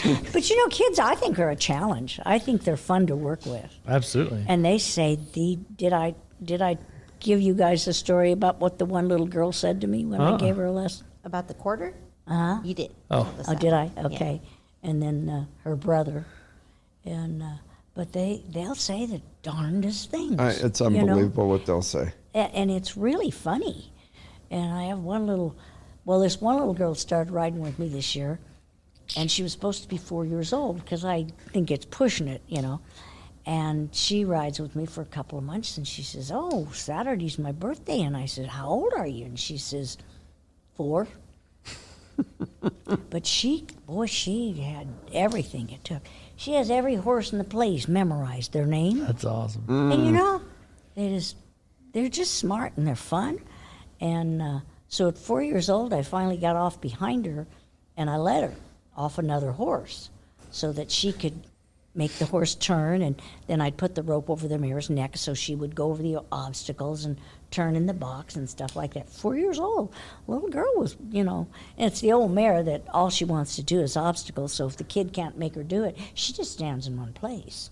So she's pretty safe. That's awesome. That's Bubbles. And, but I love them. They're really a lot of fun. They'll keep you young. They want to come out when it's cold. They want to come out when it's hot.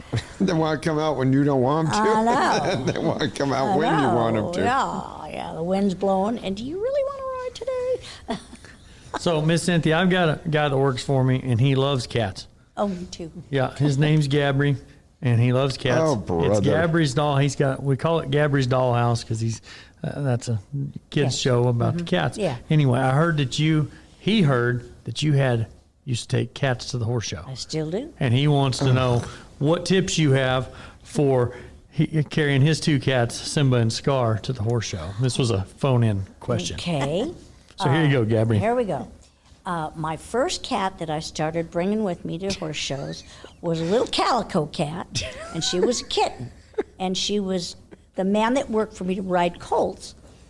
Brought her over, and she was too young to be off her mama. I hope this doesn't start something. No, this is wonderful. Anyway, I take her, and she's really a pretty kitty. And my little Aussie, miniature Aussie, she mothers up to her, and she trains this cat. This cat thinks she's a dog. They used to go chase squirrels. The cat would chase the squirrel. The dog would go to the hole, go around to the other side, and nab it on the way in. I mean, it was tag team time.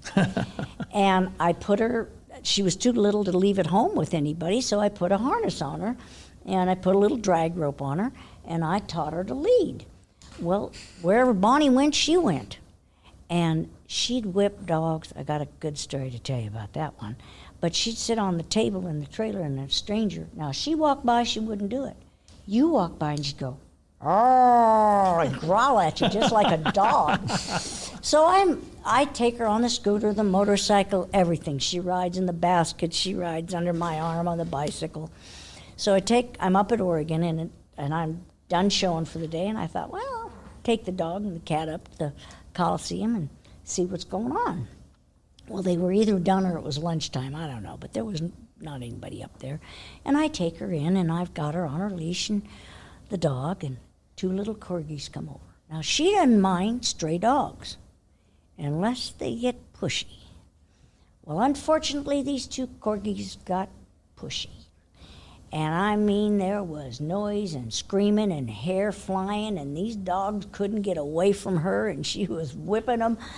And I thought, well, maybe this is the time to leave. So I took the dog and the cat, and I went out, and Don Trout came out. I got pictures in the trailer of her and the dog on the scooter. And I went back to my trailer, and I'm down there for about 10 minutes, and I hear Cynthia Cantleberry, "Will you please report to the horse show office?" So I thought, oh, God, she put one of those dog's eyes out. So I go up there, and I'm kind of nervous, and the secretary comes out, and she says, "Cynthia, would you please report to the horse show to the manager's office?" And I thought, oh, God, I have had it. So I walk in there, and he's sitting at his desk, and he says, "Would you shut the door, please?" And I thought, oh, man, I've had it. He says, "By the way, can you bring that cat up tomorrow to clear this grandstand of dogs? Because there are dogs running all the way out of that place. They didn't want any part of that cat." And all that, and I thought I was dead, But he says, and she used to, the girl that worked for me had a big Cowhorse hound, and she was bigger than most of them. And she'd jump up and put your paws. Well, she was this much taller than me. And the cat was sitting in the barn, and she saw that dog do that to me, and she come running to that dog, and I said, "Run, Aaron!" And I threw the dog, and we both ran. She chased her out in the field. And then I got home from a horse show and let the cat and dog out, and Monster came around, that was her name, and she was playing with my little Aussie and made him squeal. And that cat came out from underneath that trailer and jumped on that dog's back, and away they went. And I'll tell you what, that big dog wouldn't go in the barn as she was there. I mean, she was a cool cat. In fact, she died here, how many years ago? Maybe 3 years ago? 3 to 5 years ago. At this show? Yeah, Yep. she was 19 years old. And I knew she had thyroid. And the whole trip she didn't eat very good. And I thought, oh, her name was Bugs. And I thought, boy, you're getting sick. So I called I was going to have one of these vets put her down, but they were so busy, and so I called my vet and I said, I have some ACE that I carry for emergency, and I think it's dead because it's silver on the bottom. And I says, could I put her to sleep? I'd never given a dog, a cat, a shot. You know how they squeeze the skin and go. But anyway. So I get down on the floor and I love on her, and she talks to me and purrs, and I'm telling her what a good kitty she was and everything. And I said, I'm going to get dressed and then we're going to go bye-bye. I come out of the bathroom. She died. So I gave her, you took her, didn't you? Mm-hmm. Yeah. She took her, and we have her cremated, and she's up on my dresser with my husband and my dogs and everybody, but she went all over the country. She knew more people than I did. Now, this one is a Manx, and she weighs about, what do you think, 20, 22 pounds? Oh, gee whiz. Dear Yes. Lord. Her back paw, from the front of her paw to her heel, Yowzer. as long as this. And I can barely Long pick as her your up. hand. As long as my hand. And I got her as a kitten because I wanted this red dog I have to train her. And he drug her I've got pictures of it on this. She'll crack up. He drug her all over the house. They're still buddies. But I never could teach her to lead. And if she's in your way, you have to step over. Because if you touch her with her foot, she'll either grab your leg or she'll turn around and go, "Row," just like that. Or she'll go, and then she'll get up and turn around and go, I mean, Sounds like my kid. oh man, this one's tough. I couldn't get this one trained, but she goes in the trailer. I'm Sometimes going to she's, send my child home with you. yeah, You got a hole? you bet. Perfect. Yeah, well, She's trained a lot of kids. a lot of kids, and they've all come back. So Red was the gentle giant. They all respected him. He was 6'3" and very quiet. And when Red sent to do something, they did it. I think he only sent one kid home, and that's because she didn't believe him. And he was very quiet about it. Her mom was there, and he says, "Go ahead, take her home today, and when she wants to behave." And that was the end of that. And Jill, Newcomb Gomes. Gomes. Yep. All right. When she was little, she rode with us. And one day, Red always had them get off their horse, lead out the gate, and lead to the... She wouldn't do it. Red says, "You don't want off very bad, do you?" And so she just stayed out in the arena, and pretty soon she crying, and finally she got off. Did you know Kelvin? Uh-huh. He's cool. He's something else. Anyway, he'd bring Red these horses, and he'd halter horse them. So they were all pin-eared and nasty. And he had a new horse, and he says, "Red, I got this young 2-year-old. What do you want me to do with it?" Red says, "I don't want you to halter break it. I don't want you to brush it. I want you to chase it in the trailer and bring it to me, and don't touch it." We had a lot of fun with them. They were great, great people. Lots of fun. We went on my birthday, because I think Calvin's is the 19th to the 17th, and mine's the 22nd of September. So we celebrate our birthdays together. And they had just opened a Hungry Hunter, I think that's what it was, in Bakersfield. And I thought, well, I'm safe. He won't know anybody. Well, we go, and they had just finished opening a Hungry Hunter up in Visalia. Well, there's a crew that goes from one restaurant to the other to get them opened up and to get employees. So it came time for the birthday cake. I thought, I'm safe. He don't know anybody. Everybody, including the cooks, came out and sang, "The old gray mare ain't like she used to be." And I said, "How'd you do that?" He says, "Well, they just opened a restaurant up in Visalia." He knew every single one of them. Oh, God, that was funny. But we've had such wonderful people. And before we close this out, I should say that no matter how great you are as a horseman or a trainer, and no matter how good your horse is, you're nothing without those customers behind you. And or even if they're not customers, friends. She walked onto my porch, and in 10 minutes we were best friends. And she brought this crazy little mare to us. What was her name? Cashew. Cashew, because She her was a little vets. nut. Yeah, because she'd go nuts. Sure. But her problem all along was she hurt. Yeah. Yeah. But anyway, we were best friends. We've been best friends ever since they moved. Both of the kids rode with me. And her daughter is probably better hand than all three of us sitting together. Her daughter's And doesn't know it. something. And does doesn't not know it, yeah. And, yeah, she's kind of like Patty, but she's not as arrogant. She might not know it for a while. No, she's not going to know it. She's just really a humble kid. That's a good and girl. they had somebody working for them, and this gal put her down so bad. She didn't want to ride, did she? She was getting that way. She was getting. So I pulled her aside, and I told her, I says, "Do I let you ride my horses?" "Yeah." "Do I let you ride my customers' horses?" "Yeah." I says, "Honey, if you couldn't ride and do what I tell you to, and didn't ride as good as I did, you wouldn't be on them." I said, "You're a better hand." I told her this yesterday. I said, "You're a better hand than I am, and you don't even know it." I mean, she's an animal person. I don't care what she goes to, they love her. Mm-hmm. You know?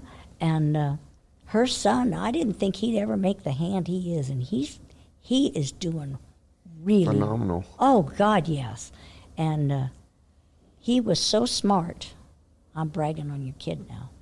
He took the SAT tests for California. It's the highest score they ever got. That's how smart he is. And he's training horses? Well, he's actually welding now. Oh, Because better. He's Yeah. always been interested in facilities and building and all of that stuff. And but he still goes. He bought himself a 2-year-old, and he goes out to weigh. Well, he might be smart, but he doesn't always make good decisions. I told him, I said, even 2 years of junior college, so you have a degree to fall back on. That's all that you need to do. And I told Ella the same thing. She says, "I'm going to." I said, because I've had a lot of customers that the husbands die and they have these big companies and they left them in debt. And if they hadn't had a degree, this one lady had a teaching degree. That's the only thing that saved her. So have that degree. What was your degree in? Horses. That's what I thought. Well, I did go to junior college for a semester. Me did too. Me did too. He went to NCTC. Oh, that's so good. he got That's good. he got a degree in ranch management. And that's good. Yeah. I went for a semester too. Yeah. Yeah. And I got certified in horizontal, overhead, and vertical 70-18, which is what he's doing. It'll pay off. Yes. Yes. Well, I You can make your own, you can write your own check when you weld. yeah. Yes. Yeah. Yeah. Just My depends on how husband good you might welded get right at out, it. and he welded most of our fences at our place. But yeah, without wonderful people behind you, I don't care how great you Yeah. are. You've got to have. Well, it's what makes it fun too, Cynthia. Oh, absolutely. It's- And to have somebody think that you're good enough for them to pay you, Yeah. that makes you humble too. Yep. And I know sometimes we want to bang our heads against the wall, but they don't know. So we just have to. We have to teach them. Forge through it. Just like we teach the horse, And so, but that's kind of my final thing. You've got to have great people behind you. I don't care how great you are. Somewhere along the way, somebody made you who you are. Oh, yeah. You know. Absolutely. And I have a picture of my husband on the wall out there, and we're going to put a thing over it, the man behind it all. Because every horse I'm mounted on out there, he found. And everybody said, well, he doesn't show. Does he ride? Yeah, he rides. And he'd get those horses, you know, gentle and do all that stuff to them. And I'd ride them. And I rode some colts, too. I think in all my years of riding that I can remember, I've only been bucked off 3 times. And one of them I jumped off. Because I figured if you keep bucking, you're going to go through this fence with me. I'm getting off. And I bailed. And horse has a back about that long. So when I had him doubled, you know, I'm looking at his butt. And I'm thinking, you're a lot more athletic than I am. I'm getting off of you. I'm just going to let you have this party Yeah, by you yourself. want to have fun, go run. So I don't do that anymore. I don't have any balance left. Too many operations. Yeah. Too much anesthesia. And so it kind of wears on you. My last cow horse was Starlight Pupto, and he about put me on the ground. He'd come down the fence 150 mile an hour and just, ooh, it was a beautiful turn. And as he turned, and the cow turned, he landed on his front feet. Just bam. And I'm looking at the breast collar and the mane and the forelock and hanging on to everything. By the time I got back on him, kicked him off, and he caught that big old thing down before I hit that end marker. That's how fast he was. It was like an angel put her back It in the was. saddle. I had a picture where her Butts rear upside- end You were is selling this you far were selling away them from- Wrangler jeans. Oh man, I'll tell you. And both of the judges says that scared us to death. They were halfway over the fence, and so the next day I thought I cannot stop here. I was 70-something years old, 75 or 76. It And I was in thought, 2017, so was it? you were. I don't know. You do the math. 8 years ago, about 75. Yes. And I Yes. thought, you know, I can't stop here. I can't end this here because I love this and I don't want that feeling in my stomach. So I showed him the next day. I hadn't had him too long and I didn't know his dry work was maybe a 70, you know. He'd turn around good. His stop wasn't much. And I showed him and I knew what was going to happen, so I knew what to do. And won the class. And I petted him and I said, I think your career's over as a cow horse boy. and then I was going to cut off of him. And I took him over, and Rod Berg got on him at the cutting over there, and one of the practice rings. And Rod's, 6'3". Jimmy's a big horse. He's 15 hands, 15-1.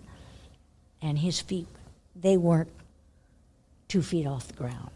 I thought, you know, maybe this is a bad idea, too. Maybe we'll just be a ranch riding horse. You're really good at this, Jimmy. And then Gordon Hayes, I don't know if you knew Gordon. Very well. After he died, he told Colleen to give me that horse. She called me and she says, do you want Jimmy? And I said, well, sure, I'd love to have him, but I said, I had people knocking me down to buy this horse the first time I brought him here. And I said, I can sell him for you. She says, no, Gordon and I want you to have him. Isn't that nice? That's pretty That's cool. phenomenal. So, That's some of them people you were talking about. Yeah. I knew Gordon when I worked at the saddlery in Bakersfield in I graduated in 60. So I knew him, I think I met him in 61, 62. We went out 2 or 3 times and then he came over here and he got married and he started making bits and stuff. But he'd come and see me now and then, and after Red died and I had my wreck, he'd come over and sit on the porch and talk to me and everything, you know. And he told me something I didn't know. He says, you enjoy your own company. And I do. I don't mind being alone. It's probably why I can talk so much. But anyway, when he got sick, he would come by when he went to the doctors, and Colleen loved the way I took care of Jimmy. He looked like a Clydesdale. His tail was thin ringed. It was dragging 2 inches on the ground. His mane, he had enough hair on his chin to braid, and he grows hair from the back of his knee all the way down. And I clipped him up and Gordon says she wasn't real pleased about me bringing him to you to ride. And she came over about 2 weeks later and she says, "Can I see Jimmy?" And I said, "Sure, he's in the round pen. I'm going to ride him." And he was all clipped up. He still had winter hair on him, but his tail was combed out and everything. She says, "Oh, he's so beautiful now." And so she was pleased. She Good. was pleased. And the girl that has a horse with me now, she rode him and won. What'd she win? She, Select. yes. Selected Amarillo. And when Gordon was dying, Well, she is also your CPA that you were Yeah, talking she's about. my That you were CPA. riding with her Oh. since as she a was little girl. Yeah. And she says, "I Denise. want to get Gordon something." And I says, "Honey, he's on his last week." So I guess she wrote this beautiful, beautiful letter, which she is very good at. And Colleen and him read it and cried, and he died the next day. Oh, So Jimmy became mine, and he's now on pasture, retired at 21 or 2. jeez. And he tore a ligament twice at Guthrie on that grass going downhill, and I wasn't changing leads either. And it went down into his navicular. Oh. Nerving wouldn't have done any good. So I just turned him out to pasture, and I should put him down because he's old enough, and I had him in with the other mares, but he eats more than they do, and they get skinny and he gets fat. Oh God, I mean, he's so fat right now, and I'm trying to pull the weight off him. He's lost a lot of weight the last 3 weeks, but And you still have Questa, too. yeah, and Questa, my other little cow horse, is still Yeah. alive, and his kids still ride him, and he still thinks he's a stud too. He can bring a gelding and eat. I'm not kidding. You want to tease a mare? Just put him on the other side of the fence, and he'll have him squatting in no time at all. He is the little stallion. But he taught me a lot, and he was good to me. That one was. And my little cow horse. Done pleasing chicks. I don't think he lived up to his name because he doesn't think he's done He's not pleasing. done pleasing chicks yet. He's just not done pleasing chicks. And I told you how Sandy Collier told you how he got his name. Was, Yes. Right. He couldn't go to Cal Poly, he had to go to Cuesta. But we were sitting at a horse show, and I says, "Well, what do you think about him now? I just got third in a big open cow horse class." She says, "Can I have him back?" I said, "No." Yeah, that was we knew when I bought him that he couldn't last. He wasn't supposed to last but a year, and he lasted 3. But as soon as he was qualified, I'd turn him out to pasture. And that's what the vets at Alamo said, turn him loose, turn him out. And I did. And then I'd get him back in a couple of months before it was time to go to the world, get him in shape, come back here, and he'd place for me. And then, of course, You placed in reining. in the open reining, the senior cow horse, Yeah. the ranch riding. Yeah. He's, and I'd go home and he'd be limping again, and they'd x-ray him, and they'd say, "Okay, turn him out." And I'd turn him out, and then I'd bring him back to have him checked about 6 months later. He says, "What in the world do you do to him?" And I says, "You told me to turn him out. He says he's sound." And I says, "Well, I just did what you told me to do." And I feel like he didn't expect it to work. I don't think he did the way what'd you do to him? And he got dry land, and it went up in his, next to his sheath. And when it finally developed, it developed down back behind his tail. And he's got a big rear end on him now. And he gets a little stiff, but he's fine. He's And he's fine. done great you taught him how to do trail. Yeah. Elle showed him for the first time Yeah. in his first trail class. Loves the kids. Well, they all love the kids. All of those horses Yeah. love the kids. Jimmy, we're at, where are we? Okie, Versatility, Guthrie. Guthrie. See the brain? Lazy. Yeah. So we're at Guthrie, and they're about to ride my other little girl's horse, Avalon's Goldstein's little mare to death. And I said, "You guys just can't ride her anymore. Get on Jimmy." He'd never been ridden bareback. So we threw Elle up there. His head went up. His eyes got big. I said, now just sit there a minute. Just sit there. He wasn't sure. And I says, take a couple of steps. And the eye went up, got bigger, and the head went higher. I says, okay, just sit there. I says, now rub your little rear back and forth on him. She did. Head went down. Less than 2 hours later, they're riding double, jumping him. And going through the water. Oh, going through the water. You'll love this story. Okay, they're messing around on him bareback, and AQHA is taking a picture of somebody on a horse going through that water pond they had down there. Guess who comes up wide out, open behind him? Drowned this man. Drowned him. Oh, and Avalon shows cow horses too. Yeah, she shows with Tina and She's Tucker. really doing Oh, good. yeah. She's won the Pacific Coast, and she's really doing good. And very quiet, very quiet. She's a little tiny thing when she came to me. Never let go of her mom's hand unless she got on the horse.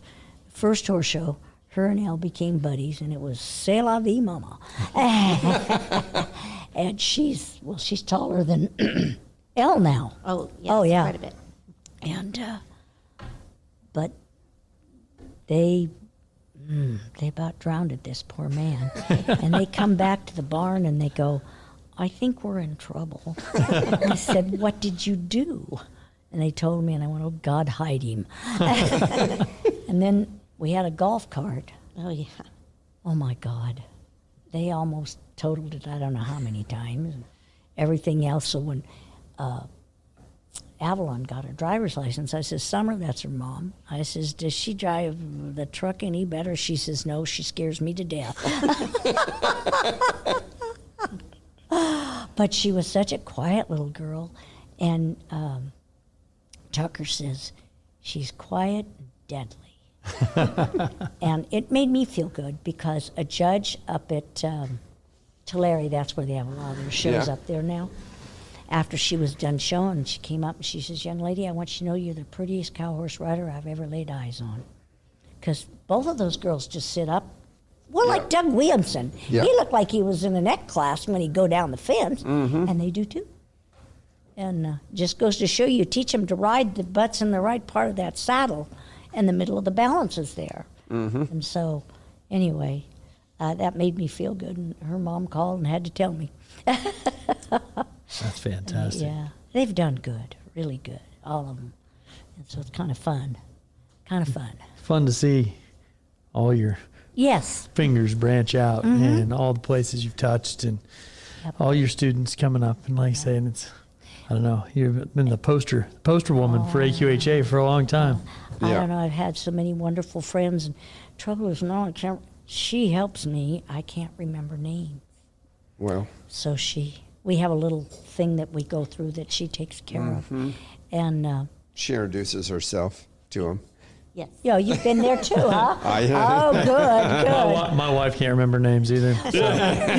And the other problem is you don't, I used to go to all the AQHA shows. I go to New Mexico and sometimes Texas and all over. Well, I don't anymore. Yeah. Because I can get qualified in 3 shows. And so I don't go anywhere. So when I see these people now, they don't look like they used Right. to. So Right. And I know I'm supposed to know them, but I Yeah. know, oh, I know. Cynthia, I haven't seen you in so long. And I'm going, I know.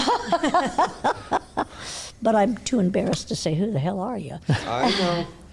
well, I miss those days in quarter horse shows of when you could go and do all the events though. I miss that.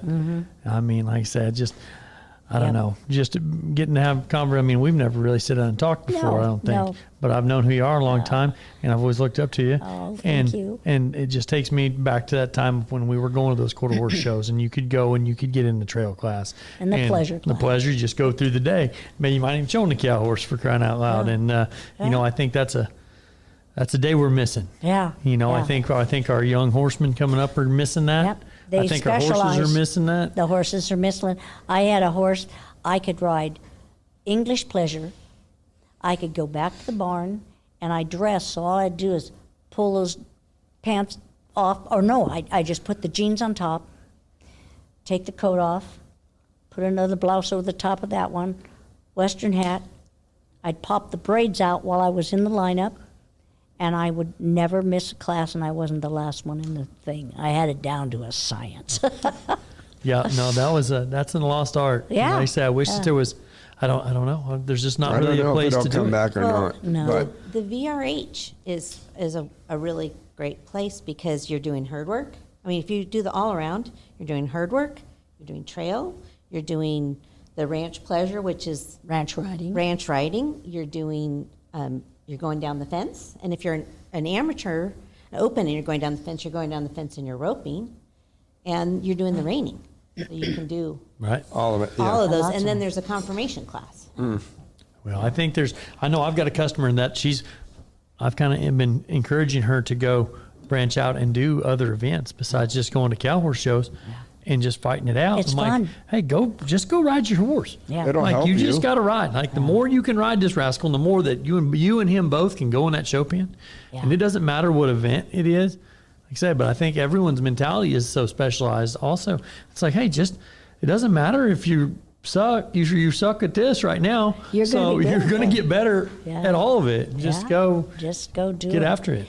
It's just a lot of fun to do, and Well, it's good for the horses. I mean, Yeah. you have, like with Mead, when he was coming along, he graduated out of we had to retire his horse, and so he got the cow horse that I had, and she was kind of a hot little sports car, and difficult to show, and she was show smart because she'd been shown Oh, a yeah. bunch, and so we were riding with, Cynthia, but also with Tommy Thompson, and he said, you go in every ranch riding class you can, Mead. Darn And right. he, Yeah. over and, and over he was and over good. again. He won. Yeah, and he, got him together with her, and then she also, then didn't know what was going to happen because Right. she was literally Right. one of those horses that would be like, oh, this is pattern 4. Yeah.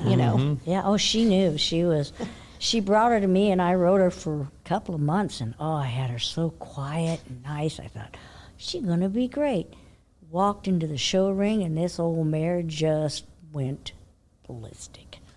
That'll happen. Russell's going to set time records when we start showing him in the God, Ranch- I'm the gonna ranch riding I'm class. gonna stand up there and yell, right turn. I'm not gonna let you live that down at all. What right? Yeah, what right? I don't have a right. I just have a left. I don't understand how it's not right turn. I had a 2-point marker for turning after the marker, so how is it not turn? Not to the right. Smart aleck. Yeah. No, they've brought me like cutting horses that got sour and stuff, and we just rode them like we'd ride any of our horses, and we rode them across the obstacles. They got to be real good obstacle horses because it gave them something to do. Nobody was poking them or backing them off, and the lady came out about 2 weeks later, and she says, you have that horse tranquilized, don't you? And I said, no, ma'am, I don't. Well, why is he so quiet? And I says, because we've given him a job to do. We've given him, his brain has to think besides a cow. And I think the guy that was training him wasn't letting him think about the cow. His spurs were thinking about the cow, I don't know. But anyway, he got to be a good boy. And Well, there's a lot of horses in these other major events that there might be a niche coming back to the AQHA with those horses and doing everything doing everything. and rebuilding them. And they can do it if they quit loping sideways down the rail and letting them trip over their heads. And we were sitting up, you and I were sitting up watching the reining just a couple of years ago, and it was the amateur reining. And they came in with the jump ropes, the reins like this. And it was that pattern, you come in and you spin in the middle and you spin and then you go do your thing. And it made just big holes out there. And I said, you watch it. Somebody's going to go head over tea kettle because they can't pick the reins up. They're too loose unless you reach up with the other hand. So anyway, sure enough, this kid went head over tea. Well, it wasn't a kid, it was a man. Went head over tea kettle and he limped out and so did the horse. And he hit that where they'd been spinning. And if he had had a shorter rein, he could have probably picked him up out of the dirt. Scares me. Wow. But all these horses, gosh, I think the ranch riding has done more for these horses because Yeah.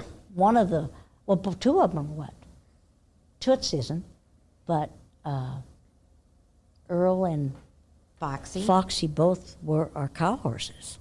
And of course, they got a great start on them. You just had a little more looser rein, you know, not so much in the bridle. And they're both pretty movers. And the girl that works for me, Well, Jimmy was a cow horse, too. yeah, and Jimmy was a cow horse, and Questa was a cow horse.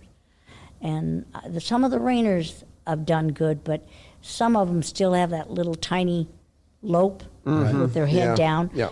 And they were talking about it, and I said, "Will you ride one of those cross rein?" I says, "I've ridden on a couple of ranches, and I've ridden ranch horses, and I've ridden flatlanders, and I'll guarantee you, I wouldn't ride that horse up a hill, more or less down a hill." And you know, a lot of states don't have hills. We do. Right. But how would you like to ride that? No, ma'am. I tell you No. what, when we get the more the reiner bred kind of horses, that's the first thing I tell them. They says, "Well, you think he'll cow?" I says, "I don't know. You think he'll lope?" Yeah, can he go forward? Yeah. They're not allowed to go forward. So I mean, not. I love reining, but it's getting. No, absolutely. But It's- that's it. If they're lope strong. Yeah. I don't know. Like I said, I've just never been a good enough horse trainer. If they didn't have a pretty good natural lope to them, Yeah. I couldn't win very much on them. You ever want to get a horse broke? Just put a kid on it. I'm not kidding you. They make them gentle. They learn to go fast, when, you know, especially if they're going slow.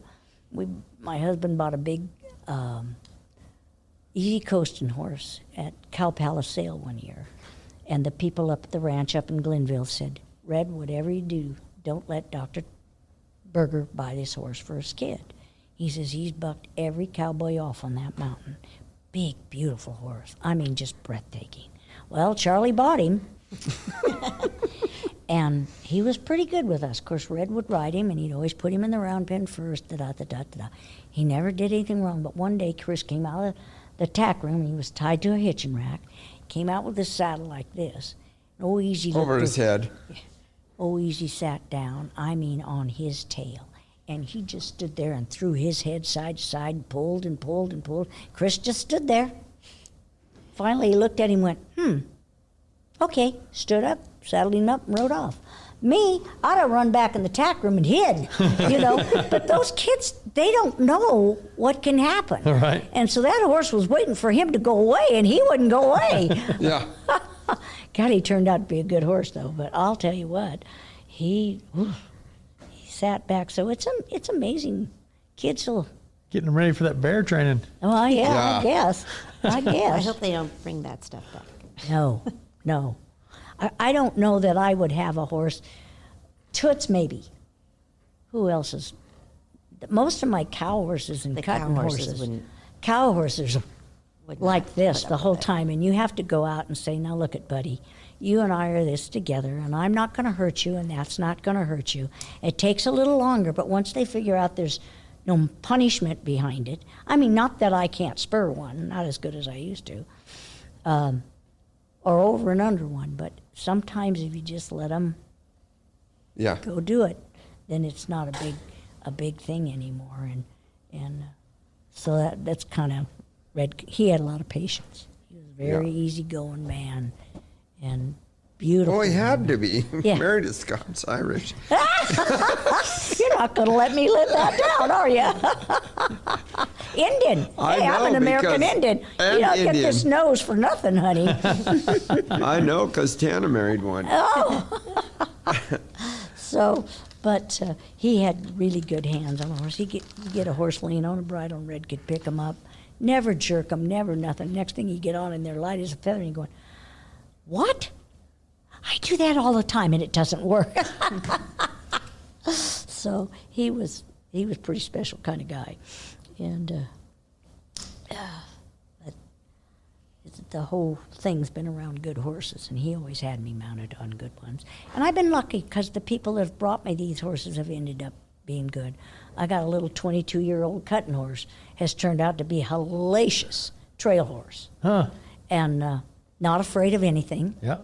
He's not built like a lot of them. He has the little short neck, you know, and he's learning to let it go. And she's learning to let it go, but she balances herself off the reins, and so we're kind of going through that right now. But Sure. neat people, neat people. We have met so many wonderful people in our lives.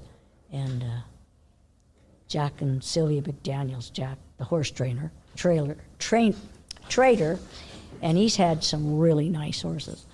And this is a funny story. That's Sydney and McKenna's grandfather. Oh, Yeah, Jack.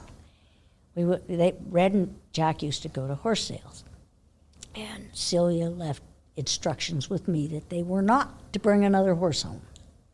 Well, they partnered. course. They would partner They on a lot partner. of horses and bits. And so bit we club. would go. We were at Clovis Sale, and it was during the winter, and it was cold. And Red says, "Why don't you just stay here in the motel room?" And I said, "Okay." So when they came back a few hours later, and I told them out the door, "Don't buy a horse." He came back and opened the door, and they both had grins on their faces. I said, "What did you buy?" "Oh, we bought the cutest gelding you have ever seen." And he was. So we went out to see him the next day. Oh, he was a cute thing. But he was mounting another horse. I said, "Jack, what did you buy?" "Oh, my God, he's just having a nervous breakdown that he bought a crib." Well, he wasn't. It was one of those things, but he wasn't a crib. But anyway, Jack took him home, and they got him broke and sold him for a lot of money. He was really nice, and I had to buy a horse at a sale for Jack once, and it was an impressive 2-year-old. And I'd never bought. I sat right next to my husband, and he bought a horse at Cow Palace, and I said, "Where are you going?" He says, "I'm going to go pay for the horse I just bought." What? So Jack told me all these things that they were going to do, and they did them, and he got up to 10,000 on this horse, and they kept running him up, and I just finally, they kept running him up, and I stood up and went to walk out. Sold $10,000. They were running him up, and Jack told me they would do that. So that was my first adventure, and this horse was gorgeous, but he was unimpressive. And he'd look you right square in the eye, and you just want to pet him, and he'd bite you. Most horses are going to bite you, going to put their ears back. Not this sucker. So I warned Jack. I said, he'll eat you now, honey, with his ears up, so just be aware that he's not friendly. But he was pretty, I'll tell you what.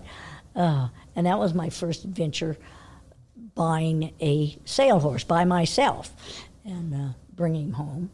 And I didn't haul too many stallions. I had 2. My neighbor had 2 studs that I hauled, and they were both really, really broke. Brian Cox was a hand, and he started a lot of racehorses, and trainers kept wanting to. All the trainers finally at the track wanted him to start those horses because they were ground broke. Mm-hmm. And they had manners, And I could go to ride one of the studs. Terry that worked for him, she would go, and they knew they were going to be teased, so they acted like studs. Brian would go, they knew they were going to be bred, so they'd act like studs. I could walk down the barn alley with a halter, and they'd put their head down and put their head in the halter, because I was going to ride them. And Blazing River, we were at Paso, Robles years and years ago, and I was in a pleasure class on him, and somebody had a horse tied to a trailer outside on the track and broke loose, and the saddle went under him. oh, And you know how loud and noisy that Yep. is? You never saw so many horses just scatter in that pleasure class. And old River, he'd been roped off and been to 1,000 ropings, done everything with him. He just kept on loping. And he hit a horse broadside and just knocked him out of the way, and the judge is going, I won the class. They finally caught the horse that was loose. But he was really a neat horse. He was neat. And we were at Cow Palace, and they put a stock trailer out there to load in. I says, "Has he ever been in a stock trailer?" And Brian goes, "I don't know." I thought, oh boy, I got to put this horse in a stock trailer. He just ran right up in there. Like a fun game, Mom. It was a fun game. Yeah, I had a lot of new things that happened to me, Oh, boy. We had a good time with all those horses. I had some, Teddy Robinson sent a little horse to me that wasn't fast enough down the fence, and so I made a trail and pleasure horse out of her, and God, she was pretty. And really a good trail horse. The first one I ever had wasn't Spooky. And I was down at Del Mar, and and we were out on the grass, and we had to walk through the water box and then go stop in front of the judge and do something. So in the first class, she walked right through the water box. Second class, she jumped it and landed with her nose in the judge's lap. I said, hi. I wasn't expecting, because the first class she walked right through it, Neither was the judge. bet the judge wasn't either, right. He just kind of frowned at me. And the first class I ever took her at home, I trotted her in the box and stopped her, because we have to do that sometimes. And of course she slid. And I said, now wait a minute. When I say whoa, just whoa, no sliding. So then I went to turn around. She goes, I said, now, when we turn around carefully, not you. But she got to be a hell of a trail horse. Really good. I liked her a lot. It's funny, the horses that like the trail. It gives them something to think about. Right. Yeah. But I couldn't do the trail today.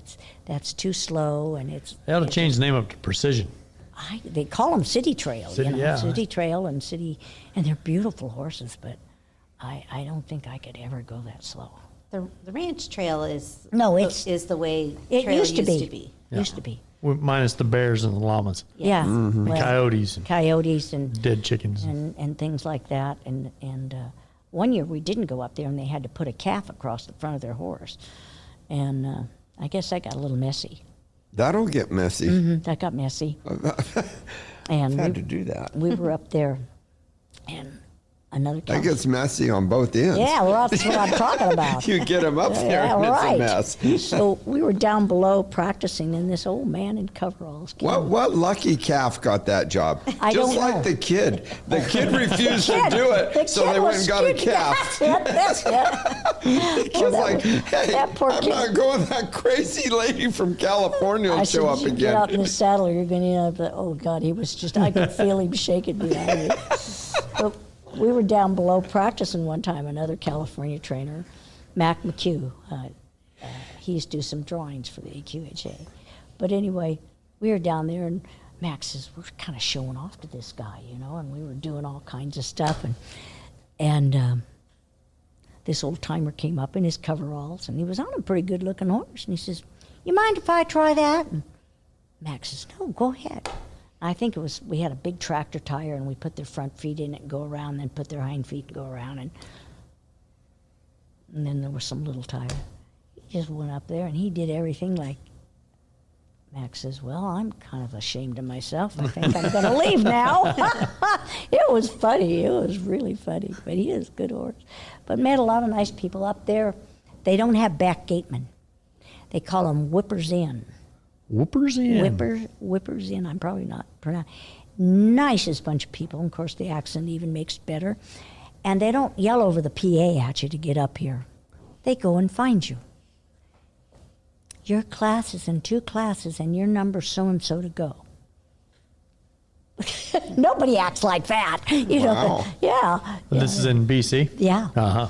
That was really a lot of fun going up there and doing that. And it was fun. All the Oreganos were up there and everything. And so it was but that was the first time we had ever walked in the ring, and they shut the gate behind you, and there was nobody in there. We used to have to line up at the end of the thing and do rail work. And it was like, okay. And like I said, Stage fright. well, it was like that. Your horse just had that feeling that you were the only one there that was going to save its life. And there was so much going on that I think they did it because there was so much going on. Yeah. There was, if I spook at this, I'm going to run into that, then I'm going to spook at that. What am I going to do? So you go home and get them broke. Get them broke. But she was broke. That is kind of the overall goal on all of it. All of them. But I don't think people realize, I don't know how to say this, how unbroke some of those horses are, and they don't know it until they get up and see some of these horses that really, whether they're cow horses, reining horses, trail horses, or whatever, how handy they have to be and everything, And but I like the ranch riding and the ranch trail. It's really good. When they figure out what the heck they want on the ranch rail, I'll ride it again. But until that, They had you loping long trotting around a long time. Oh, I think we went around almost 6 times Yes, that night. I Cynthia almost was passed like- out. Yeah, she was like, I can't breathe. I can't breathe. And Jimmy had such a long, he was real powerful off behind. And everybody says, you hang on to the horn. I says, I don't want to go over his ears. That's where he's going to put me if I don't. But he was, he was cool. But I don't know, and it's better. But I still don't know what they want. Well, I think that's a bit like everything as it, the growing pains of it and everything else. In the first couple of years, it was real fair because nobody knew what they wanted. And it was just kind of scramble them up and throw them in there. Yeah. And, I think as it gets to be more standardized, I think you're going to see, Yeah. It'll just get better and better as you go until, The one Wow. gal that rides with me, amateur, she's done all the work. She's ridden with me now for 15 years. And she has done all the work on this little black mare, and she's not easy. I mean, one day she likes you, the next day one day she lets her put the halter on, the bridle on, the next day she won't let her put it over the second ear. And she's just funny that way, and she's an older mare now. And we've come a long ways with her. And I've sat on her a couple of times, but I've never trained on her. I went to get on her one day, and the mare turned around and Di says, I don't think you should try to ride her today. And so I didn't. She's a funny little, but boy, she's done good. And she did really good at the last two horse shows with her. So I'm hoping she gets a prize here. She was going to get a good prize last year, and the mare changes leads by just that, just barely move your hand. And she changed, and then she reined her the other way to straighten her out, and she changed back. So should be extra credit. I think Yeah. so too. What the heck? But anyway, so we're hoping for her to do good too, because she's, like I say, I couldn't get along without her. She's just the best. Well, And- even if she doesn't, we can see you get an award. Well, yeah, Yeah. you can go to the bar and You got and 2001, you got an award award? that we had to read to you because you couldn't read your ring at what year it was. neither could you. I didn't even try. Oh, okay. I saw no point in that. Chris is so much younger than me. I'm figuring if he can't read it, why would I try it? Yeah, like I say, the next operation is on my eyes. And I told my eye doctor, I says, you think you can keep me out of glasses for 10 years? Well, it's been 5. And so I said, let's go for another 5. And so they're going to go up there and put a tube up in there and try to get the pressure off my eyes. My pressures are too high. And that's why my eyes water. And I got four plugs in them. All my tear ducts are plugged up.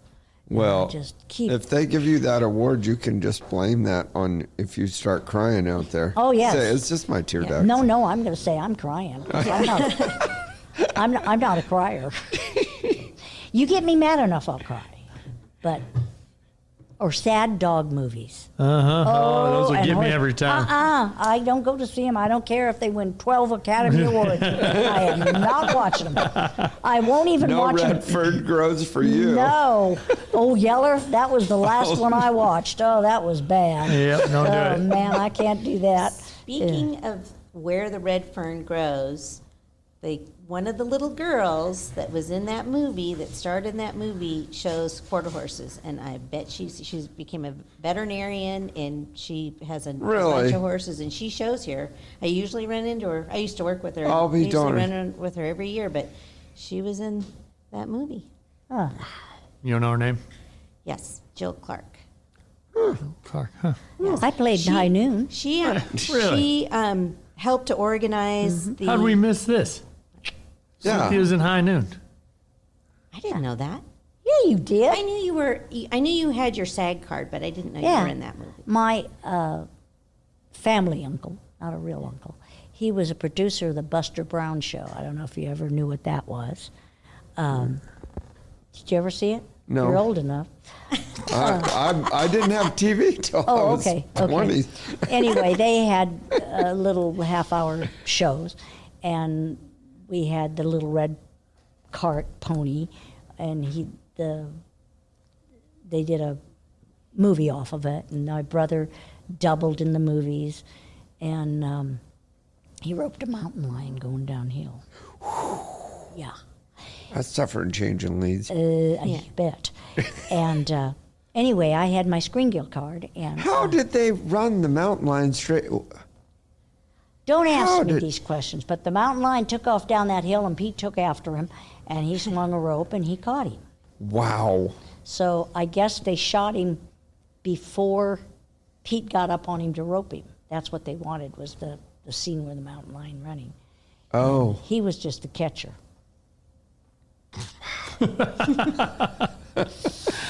I know he could catch anything. He could catch me Yeah. off the meanest pony that ever lived. But I ended up in high noon. I had my Screen-Gill card, and I got called up, and I played in the church scene where Gary Cooper comes in from behind, and I'm sitting like in the second row, and I'm the first little girl right in the middle. I'll have to watch it again now. I have long red hair. Used to have hair all the way down to my waist. Wow. Yeah. I never did. Yeah.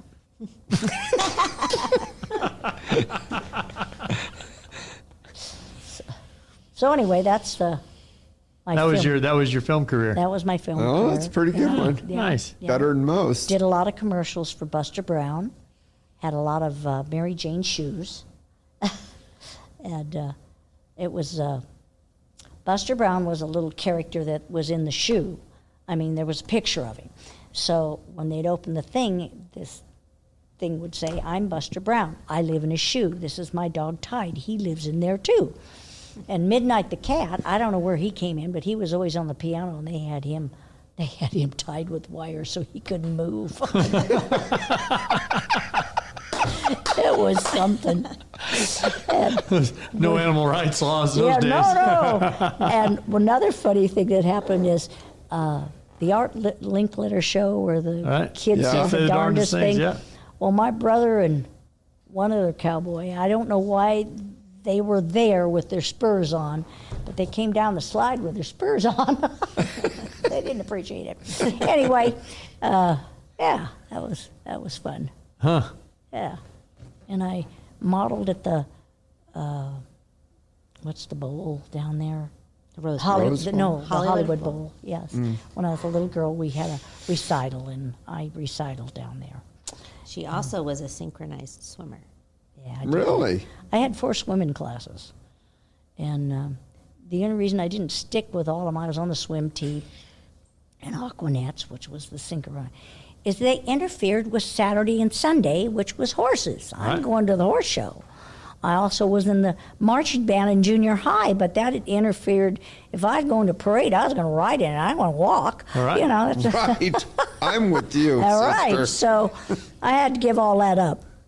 But They wouldn't let you play the drum on the horseback? No. So anyway, our drill team would go in the parades and stuff, and that was. I'll tell you, you want to get a horse broke, you put them in a drill team. They have to run full blast, and they have to neck rein around the other horses, because when they do that crossover, you got to be Right on. right on. I saw him cart a couple out in Gainesville when I was a little yeah. kid one time. Yeah. It kind of scarred me off the drill team Yeah, thing. yeah. It gets a little western. Seems harmless till it doesn't work. Yeah.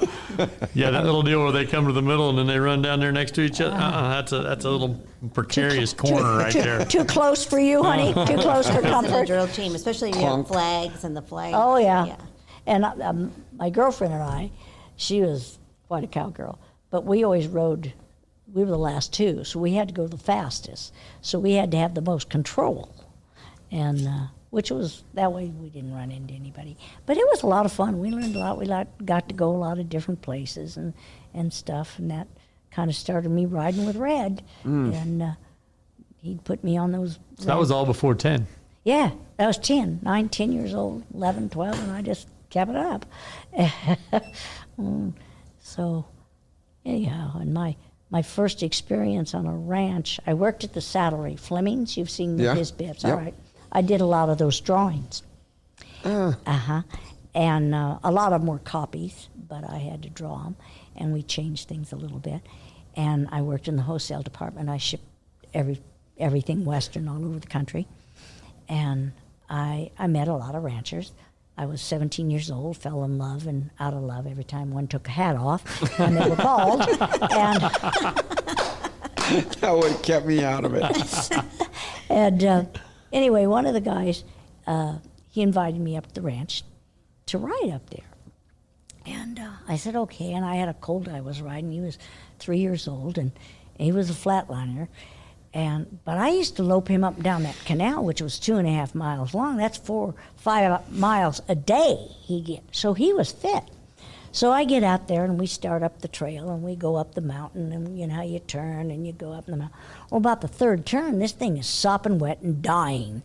So I'd have to get off and loosen the cinch and air his back, and da-da-da-da-da-da. Well, we finally made it up to the meadow, and I'd cooled him out, I think 3 times, and I got up there. Trish says, now you go over there, and there's some cows back over there, and bring them down, and I'll go over here. And he says, you better hurry up because they see us. So I went straight ahead and was going to go out and around, and I kicked that horse off to lope him off, nice lope like he did. Son of a gun broke in half.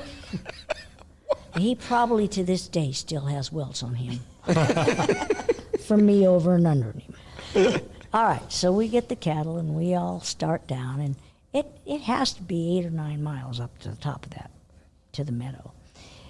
And so going down the hill, I don't have to air his back. I just have to hang on because he'd get to the corner instead of walking around it. He'd go, whee, with his front feet off the cliff. I'm going, oh, my God. So we get down and we get to the branding pen, and I can't rope, okay? I can swing it at that time, but I can't rope. Well, there's a gap in the fence down at the end, so I trot them calves down there and put their head through it, run the rope over them, and bring them out, and let them run through, loosen my rope, and let them run through, and pull it up on their hind legs, and drag them to the fire. Oh, they all think I'm a hero, till one of them saw me.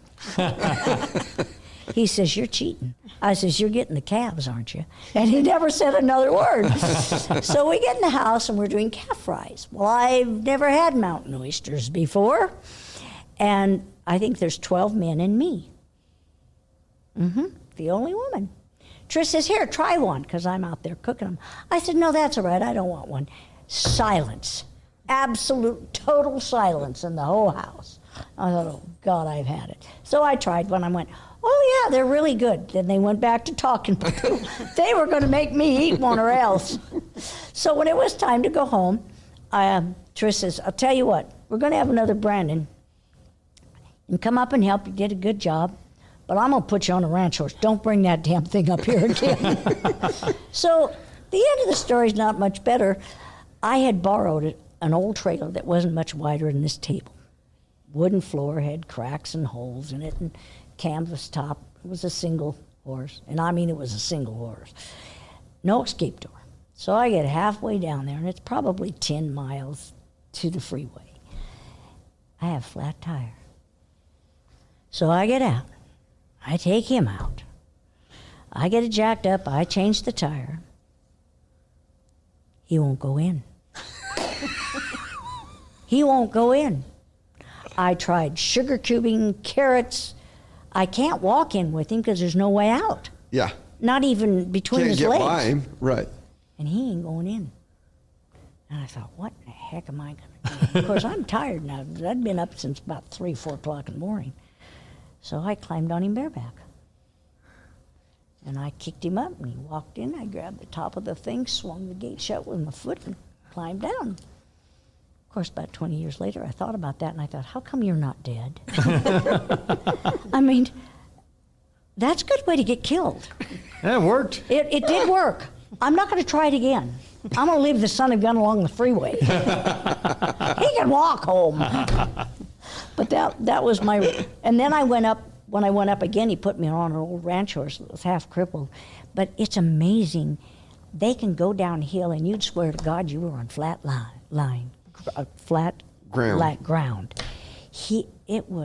It's amazing. And I mean, they can trot it, and they can lope it, and you'd think you were on solid ground. I mean, they know where their feet are. Right. And it was a lot of fun. It was a lot of fun. And then I've been on one other ranch, and It wasn't anything like that. It wasn't half as much fun. It was quite an experience for a 17-year-old, I'll tell you. I bet. Yeah, it was. It was interesting. But so I've done a little bit of everything. Yeah. You know? One of my horses that I put in, I rode at Tucson at Sun Country one year, and she was a race mare, and she was a true mare, I think, and true.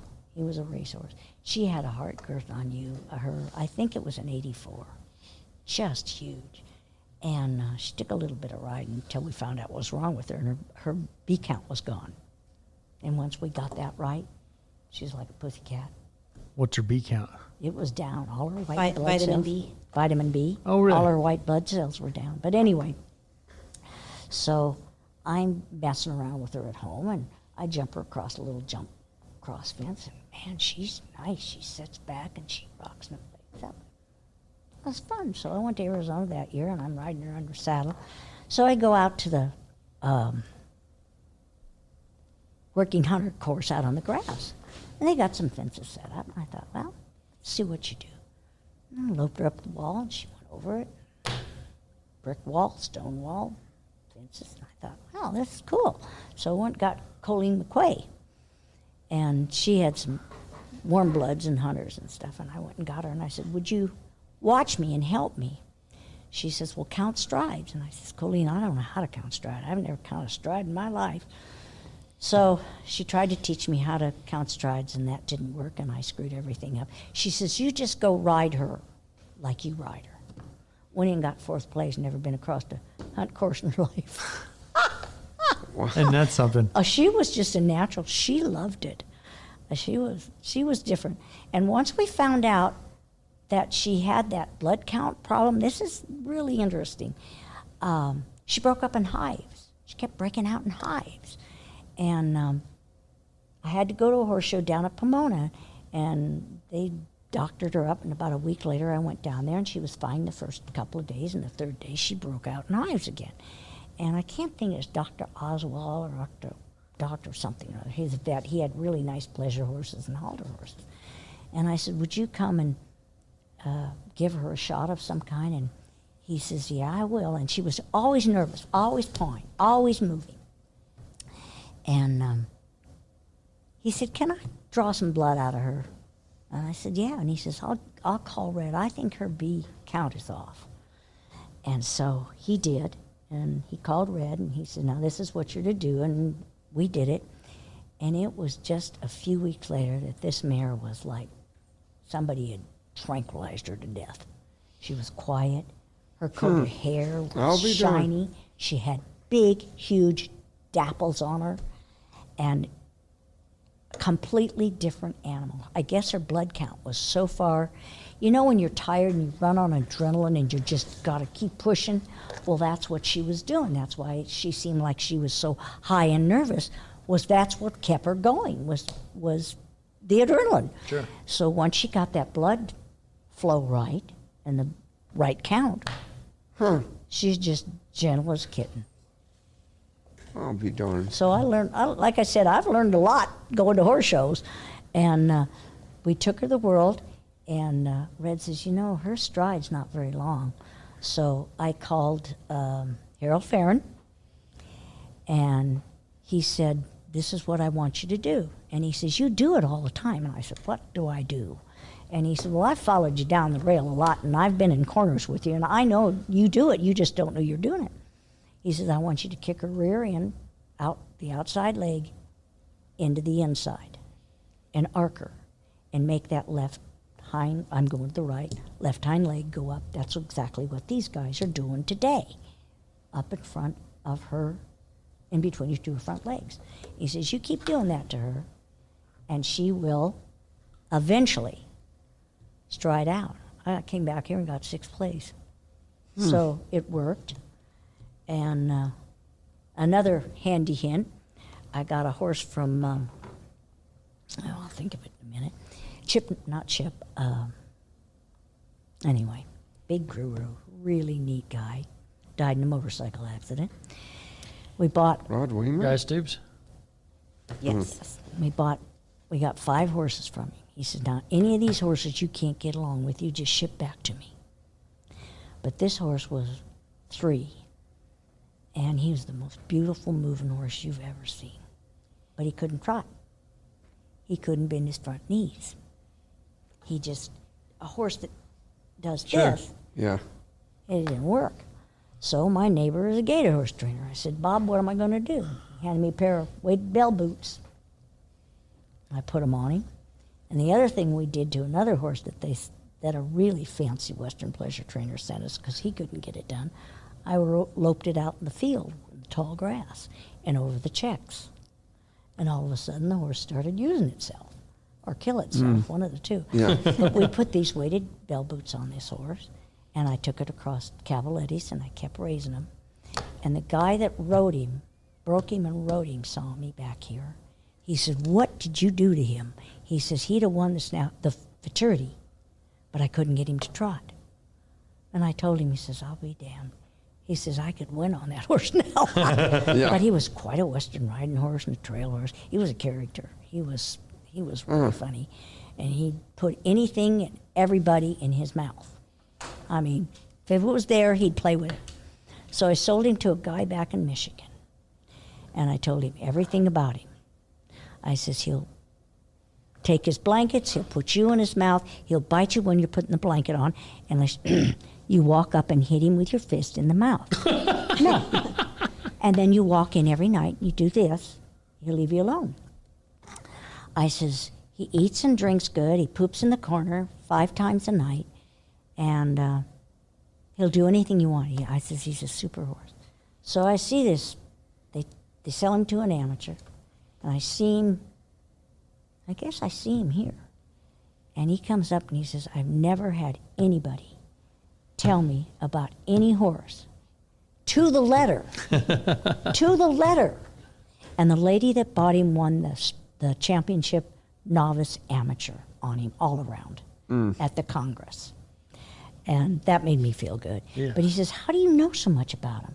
I said, well, I ride them, and I go out every night and check them to make sure that they're not sick, that they did eat, and that they did poop. And then I shut the barn doors and go to bed. He says, I guess a lot of these places, they don't own themselves, you know. They lease, and I guess the Mexicans do it. I don't know, but I can tell you everything my horses do at night. Mm-hmm. And whether they lay down and where they lay down. And the other thing he did that he was really bad, he'd get casted. And sometimes he got casted on purpose because he wanted you to come in. And he'd roll back over. So somebody told me, go buy, there was little tiny car tires. They're about this big. Don't buy them. Go to used ones. And put them against the wall. He never got casted again. Isn't that something? Put them against the wall, Yeah. like lean them up against All right, it? this is a tire. And this is the wall. Just set it there. They're not very big. They're not much bigger around than your hat. They're little tiny car tires. Not They get rolled Like over the there, it little- would just roll them back. no, and just yeah. keep, What Yeah. they do is they go to roll and they hit it and they come back. Oh, And he never got casted again. oh, And be I told darned. him to do that, and he says, because he didn't do it. And then he did get casted And a then he lot. called, yeah. And then he went and got the used tire, and they're not very big. They're like those little, Like the ones for after you get a flat. yeah, like that. Yeah. Not very big. And it works every time without the metal in it. without the metal in it, Right, yes. without the rim. And it- For and our I- listeners. Rimless. Yeah. And I've got Try that rimless. Yeah, right. And now you won't do it. And I have horses that back up into the water and poop. Put tires underneath the water and let them stick out far enough they can't do it. Of course, I have 2 horses that take the tires down and spread them around. So then we had to chain them together. And then when I stopped her from doing that, then she went and pooped in her manger. Oh, So jeez. I had to put them under the manger.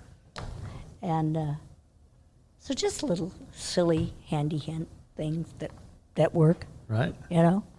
But Well, I think you're going to become my next main resource. Every time I have Yeah, a problem, I have I'm a just little going problem. to call Cynthia. I'm just going to put your number on the board in my Lord, barn. Be like, you guys have anything Hey. while I'm gone? you Just call got a Cynthia. problem? What are you gonna do? That's it. Yeah. Heck with Ghostbusters. We're calling Cynthia. Yeah, right. Well, you stay around long enough, you learn a lot of things. Some good, some bad, but you learn them all, you know. Learn what not to do. And what you can remember. Yeah. Yeah, that's the other thing. And the other thing I've learned hauling is don't take your horses out of a trailer. A lot of people take them out to water them or walk them around. And you know how you get out of a car and you've driven 10 hours and you can feel the ground move? Well, they do too. And the haulers taught us this. Bob Hubbard, he used to have a lot of hauled thoroughbreds to tracks, and he had several big vans. He says, Red, don't take them out. The chances of you losing them are good. And the other thing, they don't have their feet underneath them. And let them just stand in the trailer, and they're perfectly happy. Yeah. And they are. Yep, they are. And our strength. And another handy hint before I go. Lunge after a bath. Huh? Lunge after. Oh, yeah. Well, that's two things. Always lunge them on a cold day after they've had a bath and put them in the round pen and lunge them dry. And I always told the kids that. So Meade is getting these horses ready for a sale, and he washes them. And he has to get on them the next day for the pictures. And a 2-year-old bucks him off, and he hits the ground and goes, now I know why Miss Cynthia always had me lunge them horses dry. But we do. And you think, you rode them, 2 hours before you washed them, and you wash them and you put them in that round pen, and I'll tell you what, you think you hadn't rode them in a month. And then the next day they're fine. Yeah. And I don't know, a lot of you can't do this, but I haul my own water. And I have a big bucket, and I have the little bucket. I put the little bucket in the big bucket and fill it with water. So when it splashes into the big bucket. So they drink their own water all the way back. It only took me 30 years to figure that one out.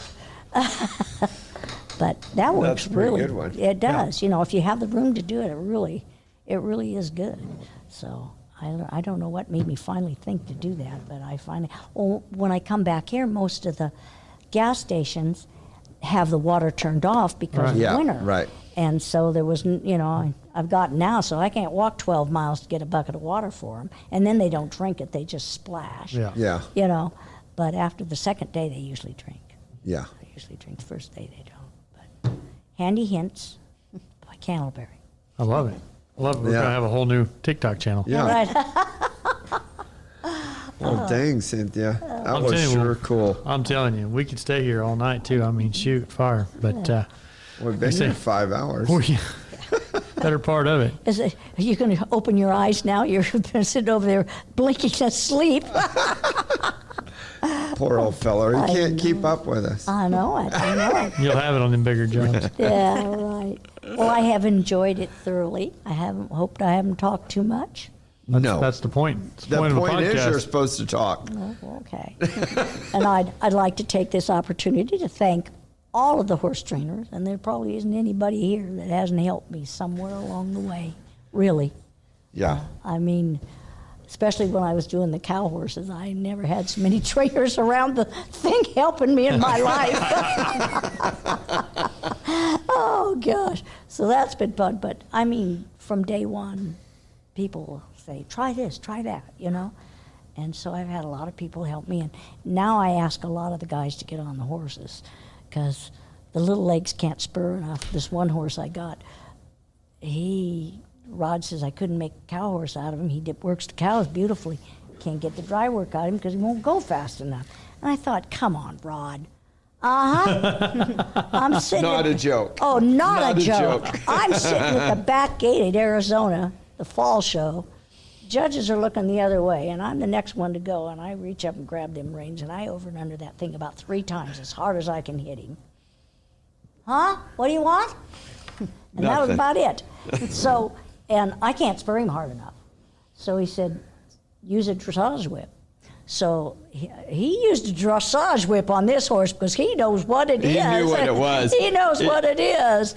But he's going pretty good. But when he gets tired, my God, you might as well get off and push. I mean, there is nothing there. And I thought, how can I make you go if Rod, 6'3", can get them spurs under your belly and I'm spurring him under the pad, Yeah. Oh, gosh. But he's really a cool horse.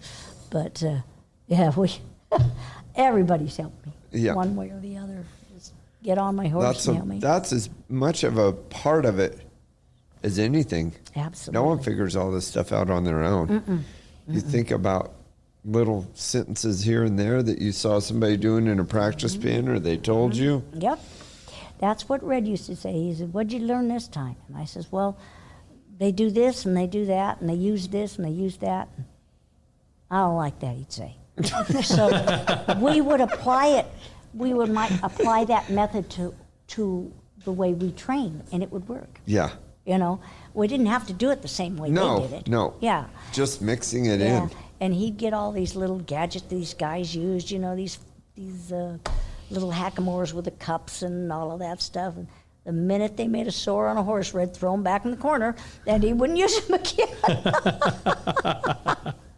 So anyway, you learn a lot from a lot of people, good, bad, and otherwise. Absolutely. You know, and but I have had made so many good friends, trainers in every division, and they've been wonderful. And I thank them. I'm thanking them right now in case they ever hear this. And we're going to thank Karen for bringing you, And I think, rounding you up. oh boy. Yeah. Yeah. After all she's done, and now this too. She won't. She's funny because she wouldn't tell me what she was doing, and then Oh, finally she sneaky. said, "You know, you're going to have an interview, and they're going to interview, and have you ever heard this or that?" And I'm going, "I don't think so. I don't You'll have." have to go listen to some of them. Well, you'll have to get it on my phone for me to do She it. got the tech wizard right there. She'll, I got all or kinds she give of. can't to do it. some Elle will do it. 4-year-old. Yeah. Yeah, Elle will do it. I got all kinds of missed calls, and Yeah. sometimes I get back, and sometimes I don't. That's it. I like to miss the days of the home phone. Yeah. Yeah. Yeah. Yeah. Well, you know, I haven't gotten your voicemail in a long time. So but she always had on there when we had voicemail on the I phones. still have it. Okay, there's a 50-50 chance I'll call you back. So just call twice. Yeah, just, and they'll go, "Oh boy, I got the 50." That's pretty good. Yeah. Might have to use that one. There's a 50-50 chance I'm going to get back to you.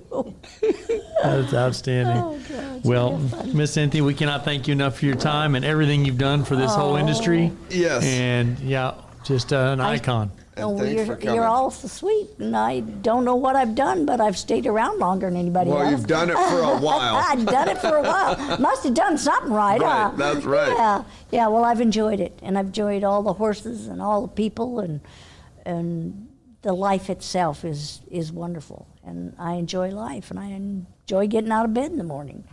Maybe sometimes not so early, Yeah. but yeah. I got up at 3 this morning because nobody told me about the time change, and I didn't see it on my Oh, yeah. phone. So I'm at 3 o'clock, and I call her, and what are you doing up? Don't Well, feel you bad. Ready to face the I got day. up at Well, 3 too. Elle was supposed to be ready to go to the barn with you, and Yeah. you called her an hour early, so she was Yeah. panicking and getting up out of bed. And I said, I "Well, did did it you?" too. And I said, "Well, did Did you you? tell Cynthia that there was the time change?" And the typical teenager, "No." I'm like, "Well, let's call her. Well, neither did and I. Tell her that the time changed, and that's Yeah. why you're not ready. It's not because you weren't not You're a ready. slacking Yeah.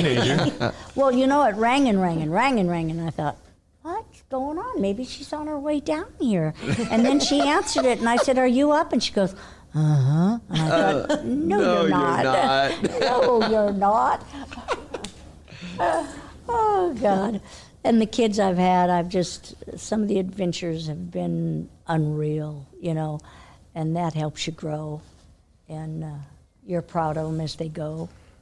And And they some- keep you young. Oh, God, Yeah. do they? Yeah, yeah. And if my bones and hips and knees all hold up, I'll keep doing it. That's what I'm They talking will. about. You're darn right. You talk about a winch putting a saddle on. I need a winch to get me on. We might be able to rig you something up. Yeah. Well, I got Yeah. a really neat thing. The guy that works for me built 5 stairs up in a platform, and we put that next to the barn, and the horses go in there. And they're really good about letting me. Get on. The first horse of the day, the hip won't move, so I drag it across his rear, and then I have to do that. I have to go all the way across their neck. And so they're standing there like, I wish this will ever get on. And they're good about letting me get off. There's one horse that doesn't like that, so I use the stool. And when I go to get off of them, they won't move. And if I'm too close to them, I can't push them. They will not move until I get out from them. So That's pretty good. cool. that's good, yeah. And I didn't have to kill any of them to do it. Yeah. And one more funny story. Who would I tell you about? I'm tired now and I'm losing my memory. He's a steward here. Casey Dibbett. He was our manager out there. And old Toots was losing energy, that mare I was riding. So I said, he's sitting up in the stand in a little warm-up ring, and I said, Casey. I says, look the other way. He looked at me, and I over and under about 3 times, and he says, that's against the rules. And I says, yeah, it's a lost art, too. You are getting tired because you already told us that. Okay, you got it twice. Hey, It was good the second time, too. hey, it's only an hour from my bedtime, you You're guys. darn right, that's yeah, it. come on now. Away we'll go. And away we'll go. Yeah. All right. Well, till next time, everybody, go fast. Go Make fast. good decisions.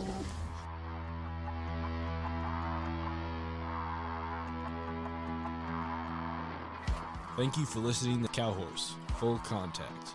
Please like our Facebook page and follow us on Instagram to stay tuned for future episodes.